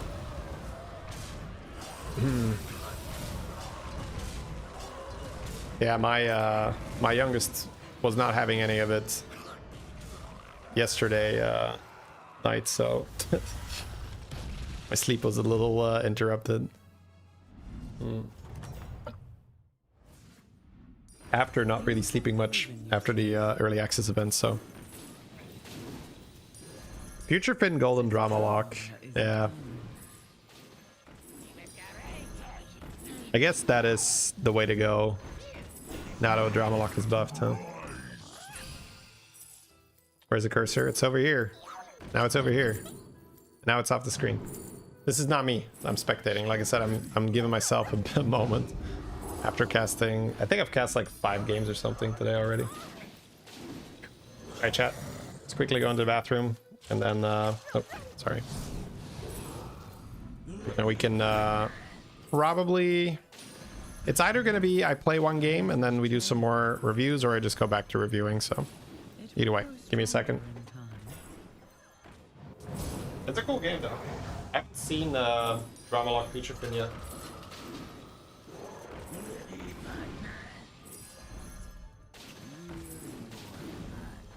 You will not find success alone.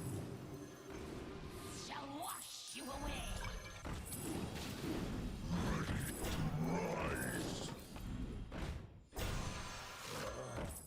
A blessed trade.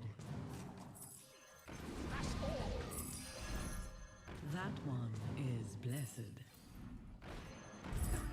You will not find success alone.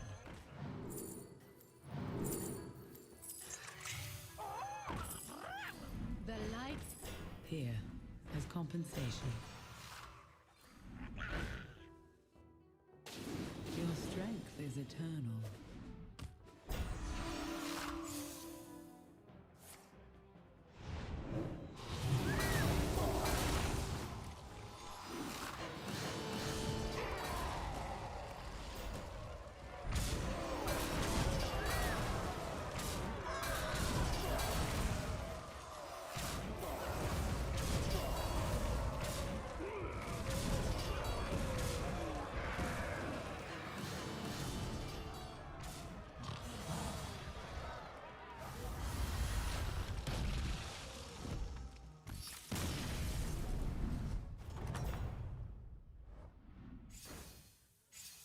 A fine performance. It will grow stronger in time. Its power is eternal. It was time to make a change. I see its potential. Here, as compensation.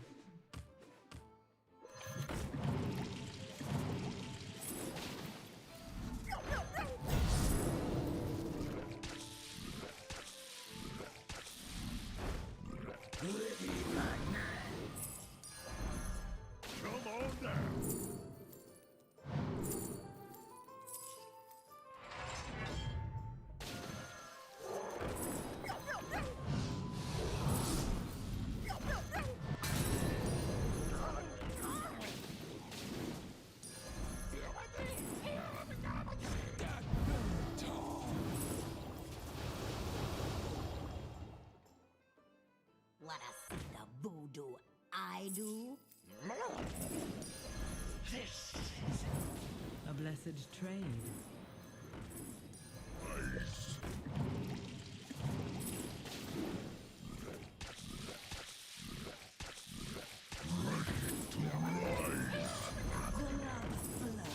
And I flow with it.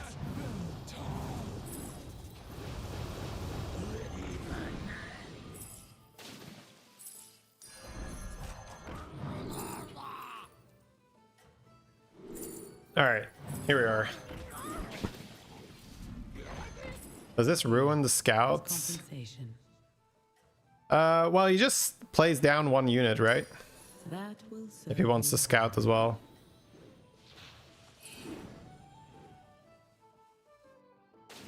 You are the brightest star. Yeah, I don't think it spawns now. Yep. So he doesn't get the double.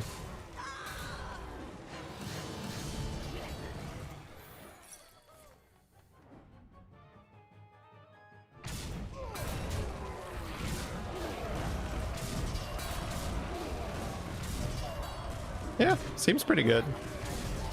Tier 7 lobby to do that.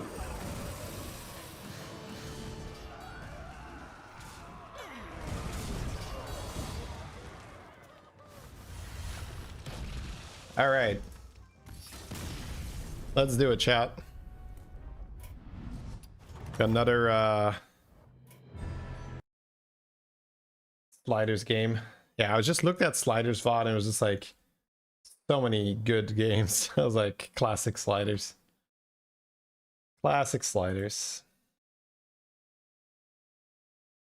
All right. Here we go, chat. Let's Probably going to be our final review. And I'll see what I'll do after that. Play some games or not. Probably try a game or so. See how I feel. I'll have to change the title.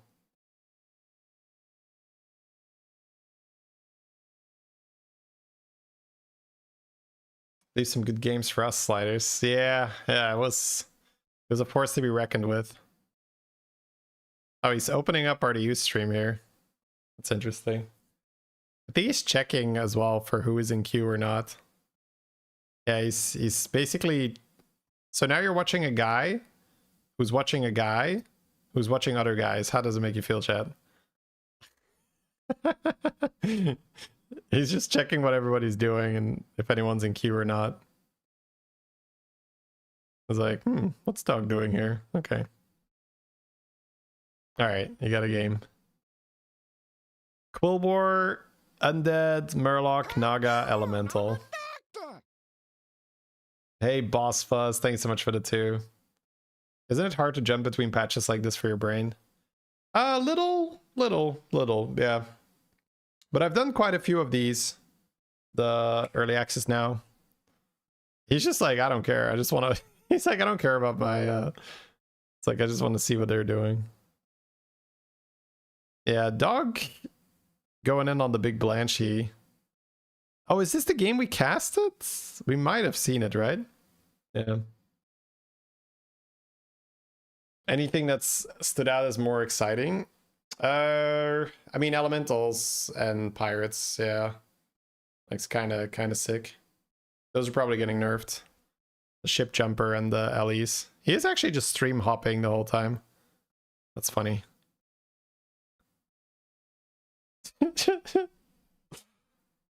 Slider's just giga multitasking.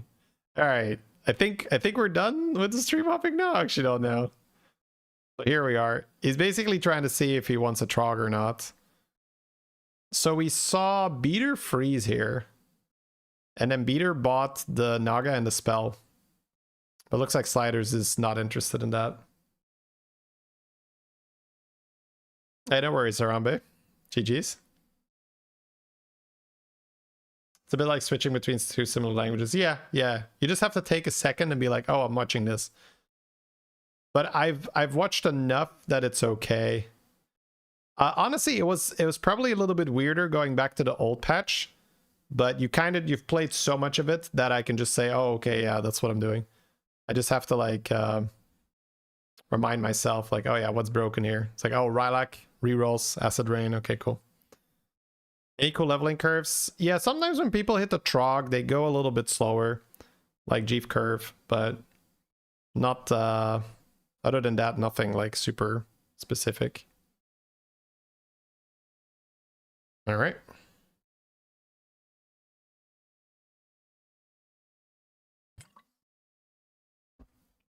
Coin's always nice for a free buy. Looks like he is just going to coin for knights. Aviator doesn't buff anymore, right? Yeah, you don't have to hold anything early game anymore. Sure. Found that a bit of a weird change. That it's not gonna... That they removed the +1/+1. Sliders stream sniping. Well, all those people were not in his game, so not really. Okay. He put his knight in the back, I guess, to try and get a value trade first. Ooh, okay, so he's Gen. And he's gonna take Guff for the first one. And then Toki. Toki Guff is kind of a disgusting combo because you put high tier units in the shop and then you buy them with Guff. That definitely feels a bit like the Obama thing. Where he's like, oh, here is high tier minions. Oh, and you get stronger when you buy high tier minions. Oh, that's so good. Oh, thank you. It's like... Alright. So, doesn't choose to level hero power here. Wants to buy just 2 regular cards. He is Toki and Guff. Well, I mean, he's Gen, but he's got the Toki and the Gen hero power. Sorry, the Toki and the Guff hero power. Who are a bit more vulnerable early. So maybe he just values saving the life total a little bit more. Or he values this Cool War quite a bit. It could be that he just thinks it's a great card. XLTV, thank you very much for using the Prime. Very, very much appreciated. Happy to hear that you've been having a good time with the videos. You can buy Chef and Hero Power and freeze, but you could also just Hero Power. Could also just buy. It's fine. So Scouts going for like the long-term greed play here. Probably taking a loss here. So thank you so much, by the way, XL, for checking if you had the Prime and then using it on my channel. Appreciate that. So the extra money is going to help him next turn to level Hero Power and buy something, or buy like a more expensive trinket. So that is fun. He is getting some decent opponents, but in order for him to win there, yeah, that's... Oh, I thought the Trog had enough damage to kill the Elemental. I guess that's why he has a 67% to lose. That's fair. I like Goblin Wallet. It's an oil every turn. He wants Cathedral. Okay. Wow, so he's going to copy a spell every turn. Oh, Cathedral doesn't work in a combat? Because then he can get the Chef's Choice to trigger twice. That second minion from the left, it casts Chef's Choice when it attacks. There's also just Divine Shield. There's also double Butchering. Some options here. How much percent to lose? I didn't see it. Oh, 63%. Yeah. I think, right? Yeah. Alright, he's selling 2. So he can double buy for Wind Fury. Ah, smart. So is Wind Fury triggered twice? At 5. Then, yeah. So he triggered to Wind Fury twice. Okay, cool. Hey, Kalo. Thank you very much for the Prime and the 20 months. Welcome back. How do you think Gen will interact with the extra Hero Power anomaly when it inevitably comes back? I'm not sure. I'm not sure. Calm down, I'm a doctor. Brannick, thank you very much for the Prime as well. Very much appreciated. Slightly missing the digging a hole at 11 wins. Wow, that is a very, very, very, very long time ago. Ooh, no Wind Fury here. And no good trade here. 74 to lose. That was a bit annoying. I'm surprised by him valuing the Cathedral so high there with no spell to cast. So I've got something to learn here, no doubt. These are some more unexciting minions, but I guess he could just grab them because it's buffs on a horse. It's on a horse. Alright. He's got a Guff proc here. Shield gives the Wind Fury. Oh, it works on triple rewards. Of course he takes it with the Guff then. There we go. Now it makes sense. So he takes the Cathedral because it works with triple rewards and he's Guff. Now it makes sense. Because it didn't make sense to me before, but now it does. Alright, so the Harbinger is a nice card as well, where it copies the last Tavern spell you cast. Unfortunately, we don't really have a great Tavern spell right now. What is the last one we cast? Oh, coin. Yeah. Sure. The spell farming tier 5 looks so good. Yes. We've already seen Sliders use it to high effect with Drakari. He had a Golden Harbinger and he had Baran and Drakari. So he was getting 4 Battlecry spells end of turn. And then he always used the Battlecry spell as his last card so that he copied the Battlecry spell at the start of, or at the end of every turn. So yeah, it was very hard for him to run out of money when he got 4 free Battlecries with Bran. Yeah, this Undead feels so out of place. The Skeletal Strafer, it's so hard to get value from it because you're buffing everything. It doesn't really fit Undead too well. but there's probably just some stuff I gotta learn. Athissa? This might be the time to just go in, right? Yep. How many Nagas are we keeping here? Sorry, basically how many non-Nagas are we keeping here? It seems like we're just getting rid of the, ooh, the math here is awkward. Because he wants to sell the 1/1 coin and buy the spell, but he's one off, so he has to sell another thing here. So he just sells the knight. Okay, wow. Poor knights. They did so much work the whole time. Okay, he's just gonna sell this too. Is his guff proccing here?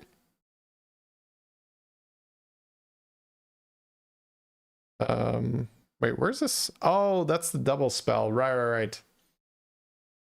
The cathedral is catching me off guard. That's why he couldn't coin. Man, I would have already messed it up. Sliders is actually paying attention to his game, huh? So he couldn't use the coin. That's why he had to sell an extra unit off the board. Because he wanted to copy the battle cry spell instead of copy the coin. Yep. Oh man. The amount of times where I've taken Cathedral and then the first thing I do is play a gem and I'm just like, it copied my gem. That sucks. Stego is back, yeah. Stego is back. We watched ixxdeee have a really cool Stegodon game where he hit Deos while doing it.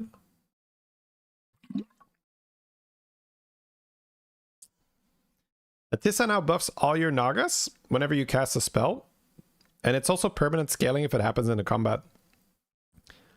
So this first Naga on his board, it's casting Chef's Choice into combat, which means that it's the Athissa is then providing permanent buffs during the combat.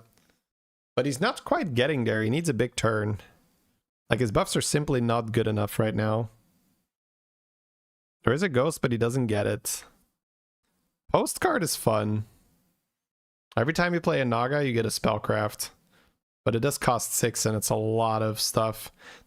And you have no more Syllabus. Okay, so that one is... Let me see. Every time you cast a spell...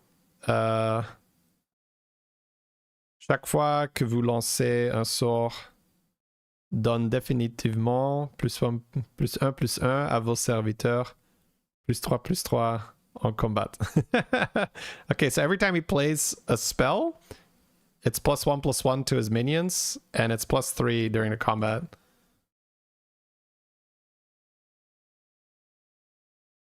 So he's choosing whether he wants postcard or that one. Postcard is every time he plays a Naga, he gets a spellcraft in his hand. Ooh, there's a Groundbreaker. Groundbreaker's a big one. Ooh, he needs space. He needs space. Because he wants to open the triple reward as his first spell. So he sells 2 so he can play the Groundbreaker. And then another card. That's not a spell. And now he has enough space to trigger this and then trigger it again. Beautiful. Sounds so weird hearing me in French. Yeah, for me too, don't worry.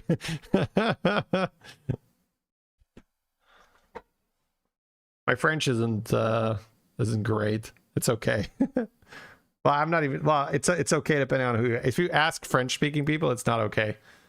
But if you ask someone who doesn't speak any French, it's like, French is probably okay. Deos is back. Is it a trinket? No, it's a time warp.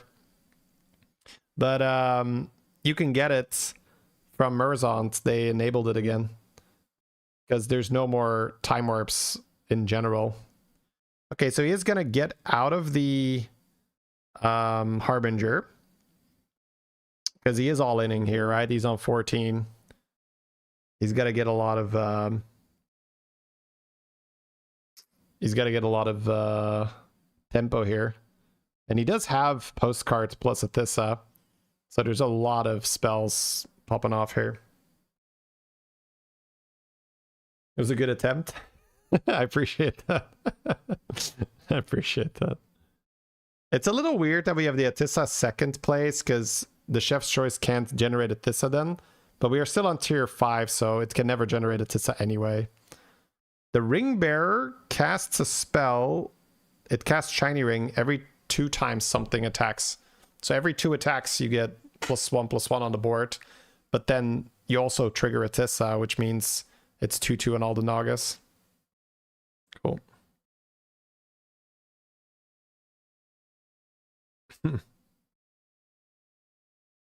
It's a wrenched life. Ooh, how does a tier 6 Naga interact with all of this? It feels like we are more playing around Groundbreaker, given that we have postcard, but not 100% sure on this. Because he didn't take the trinket that gives him extra, like, during the combat value, right? Oh, he's got 2 of those 6s. Wait, how did that happen? Oh, he just hero powered. Okay, yeah, sure. It's like, oh, he bought it from the shop with gold and stuff, you know? It's like, that's the crazy way it happened. Yeah, man. The double spell, what was it called again? Cathedral? That one is such a headache.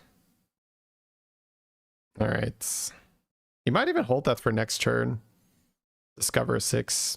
Oh, but it looks like he might want to play both the 6s before discovering, because then he has double Groundbreaker credit before he opens the triple. But he could just hold the triple for next turn too. Nope. Not going for it. I guess he checked his guff and maybe he's close to triggering the guff again.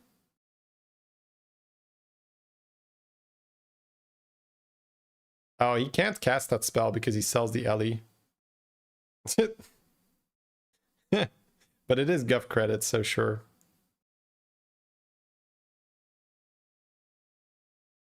All right, here we go. Oh, thank you so much, Carl.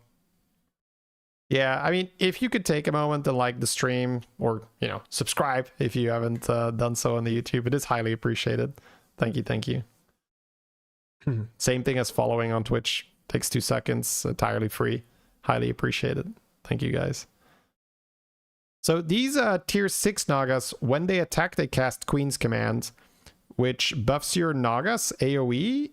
Sorry, which buffs your minions AoE, and I think if it's Nagas, buff it again. So it's like a double buff on Nagas, right? I still have to double check sometimes too. Playing this hero is a lot to think about. Well, he gave himself a really tough setup where he's Gen, where he has Toki and Guff, right? That's not that complicated. But then he has the postcard Trinket, which gives him a spellcraft every time he plays a Naga. And he also gets double cast from his Cathedral, which can interact with the Guff. But there's a lot of oof. All right, so he's trying to proc Guff here, I would say. I think that's what's going on here without casting a spell. Yeah, so just playing some stuff. And then if he procs Guff, he can discover 2 6s again. But it is awkward. How many more does he need? That's a 4. Okay, so he can just buy the Sally or whatever if he wants to. So he's gonna sell his pair because he can't use the coin. You're gonna copy that. I guess he doesn't care. He's got Groundbreaker. Yeah. Okay. That's interesting though, because if he was gonna do that, it feels like he could have kept this Chef's Choice guy, right? To try and fish for that triple. Sure. All right. A lot of unfortunate 6 drops here, but I guess he did hit the double at this at one time. What is very, very cool to me is how long he is staying on tier 5 here. I would not have had the discipline. I would have definitely pushed tier 6 at some point and be like, if I die, I die. But you don't get to almost 20,000 MMR. You can see it. He's on 19,500 when he was playing this. Not on the streamer server, but on the live servers. You don't get to 20,000 MMR by quite often saying like, fuck it. But it's exhausting to play the way he does, right? Because and I'm not saying it's wrong. It's obviously very admirable. But it's a lot of consideration. It's a lot of discipline. It's saying, okay, well, I could die here. I'm below cap. I'm going to play quite different. I need to hold back a bit. Just got to farm a bit more spells. Got to try to find armor first. Maybe if I have armor, I can tier. Like, whereas just being like, yeah, I'll just level, and if I die, I die. That's, you know, it's a lot more relaxing to play that way. But yeah.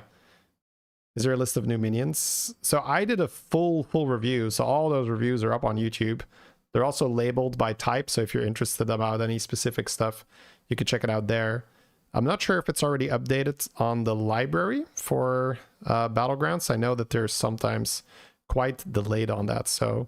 But you could check out Play Hearthstone, and they have an in-game... Not an in-game, they have a library of all the cards, and it's possible that they're already updated.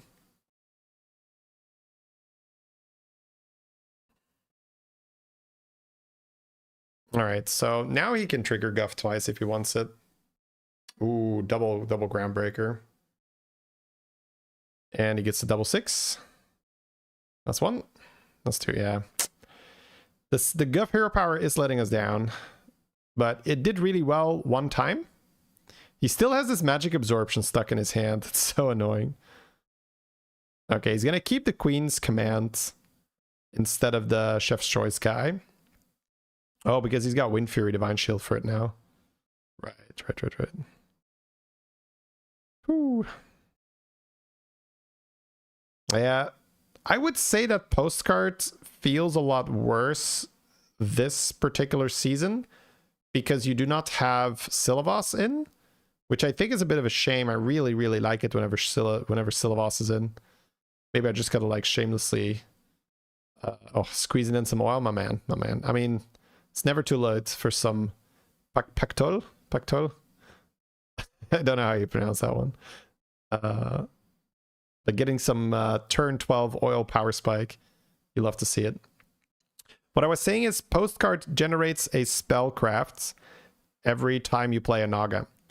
And we had a meta at one point where we had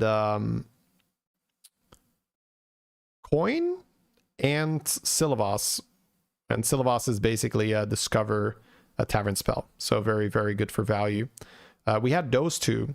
So you were getting coins. You were getting, I think it was also get a random Naga, a tier 1 Naga, and Silivos. And with those three in, Postcard would basically push you towards infinite. But what's happening right now is you see in combat, these Groundbreakers are advancing their counter. So right now, they're at plus 21 per Naga played. And for every 4 spells cast, it goes up. So then it's 22, 23, etc. per Naga. And because he has that Queen's Command, the 6-drop, with Wind Fury, it's casting 2 spells during the combat, and it's permanently upgrading the Groundbreaker counter.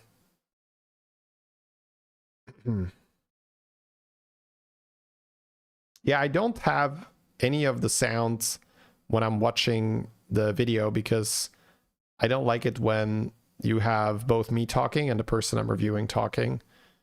I think that for that model to work, you have to essentially pause the video quite often, right? You basically watch the video and then you pause the video and then you talk about it. And I think that would not be nearly as fun and like smooth flowing to watch than me just saying, oh, let me just like mute here. He can finally play those magic absorptions. Oh my god. Yes, thank you. Tour group is like, I'm part of the team. He's buffing me. Wait, what are you doing? Ah! Goodbye.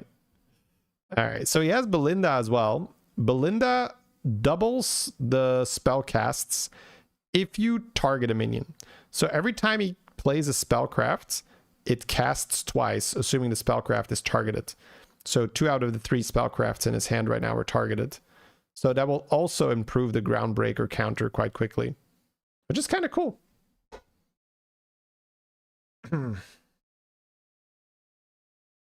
What's the spell he's holding? The spell he's holding, the magic absorption? You can only cast that on an elemental. That's why it was in his hand the whole time. He couldn't play it. He tried to play it a few times and was like, oh, right. So you have to You have to wait until you have an elemental, which is why the amalgam was so good. All right. Belinda's honorary Naga. She's very, very good in elementals too. ixxdeee with the golden tier 7, but not much else. Oh, well, I mean, that's a big... Oh, it's Future Fin. Okay. ixxdeee has Future Fin. Okay, sure. That's fair.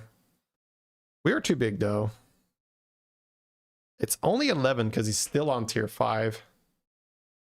The discipline to not level has been, like, insane. Costs 5 gold to go to 6 now. But he's like, well, we came so far. I don't think I care. Are Quilboar in? Yeah, Quilboar in. So I guess he buys Scout because it could turn into something like... Ooh, it's a double cast. Scout could turn into Bacon. Transmute your Scout into Bacon, which is free spellcast, but... Well, not free, but cheap spellcast. It could also be a Naga. Scout being a Naga is probably even preferable. Alright. So now also we're going to see how much does he care about setting up Scam here. Because if you're trying to like be as strong as possible, probably want to buy that 110. My man, let's go. No Scam, just Nagas. Going in. The Queen's Command is also casting twice every time it gets casted due to that 5-drop. The card that is second from the right, it doubles the spellcraft. Sorry, it doubles the spell cast during combat. And the far left card casts an AoE buff during the fight. So then the Wraith card or whatever it's called, the one on the second from the right, that's quite nice. Oh, he also gets the upgrade version. Nice. Very fun to watch. And then Belinda. Yeah. Okay, he's throwing the spells there instead of on the queen thing. Now, it is nice to cast your spells before playing the Naga because it upgrades your Groundbreaker. But I would think that I would still prefer to get Shield Wind Fury on my 6-drop here, right? Then again, if you farm more Chef's Choices, you can play and make your Groundbreaker bigger. But it could be the last fight, so I don't know. I think it would have been okay doing it the other way. Okay. Double Golden Nightbane. I will say I didn't miss that card. Nightbane always feels so bad when you... Oh, right. The Belinda works in combat too. Okay, that's why he did it. See, there's always an explanation. When there's something Sliders does that I'm disagreeing with, very, very often, I will just... He will basically tell me why he did it with his next move. So, because the Wraith Guard triggers an extra time... sorry, the tier 5 Naga gives him an additional spell cast. He's getting an extra Chef's Choice. But the Belinda then makes a Chef's Choice cast twice again. So he's getting quite a lot of Athissa value that way too. Not to mention he has just a handful of Nagas that he can start his turn with. So beautiful.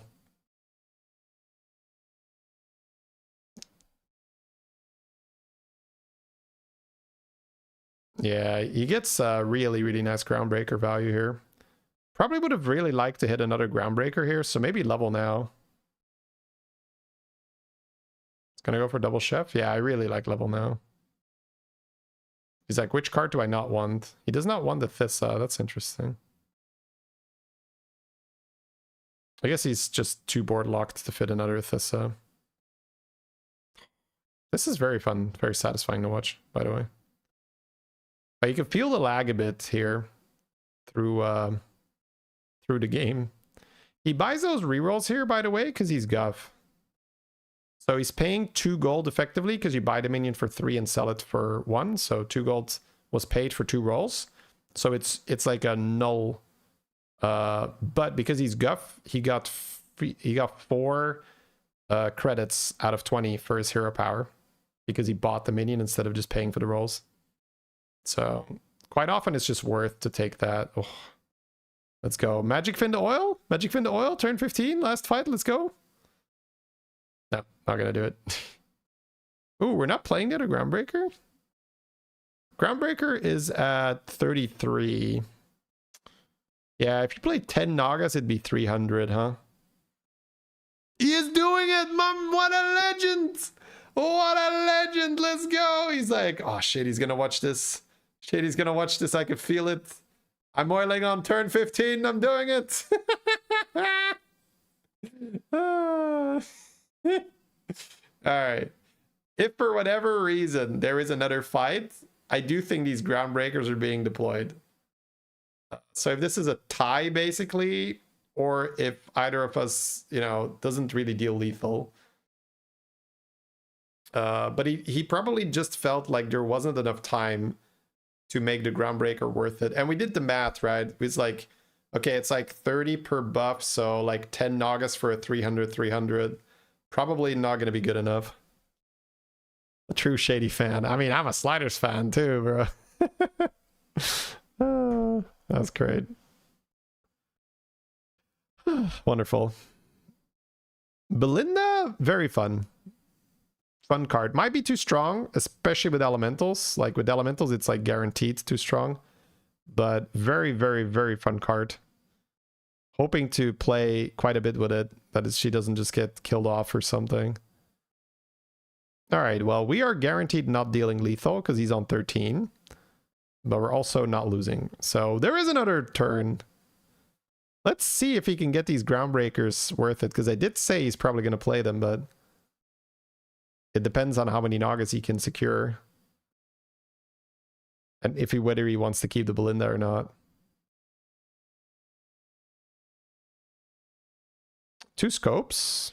I don't hate 2 scopes here. Because he still has a double cast. Oh, 2 6s, sure. More oil. I love how he's actually getting these oils to do something. We see him play Nagas without the Groundbreaker on the board, so he might just hold it and say it's not good enough. Yep, not good enough. He's going to keep the Belinda. That makes me a little uneasy because I feel like the opponent really is just losing to our Groundbreaker, right? So if he's losing to just one Groundbreaker, there is a clear win condition for the opponent, which is add a Leroy. Wow, he's just selling him. No. I mean, you are getting a ton of Athissa buffs because of this Belinda. So maybe that's just the explanation. Okay, goes for the new hero power. Terran is fun, but you can't really use it very well. So Snake Eyes and a reroll. Little cash infusion. Oh! Well, that solves that problem. There's our second Groundbreaker, chat. I mean, just have some fun at this point. Just cycle some Nagas. You're good. Like, now it's so incredibly unlikely that we end up getting scammed because we got 2. You can even put, like, the crab on the Groundbreaker because it's getting copied. No time at the end. Ding. Yeah, that was very much a ding. Opponent did not add or find any scam. If the opponent doesn't find scam, then I think by default it's over because the Groundbreaker is just cleaning up. 5.4k. Very significant. These are some real numbers, right? We've seen a lot lower numbers on a lot of the boards. Elementals do not care. Elementals have very high numbers. Pirate Beater was doing okay. But what was like the biggest ones? I think Murlocs. We saw Murlocs having 7k with a good Mama Papa game. That was also Sliders. We see a 5.5k Groundbreaker. And then Elementals, everything was like 25k. Because of Conflag plus Leyline. And also Belinda. Belinda was huge in that comp. So I'm doing a bit of a recap for you guys. The stuff that was big in my reviews so far. So the biggest stats came from Elementals, Nagas, and Murlocs. Although I don't think Naga is like premium or anything. It's just Groundbreaker that gets big stats. That's like a thing it does. It's good at getting big stats. So, but the Murlocs was like AoE big, and same with the Elementals. So quite a bit better. Wow, very, very cool. That was a very fun game. Belinda is a very satisfying card to see it in action, so I'm gonna assume it's gonna be very satisfying to play with as well. All right. Cool, cool, cool. Horse is back? Yes, but no Kel'Thuzad. So this is something that you gotta remember. The reason why Horse was broken is because of Kel'Thuzad. So there is no Kel'Thuzad. That's a big deal.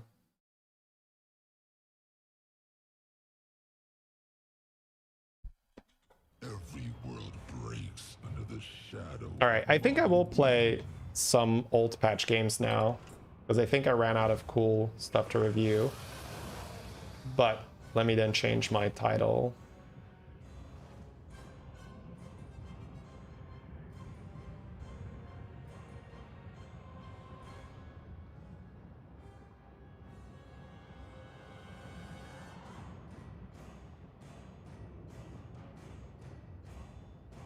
Let's see if I can spectate someone while I'm doing that.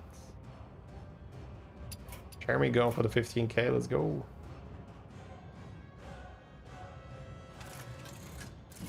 Calm down! I'm a doctor!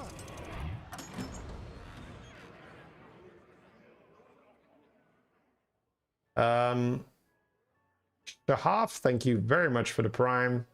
Very much appreciated. Thank you so much, Shahaf. How about Arena? Who here even knows what Arena is in chat? That's like a sad thing to have to ask, but that's probably not irrelevant.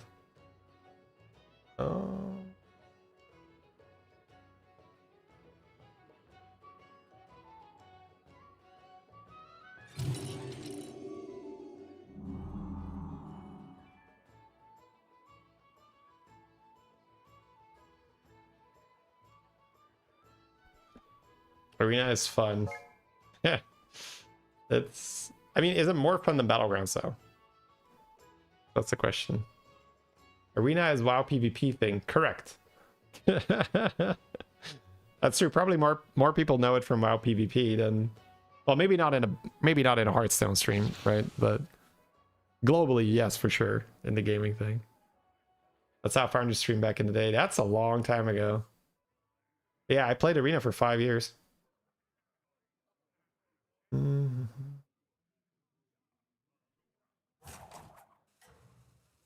Kel'Thuzad is on vacation in Nex, getting some R&R. Yeah.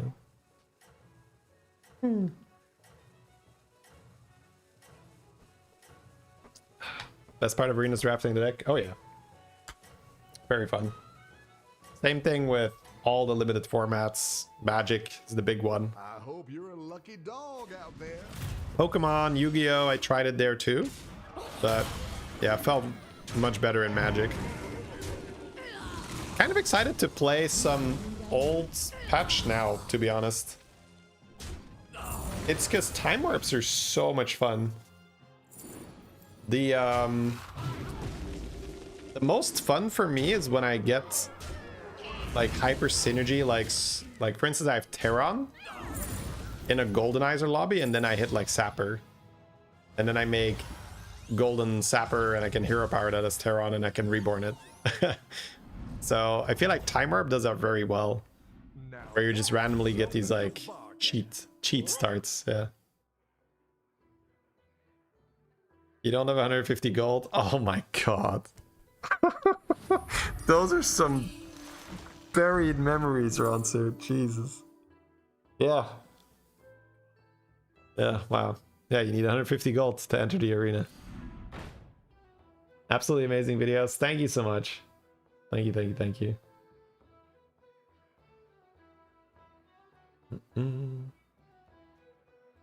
Did you play Slay the Spire? The first one, yes, but I haven't played the second one yet. Alright, let me go to the bathroom and see whatever this is in my eye. And then we are playing some old patch, or I guess current patch Battlegrounds for a little bit more. See you in a moment, chat.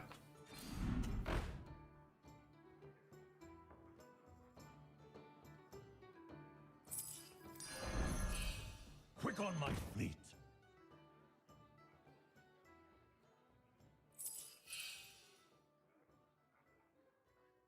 The odds are in my favor. A melody of love.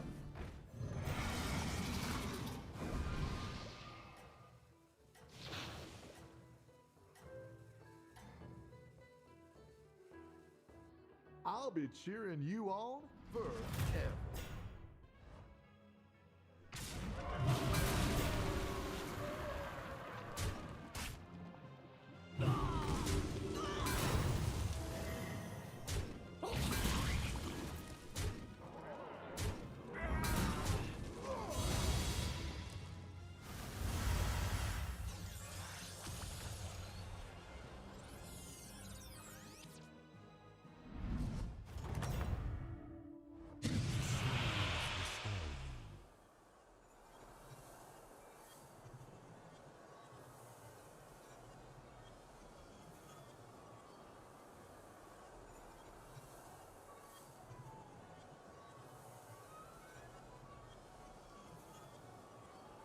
Time waits for no one.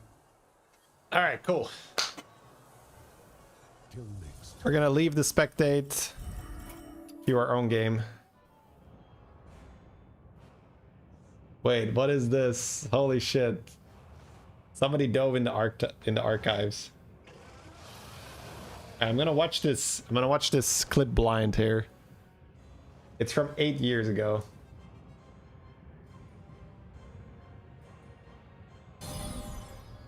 No, he just wins. If he has pyro, he wins every time. This is me and Collins, by the way. This is how long we've been friends. This is Collins and me playing Arena, probably on... I guess it wasn't a Sunday because we had Suits back then, but... Maybe it was before we did Suits Sunday, I don't know. Okay. Look at the cams on the left, chat. Comforting. Some Walker kill one. Yeah. Second loss to pyro today. Let's find out, guys. Dude, that is such a different stream vibe. That is such a different stream vibe here. The portal face was a bit ominous. So. Doesn't have it. Oh. Reasonable outcome. He just dies though. I mean, unless he has. Oh my yeah, god. If he has, let's not. Yeah, yes. Why did you have to say the comments? Oh, you're fucking kidding me.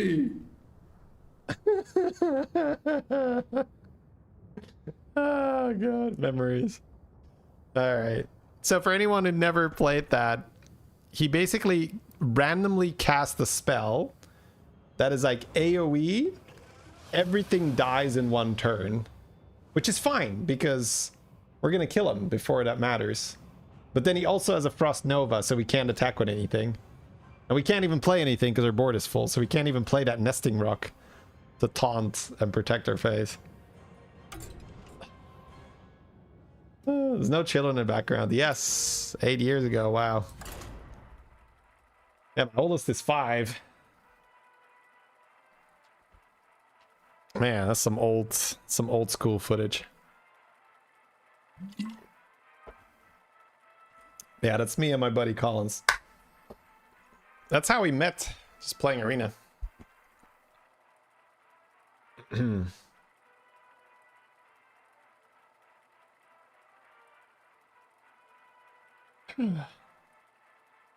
Yeah, it's Doomsayer, basically.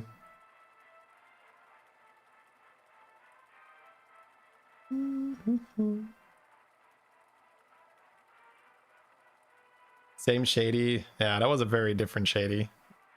I might look very similar, but my god. 8 years, right? Just think back in your own life, chat. 8 years ago. What are things that you thought very different on? Some stuff that you would cringe at right now? If you think back 8 years ago, you were like, oh yeah, definitely. And now you're like, oh god, I didn't know anything. I feel like if you don't have that, you stopped growing, right? Like 8 years is a long time to change your mind on things. You were meaner? I was definitely meaner. Yeah, 100%. Not by design, but I mean, just looking at how I acted, I was mean, yeah. Or meaner, not mean. Dragon Alley, Murloc, Naga, Quill. Obi, maybe. Alright, so this is not the new patch. So Stuntrake is in. Acid Rain is in. Murloc, Naga, Quill. Just Chromie and like go with the flow, I guess. Murloc's for poisonous. A little bit of this, a little bit of that. Yeah.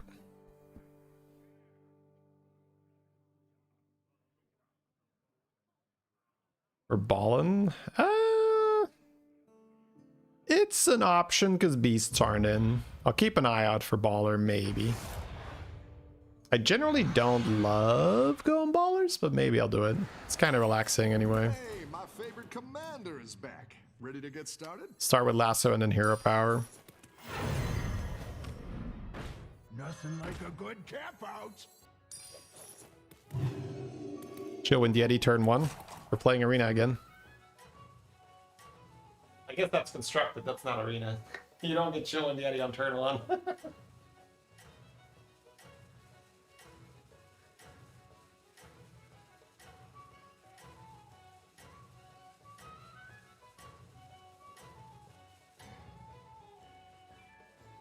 Have a good battle, friend.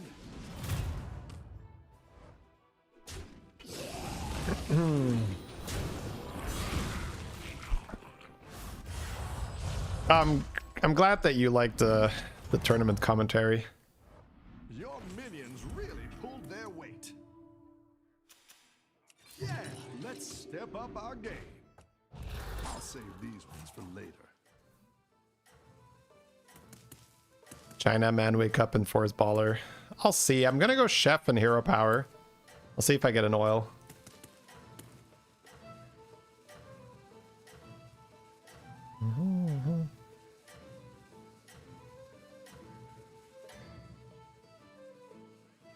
Have a good battle, friend. Hey, Adrias. Congrats on the 9K.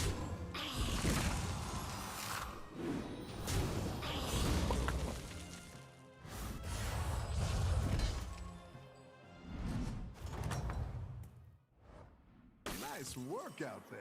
Keep up the pressure. We do have an oil.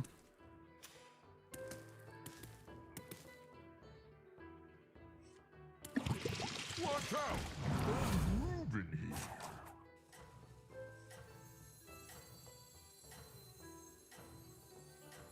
It's not the strongest, but it'll fight hard. I'll buy these two in Hero Power again, I think. Do I? No, it's not good enough, I think.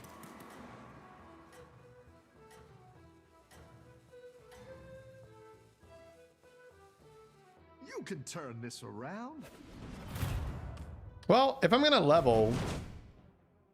I'm gonna level, it is better.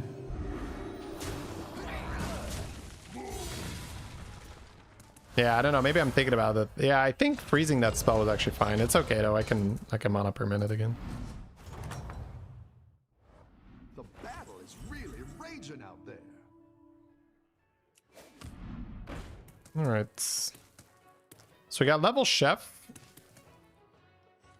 Or we got oil Chef. Try to play Baller from there, but I think level Chef's probably just more fun. I don't really like playing Baller. Like, I'll play Baller if I have the God set up for it.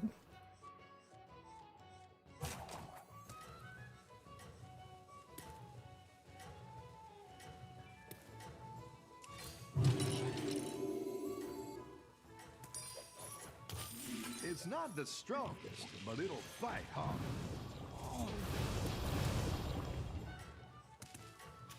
Alright, let's go. Which classes are broken? Allies. And probably some No! Come on! Come Come on! 7 damage for that. Oh. Tragedy. Welcome back. How's it going out there?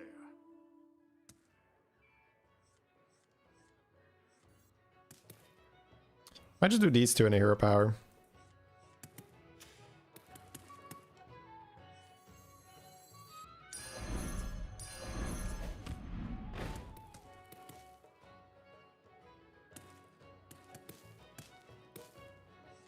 I fight for the fans. Seashells.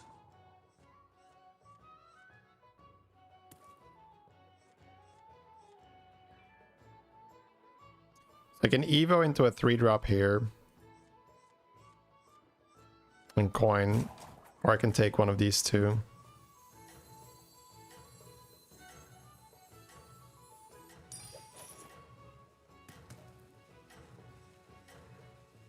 Take this to not lose.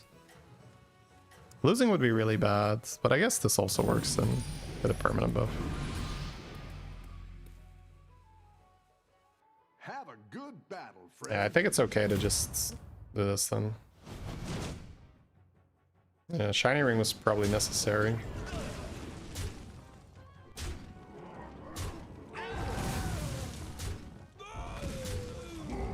Oh! I'm getting low rolled, chat. Or I'm low rolling, I'm getting high rolled. Bro, I've lost 12 health. 12 health gone.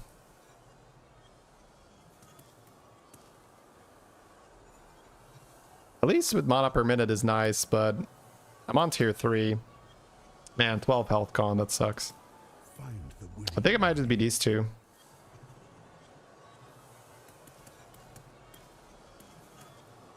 I don't want this. Probably don't want this. That's for betraying ballers. This chat, like what? What is this? Find the will. I could take these two and just keep one Chronum.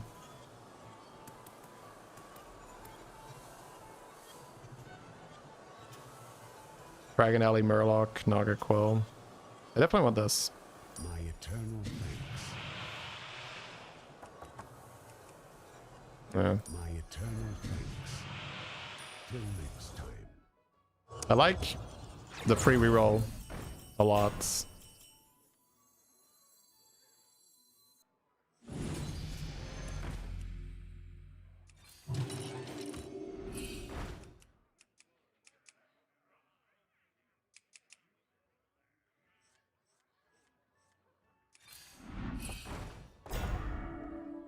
No spell power.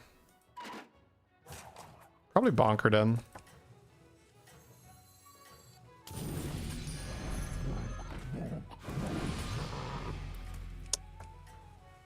Okay. It's just so nice with mana per minute. You get a free credit for at least every turn.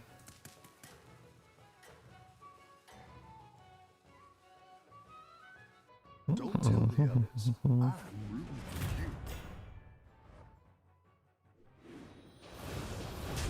It's funny how you guys are referring to ballers as the fun thing.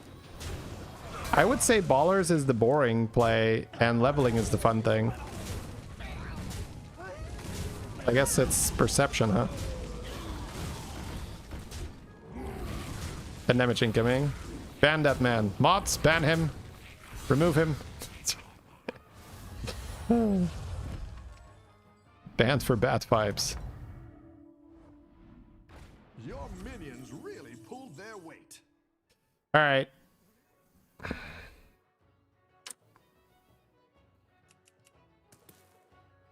I guess I roll once here and see what happens.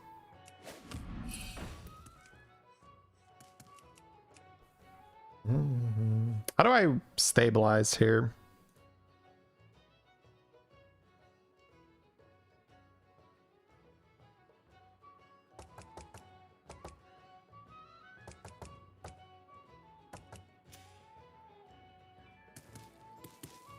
I think I would rather try to not take 15 here and level and then have damage cap. Because I think I want the 6-drop to stabilize with. Leaf through pages is net positive for Elise right now.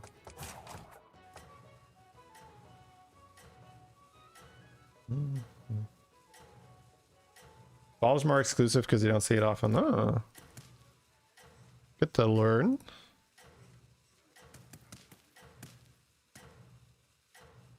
I have 1 Chronum left for the big time warp. Have a good battle, For friend. armor or something. 30 damage cleave.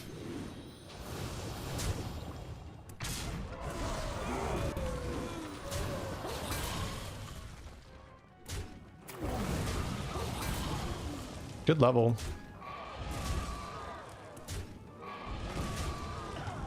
Nice. Really good level. Yeah, staying on 4, it's not gonna give me enough juice to survive for much longer. You're good at this. The shiny ring pickup was good.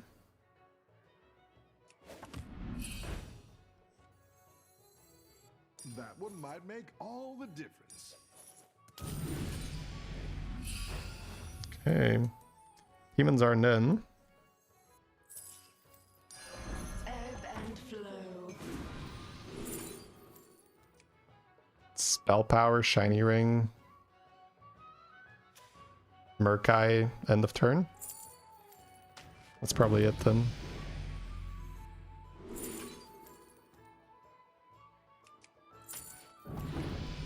Okay. Felbor game? Maybe. Yeah, Felbor or Murkai, I guess.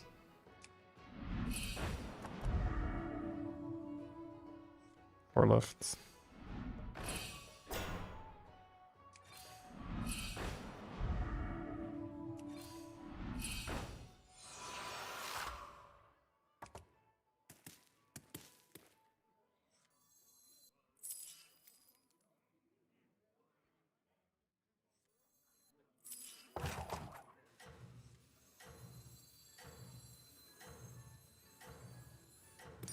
That'll do some damage. That's what I would have picked.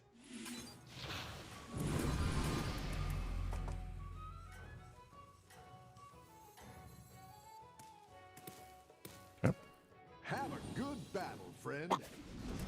I don't want to hit the golden yet. Could technically level roll, get a golden 6. But we'll see. Yeah, we're not going to hero power first because that means we won't get credit.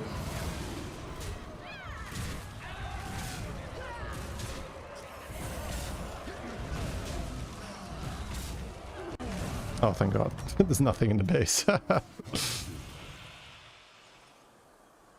Trigger all your battle cries. That seems good. These are bad. Alright. Till next time.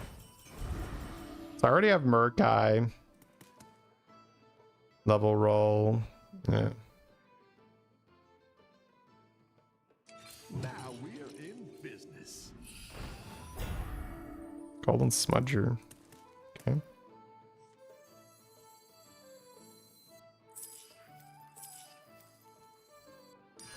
That'll do some damage. I'll be the next Picasso. Oh.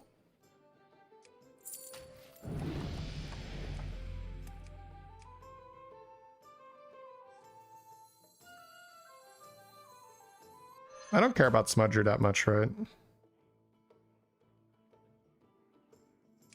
I'm selling for oil this turn.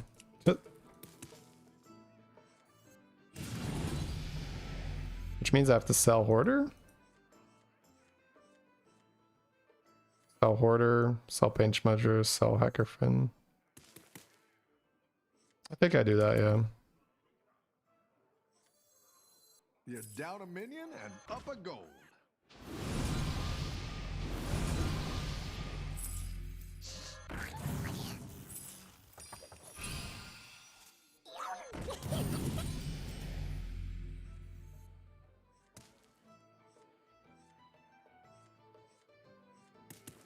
Fun.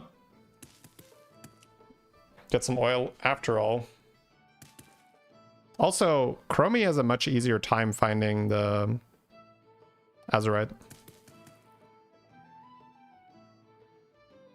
We were off to a rocky start, losing 12 additional health, but then we got some decent ties after that.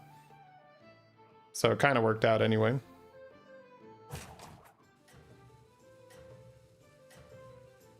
Rip ever increasing stats for the board. Wait, what? Calm down. I'm a doctor. I have Magic Fin, I have Time Warp Murkai, and I have Spell Power. I just have to hit Brand Drakari, Azurite, or just anything. Doesn't even have to be Azurite specifically. Trigger to oil? I am. You can win this thing. It's Time Warp. It hits everything.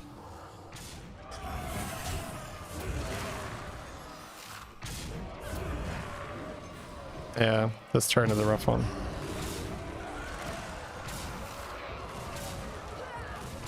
Strength, thank you for the 3 months. The Hoarder is a battle cry, so you lost 1 ring. Well, that seems to be like some pretty different statements. One is like, oh, you'll never increase your stats. But if we look under the hood, what you actually said was you lost 1 shiny ring. I was like, yes, that is correct. I lost a shiny ring. Maybe I'm being a bit of a dick with that, but I mean, those are 2 very different things, right? You can force Goldens with this, but I think we are probably just rolling, getting Goldens too, and still try to get something better.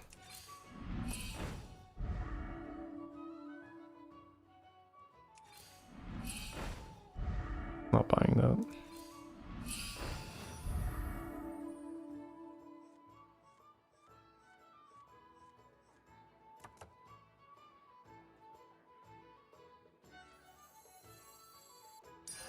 That's quite the army you're building, friend.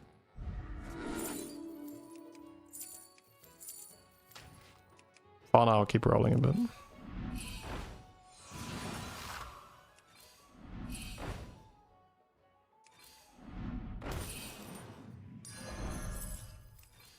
I'll give you a good price.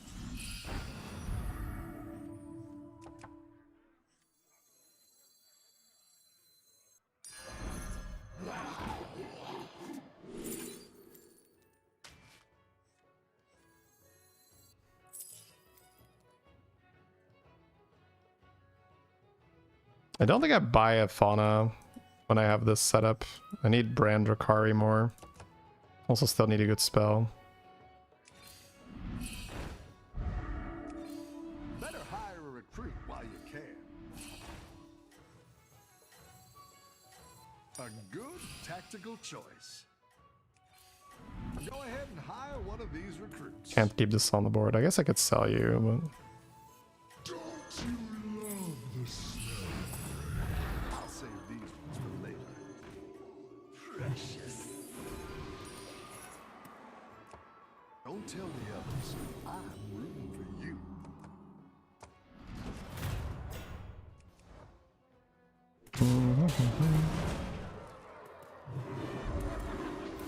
all right.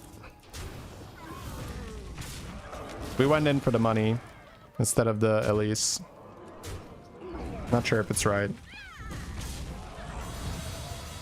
But now we have a big bankroll to find the oil. The oil. My brain automatically says it. The Azurite. There you go. Okay. Big bankroll secured. Okay. Spell power is now not bad, but just hitting Bran Drakari is better, right? Well. Dude, like keeping... Maybe I'm just out of Magic Fin, actually.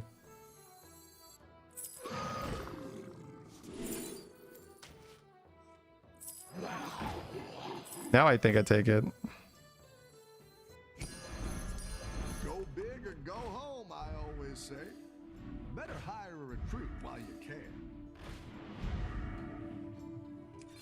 I can have an army of magic fins with Time Warp Murkai. It's kind of cool.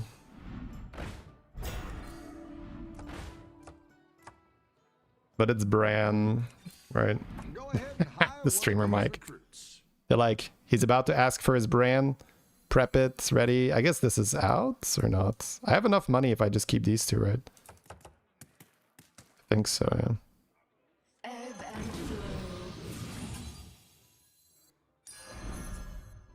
So I'm always playing these two.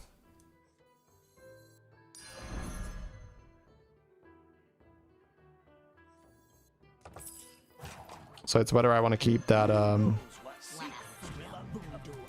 what I would have picked. yeah, I'd rather I guess I'd rather keep 2 spell power, right?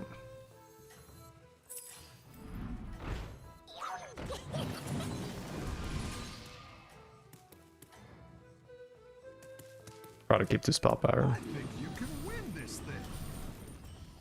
You call 3 times. That's how it works. Oh, thank God.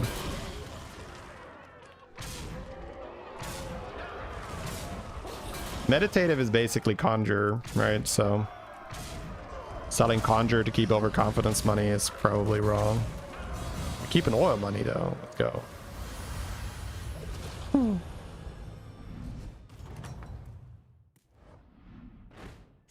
good at this.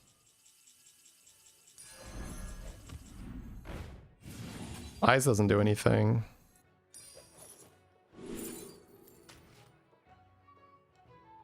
No. Okay. So Golden Brand, Golden Drakari, Golden Fellfire, maybe another Murkai to double dip on this thing now. I'll buy him. Not sure if I'm selling something this turn.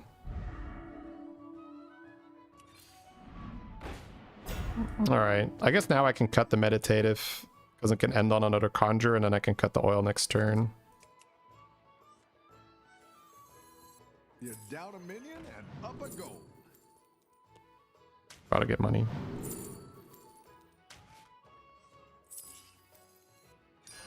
That's quite the army you're building, friend.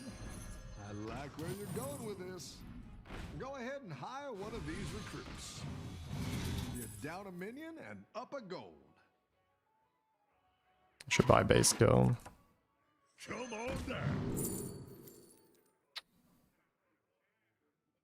I know, money's not bad, but hero power is probably better.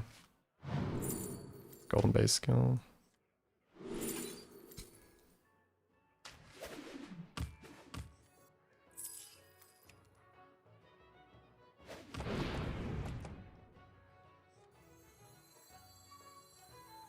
Yeah, just hold base skill this turn, I guess. Got some free rerolls, but I can't use it anyway. I don't have the money.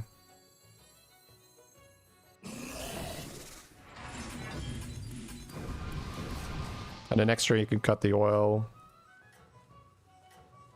Then we have a pretty big bank already. We have golden base skill for playing around scams. So now we probably want to start holding the venomous Murloc too.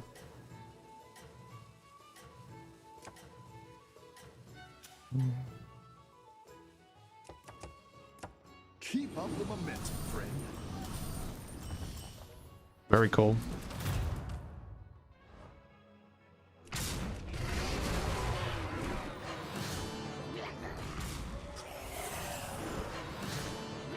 Big drama lock. Not big enough though. This is already our classic end of turn Murlocs. See, we are farming oil after all, by the way, chat.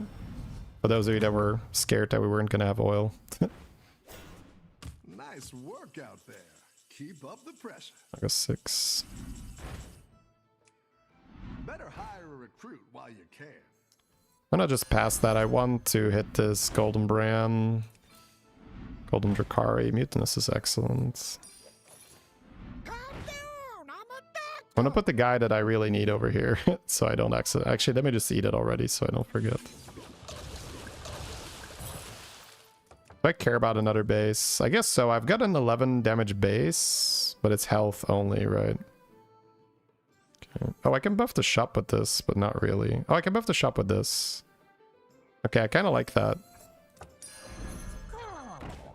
I like having big base skill in my hand.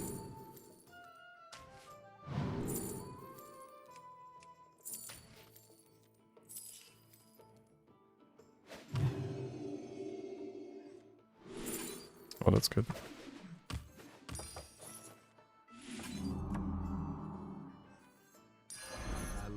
So that's the one I keep. That's the one I goal and then have a big one to summon other stuff.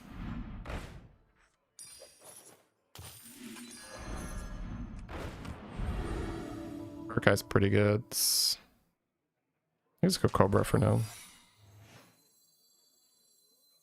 I didn't like that one either. Here's a gold for the trouble. My base skill doesn't do that much yet. I always say.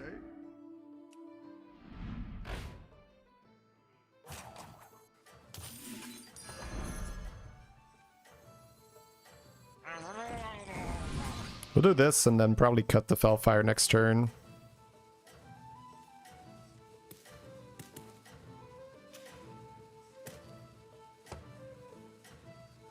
Now we're getting some big stats.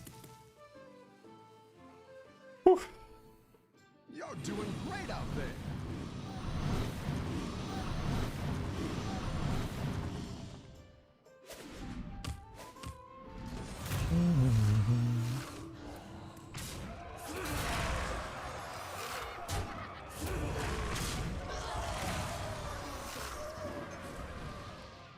Not gonna look for a triple for the Felfire. I mean, yeah, I mean, I'm not gonna sell the Felfire until I have to, right?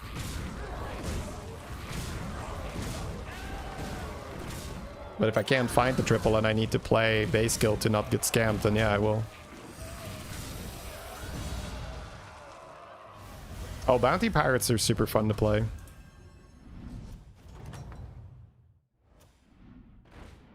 Dragons, yeah. Keep up the pressure. I'm still gonna buy these.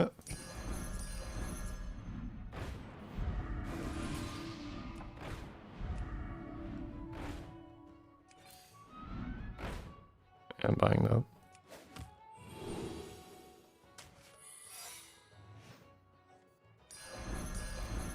Go ahead and hire one of these recruits. I'm gonna have to cut it now because I don't want to start paying for rolls here.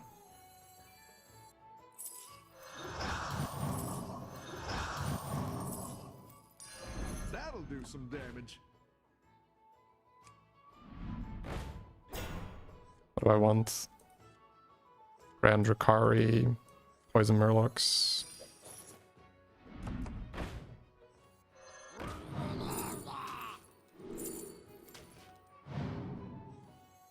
It's fine, just go. Just go, just go.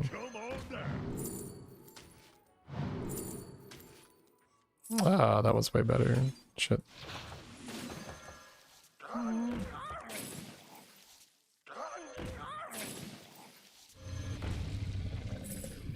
Don't care about this anymore. Sure. Actually, the tier 1 Murloc is also kind of interesting. That'll do some damage.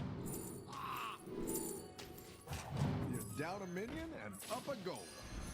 What the fuck? Go ahead and hire one of these recruits.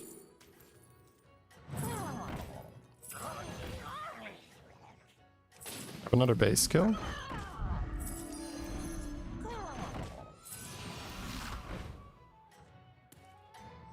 That's quite the army you're building, friend. Oh, why didn't I just end on base skill? Because I'm trying to pull this one. I'm being too cute. Yeah. I'm being too cute here. It doesn't matter that much, I think. Depends on how much work this Leroy gets done, I guess.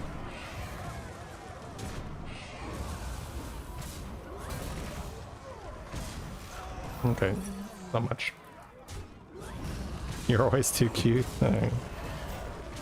Yeah, I think I want to have this in my hand and pull golden base skill, but it's probably not necessary.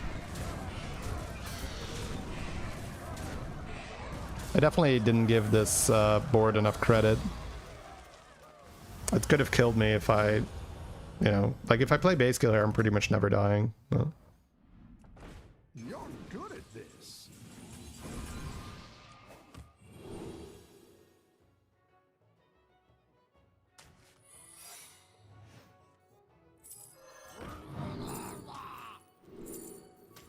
I like the bubble gunner more, but it's hard to set up.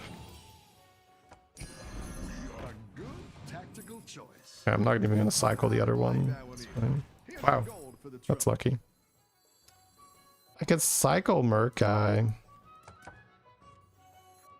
That's quite the army you're building, friend. I guess I just sell this guy, depending on if I need it. It's got Venom and Reborn. I probably don't have to give it shield as well.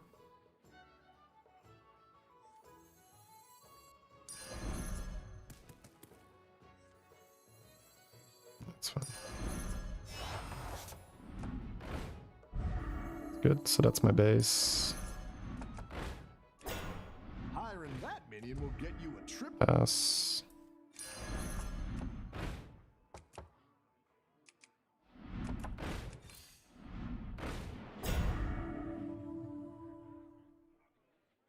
I'm not gonna care about this.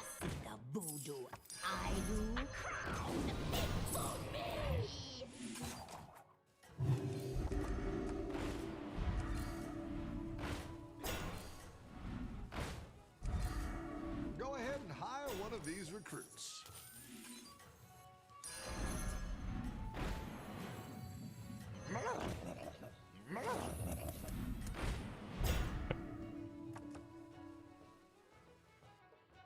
Let's see if you can stay on top.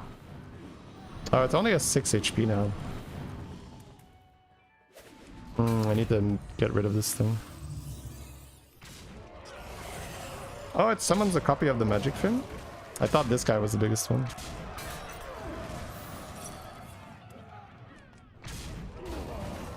Oh, bro, we got scammed.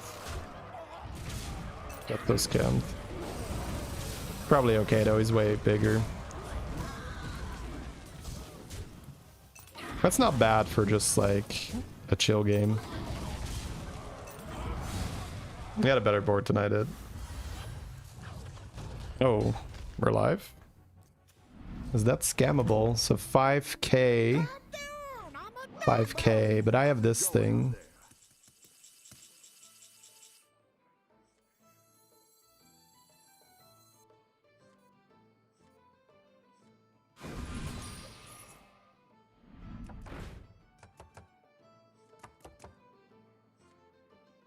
Avalanche doesn't really matter. It's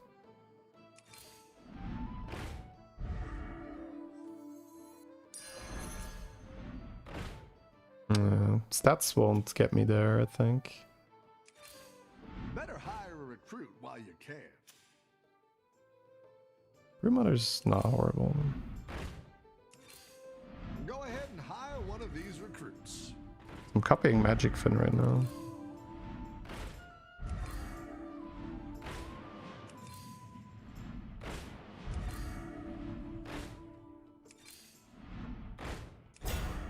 Better hire a recruit while you can.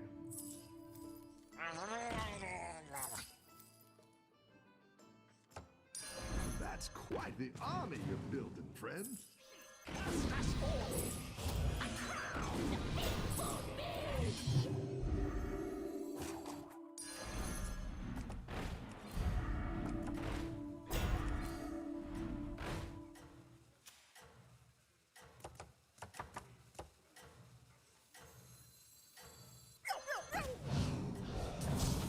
A good tactical choice.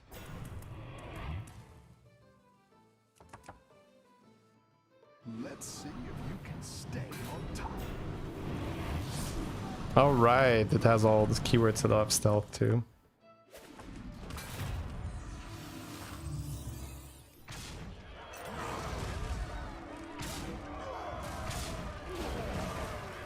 I lose a Cobra, which hurts. Yeah, he just has bigger units than I do. It's not where you want to be. We got better Murlocs. Nice. Yeah, we got there. Sweet.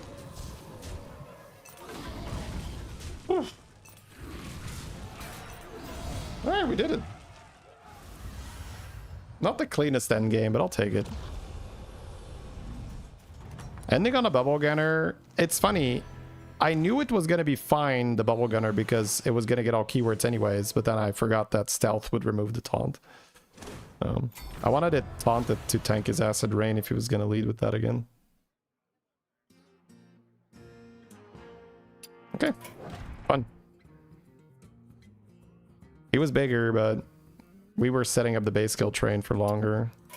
That's why I didn't want to play the golden base skill.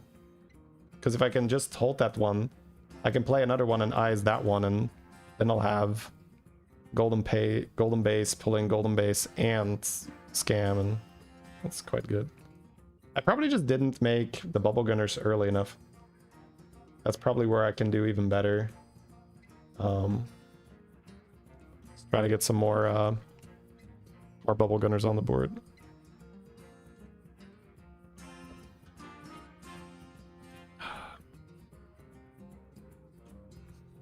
But that was fun. Hey, Jim Slug, thank you very much for using your Prime. Just dropped into Prime Sup, will disappear again. Okay, thank you so much, Jim Slug. Sorry, guess you're not here. Poked Up Valkyrie, also dropping the Prime. Came across YouTube, Love an Oil Farm. Thank you so much, guys. Anki, thank you very much for the sub as well. And then Strength, I believe I got. Thank you so much for using your Prime subs, guys. Really appreciate that. Taking the time, dropping the Prime, checking if you have it. Excuse me.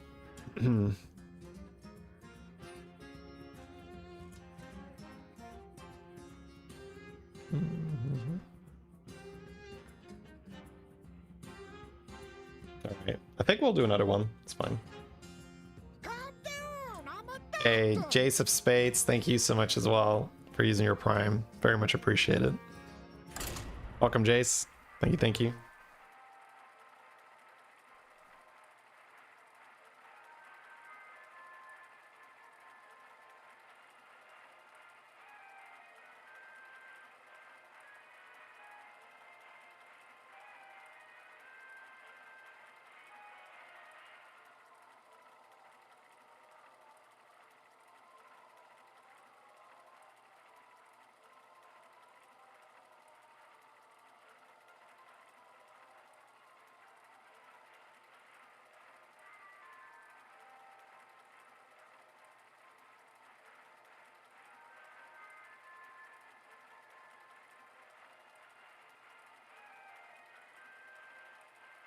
Calm down, I'm a doctor.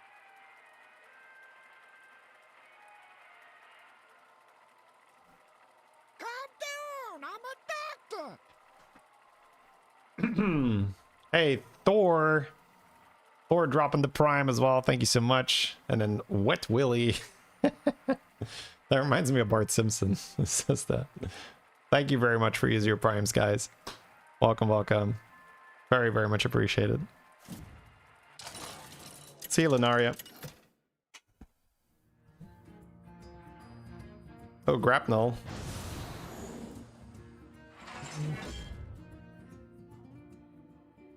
From Tony and Anth. Hey, hey.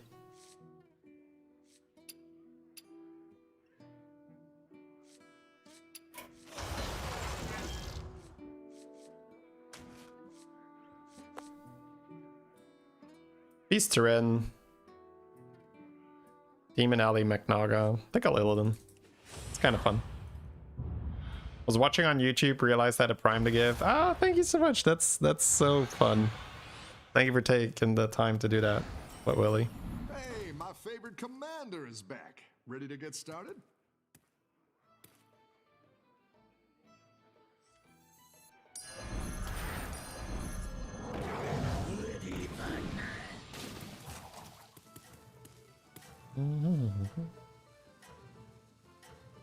All right, so we're gonna go 4-on-4, almost guaranteed. Macaw, Rylak, kind of interesting. Endgame is probably Acid Rain if we can get it. But we'll see what we play in the middle. Don't tell the others. I'm rooting for you. It's the same as regular sub, prime sub. So it's like, it depends a bit on the, but it's like at least 50%. You get at least 50%. I get a, actually I'm not even sure if I can say how much I get, but I get like a little bit more than 50. I think I can say that, but I haven't read all my agreements and stuff, so. I think you can just Google that, right? What's that called? Is it like Twitch Partner Program or something? Not sure what it's called.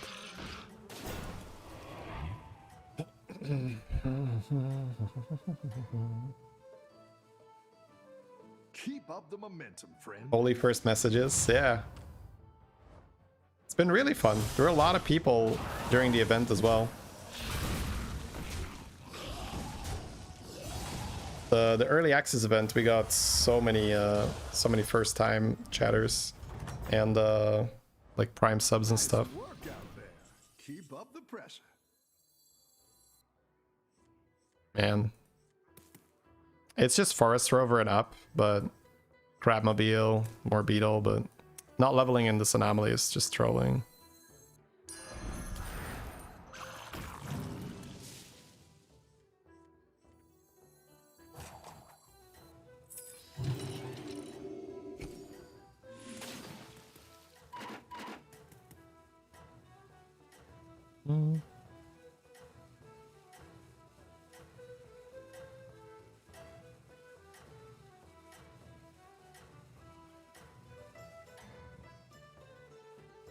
It's because you buy a minion for free, so just have to go.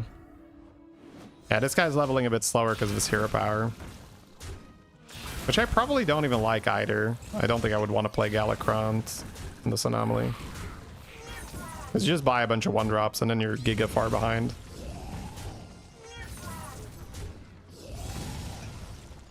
It's a small tax to pay to be on tier 3.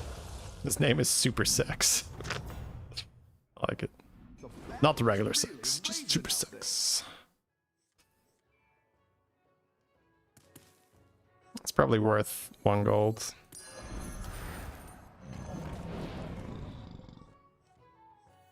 Could keep the Fellhorn, but probably not necessary.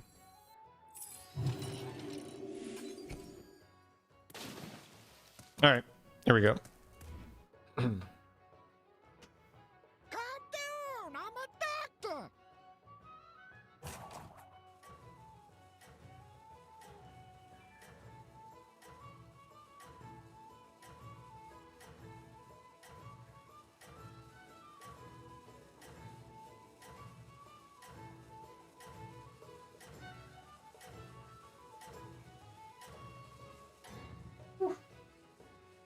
I think Tier you 4, can here we win come. this thing. Johnny, thank you so much for the prime. Very, very much appreciated. He's also on 4. The win. Huh, how'd he get a 4-drop? He had a free reroll, I think. That would make sense. Nice work out there. Oh, Keep good up job. the pressure.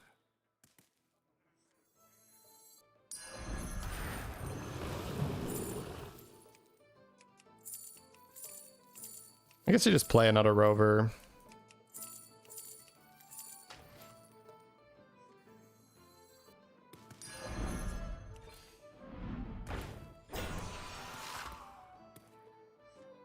Probably just play an engine.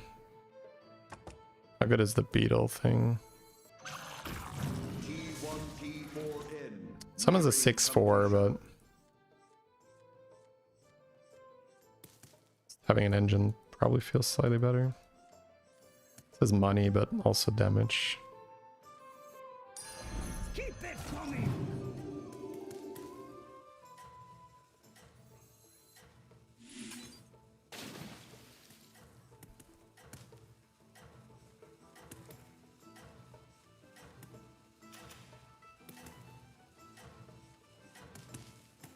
You didn't value this elemental? Well, you can give your whole board that kind of a buff, which is very likely going to result in you not taking damage. Or you could sell a mental to have 1 extra gold.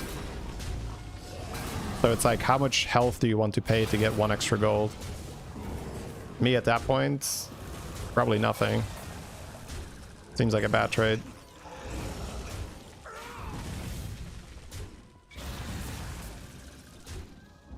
Nice, no damage.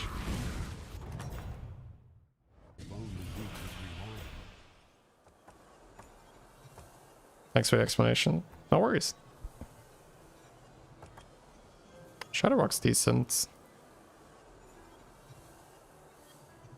A timeless spectacle.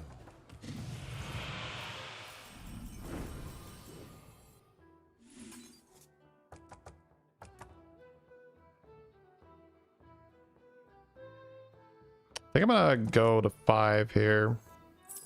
Try to high roll.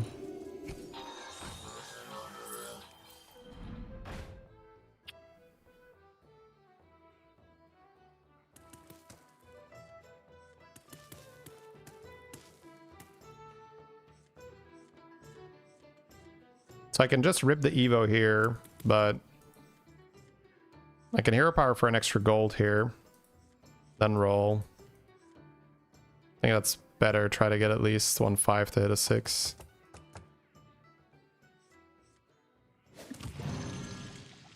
Oh, wow.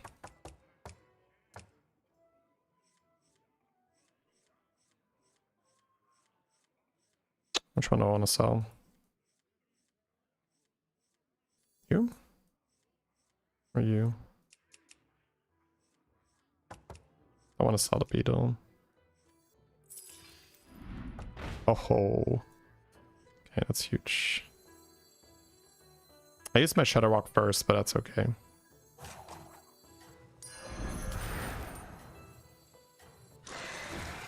Who knows what secrets will uncover?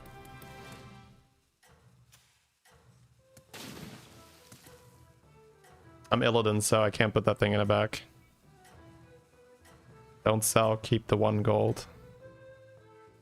Keep the 1 gold? What do you mean? Let's see if you can Never stay freeze? on- Not yet. I don't have a payoff for rightmost. If I had an acid rain, it's a different story.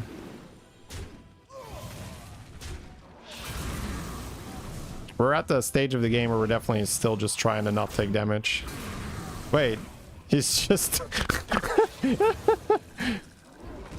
He doesn't have the damage reduction. He's just tanking it. What the fuck? What a Giga Chad. Rewinder is for nerds. I take it like a man.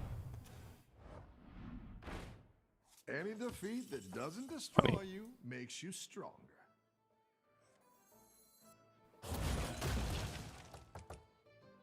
I don't think I grabbed that.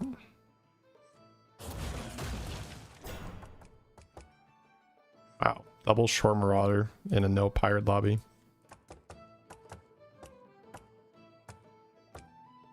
I think I'm gonna freeze and just level and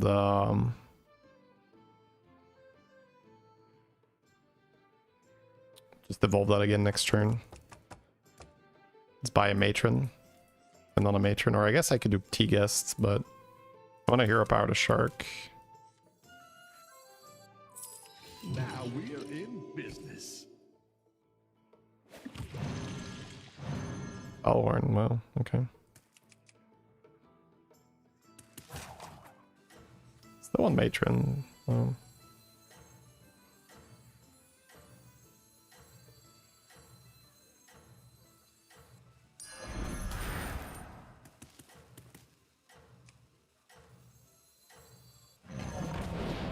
didn't like that one either. Here's a gold for the Do it trophy. like that. I don't want to not hold. I don't want to not play it. I also don't want to sell for the spellcraft. I don't care.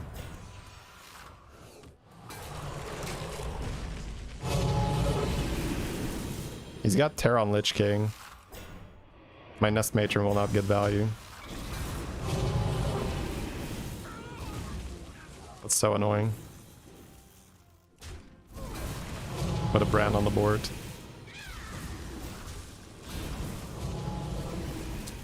Oh, not much to do about that. I think we made a reasonable call, we just didn't get rewarded. It's higher cap in the meta right now, elemental or beast? Elemental. Like, not even close. But I might have to play beast. We'll see. I've got some fresh recruits for you. Could get Acid Rain, could get Shimmer Moth.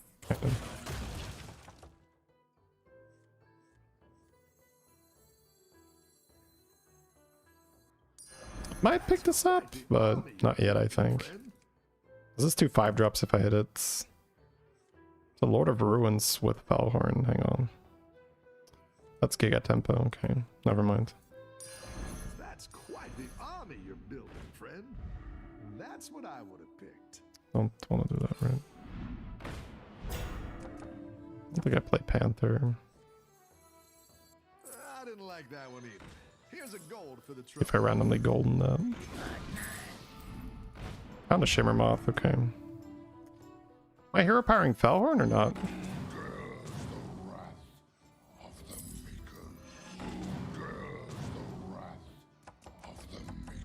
I think so.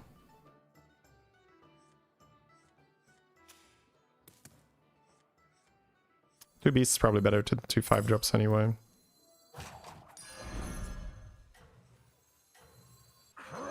I think I just want the tempo. I didn't like that one either. Here's a gold for the trouble. I'll sell this though. Better hire a recruit while you can.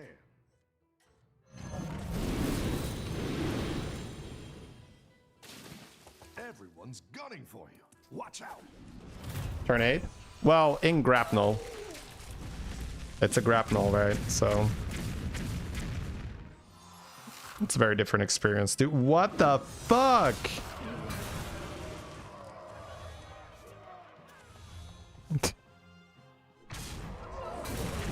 I'm getting kicked by Terran Photobomber.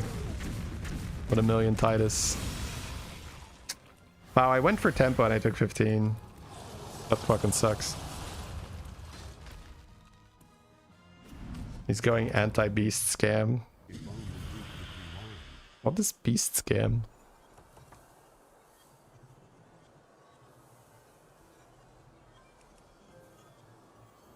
My eternal thanks.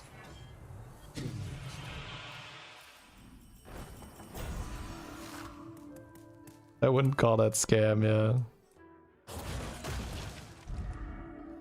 I have an Acid Rain, I also have an extra Ruins.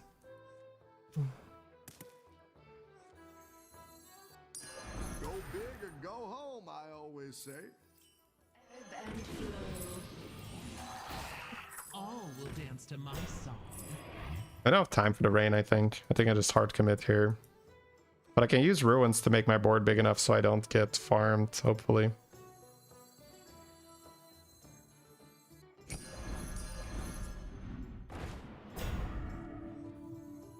Let's try to find... Guess Rylak. No, okay, cool. Streamer mic's still working.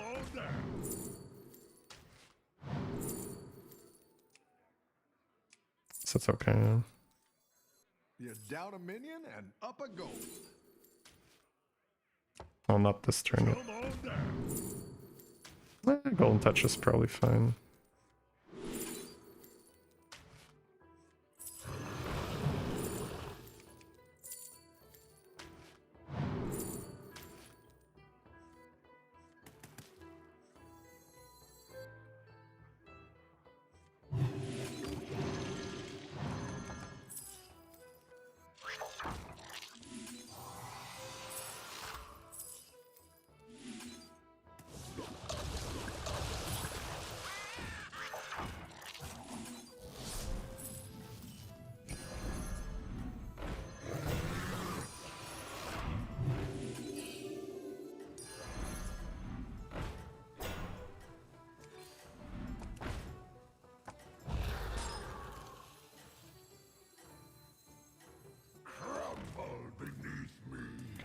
Everyone's gunning for you. Watch out.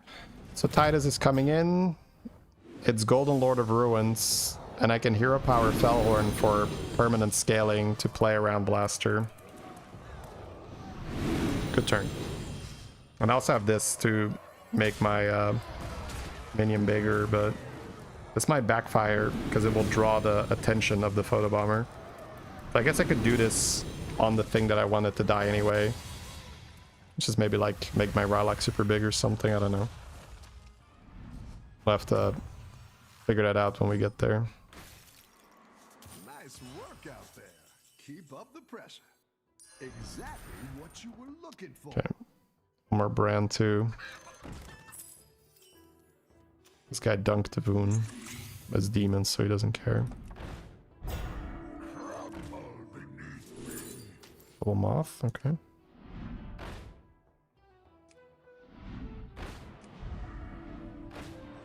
Yeah, I'm triggering this guy, I think.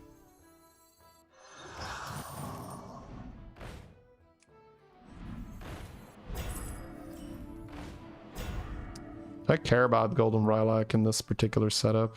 Not really, right? Oh, it's too far away.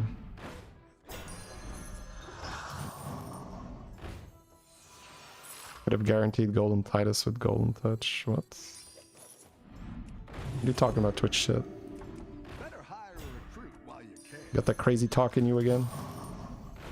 You're down a minion and up a goal.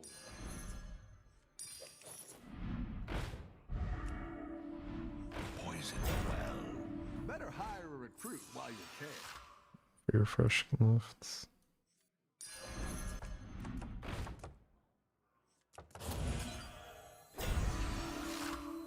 She sells seashells. Go ahead and hire one of these recruits.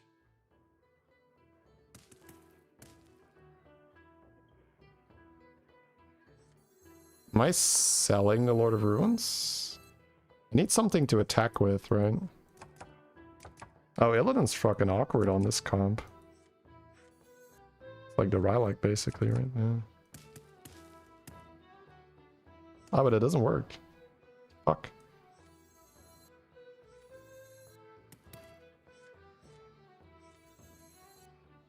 This works? Kind of. Hmm.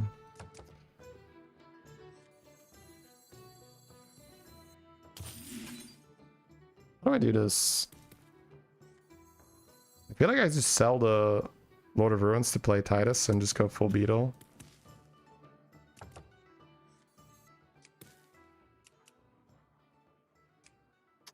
That's a tricky one though.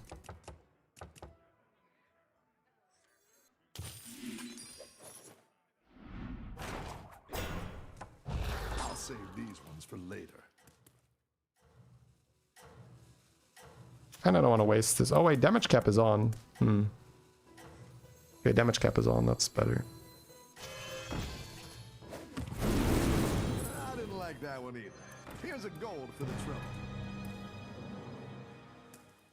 You've got this. You're way ahead.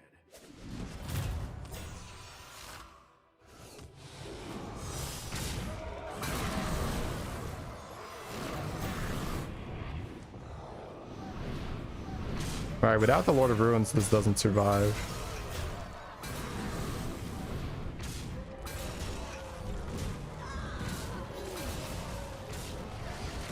But we want maximum scaling, I'm guessing.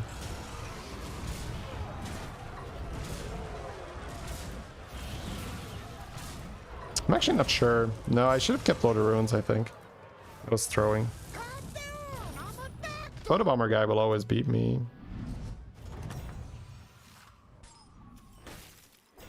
I've got some fresh recruits for you. Yeah, the Photobomber guy will always beat me now. That's bad.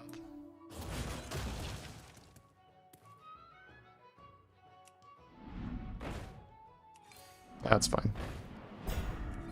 We'll just relax.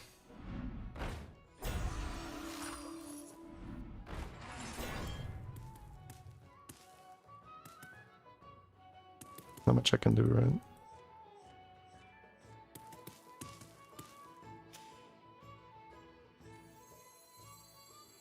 Yeah, I should have. That's fine. Tricky spot. I don't really care too much. It's good to get some minions. It's one game. Brand Titus Order. Sure. Not that it matters that much, but I'll throw it out there. Ruins for 1 turn. Yeah, I should have kept Ruins. Going full Beatles was a horrible decision. But it's okay. Like I said, pretty exhausted. I think I'll make this my last game. It's been fun, but like playing through exhaustion is not. It's just such a lower quality experience than playing when you're fresh. Yoki, thank you very much for the Prime. Thank you very much, Yoki. Welcome. Switch to Elemental. Yeah, I did not have the time for that. Unfortunately.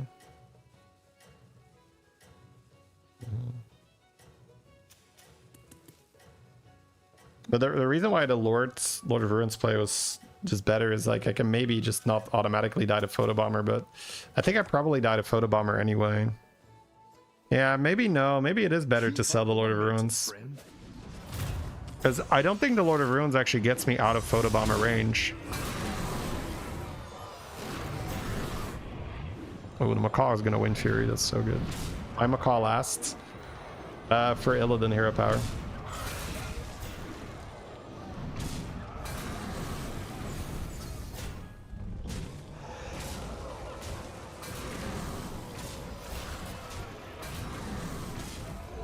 Boon is getting Elemental. Sorry. Boon is getting beetled. Yeah. We could get there. If our beetles are big enough to just survive the bombers, it could work out. This guy also does AoE, but we have enough stats now that I think it's okay, right? And he took 10 because he just got bombed, yeah. This guy has Terran. This guy too has Terran. Wow. Funny. Hiring that minion will get you a triple. I could shut off my Illidan, but Illidan is what is going to give me scaling against these bombers, right? Because I think does Terran or Illidan go first? Buff Titus. Yes, buff Titus.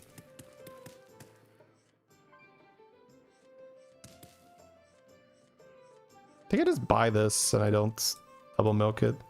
It's 50-50. I don't think it's 50-50. I think there's an order to someone going first.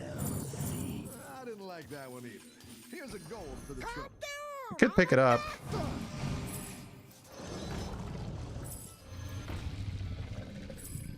Terran went first before. Yeah, then maybe I want to switch. I'm gonna pick it up. 2 shots for Bran and 1 for Shimmermoth is okay, I guess. Oh wow.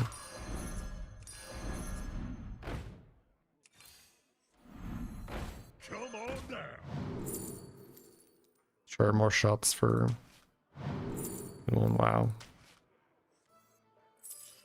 Get my own Terran. Jesus. Hilarious. Alright, what's the buff for Titus? That's hilarious.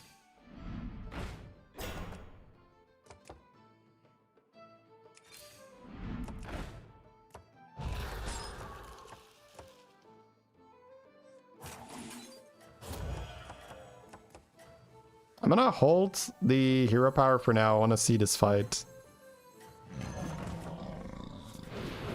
I'd rather have 2 Shimmer Moths this fight right now.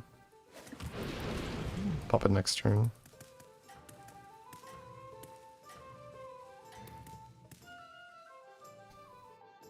You're doing great out there. All right, let's see what happens here. Yeah, Terran has priority, it seems.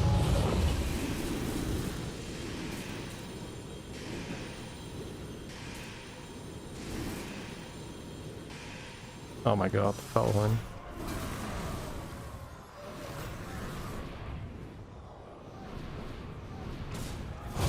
Alright, we're losing some value, but we milked quite well.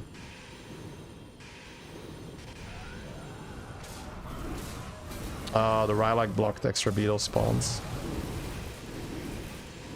Oh, I think we're dead right now. Alright, GG's.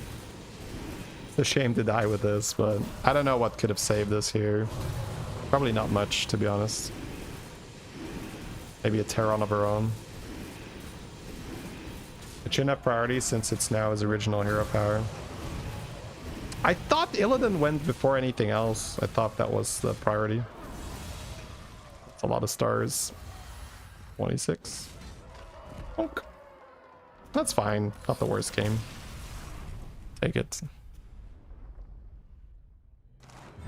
It's a lot of hate for my build in that lobby.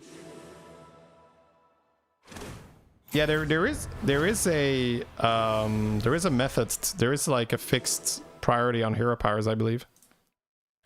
So it seems like Terran is coded to go off before Illidan. Robot, thank you as well for the prime. Welcome, welcome. I'll be sad for Terran, otherwise Illidan goes first and snipes his minion. Serves him right for playing Terran. Unless I'm Terran, then it's bullshit. Then it's Illidan bullshit. That's what it is, chat. But if I'm playing Illidan, it's Terran bullshit. That's what it is. Outrageous. I can't believe it. Alright, that was fun. Okay, chat. I think we're gonna raid someone. And then I'm gonna be back probably just for the new season, to be honest. I don't want to say too much, but I'm like doing some work for like another YouTube video, so I think I'll just be spending time on a new YouTube video instead of streaming the old patch, but I'll see. Maybe I'll do like a short stream here or there. But I'm gonna be live on Wednesday for sure, because that's like basically Wednesday super early. Wednesday till Sunday is just gonna be full with streams because that's the new patch then. So that'll be very fun. So definitely make sure to tune in for that if you're looking for new patch gameplay. I'm not gonna be live Tuesday evening. I'd rather just go to bed early and then start really early on Wednesday. All right, Cherami is streaming, so let's rate Cherami. We were spectating her a bit earlier. She was pushing for 15k, so let's go cheer her on. Thanks for all the support, by the way, guys. This was a crazy couple streams. We had obviously the insane stream during the early access event, but then Friday and then today were also just so many primes and stuff. So thank you so much, guys. Really appreciate that. All right, let's say hi to Cherami. See you guys next week.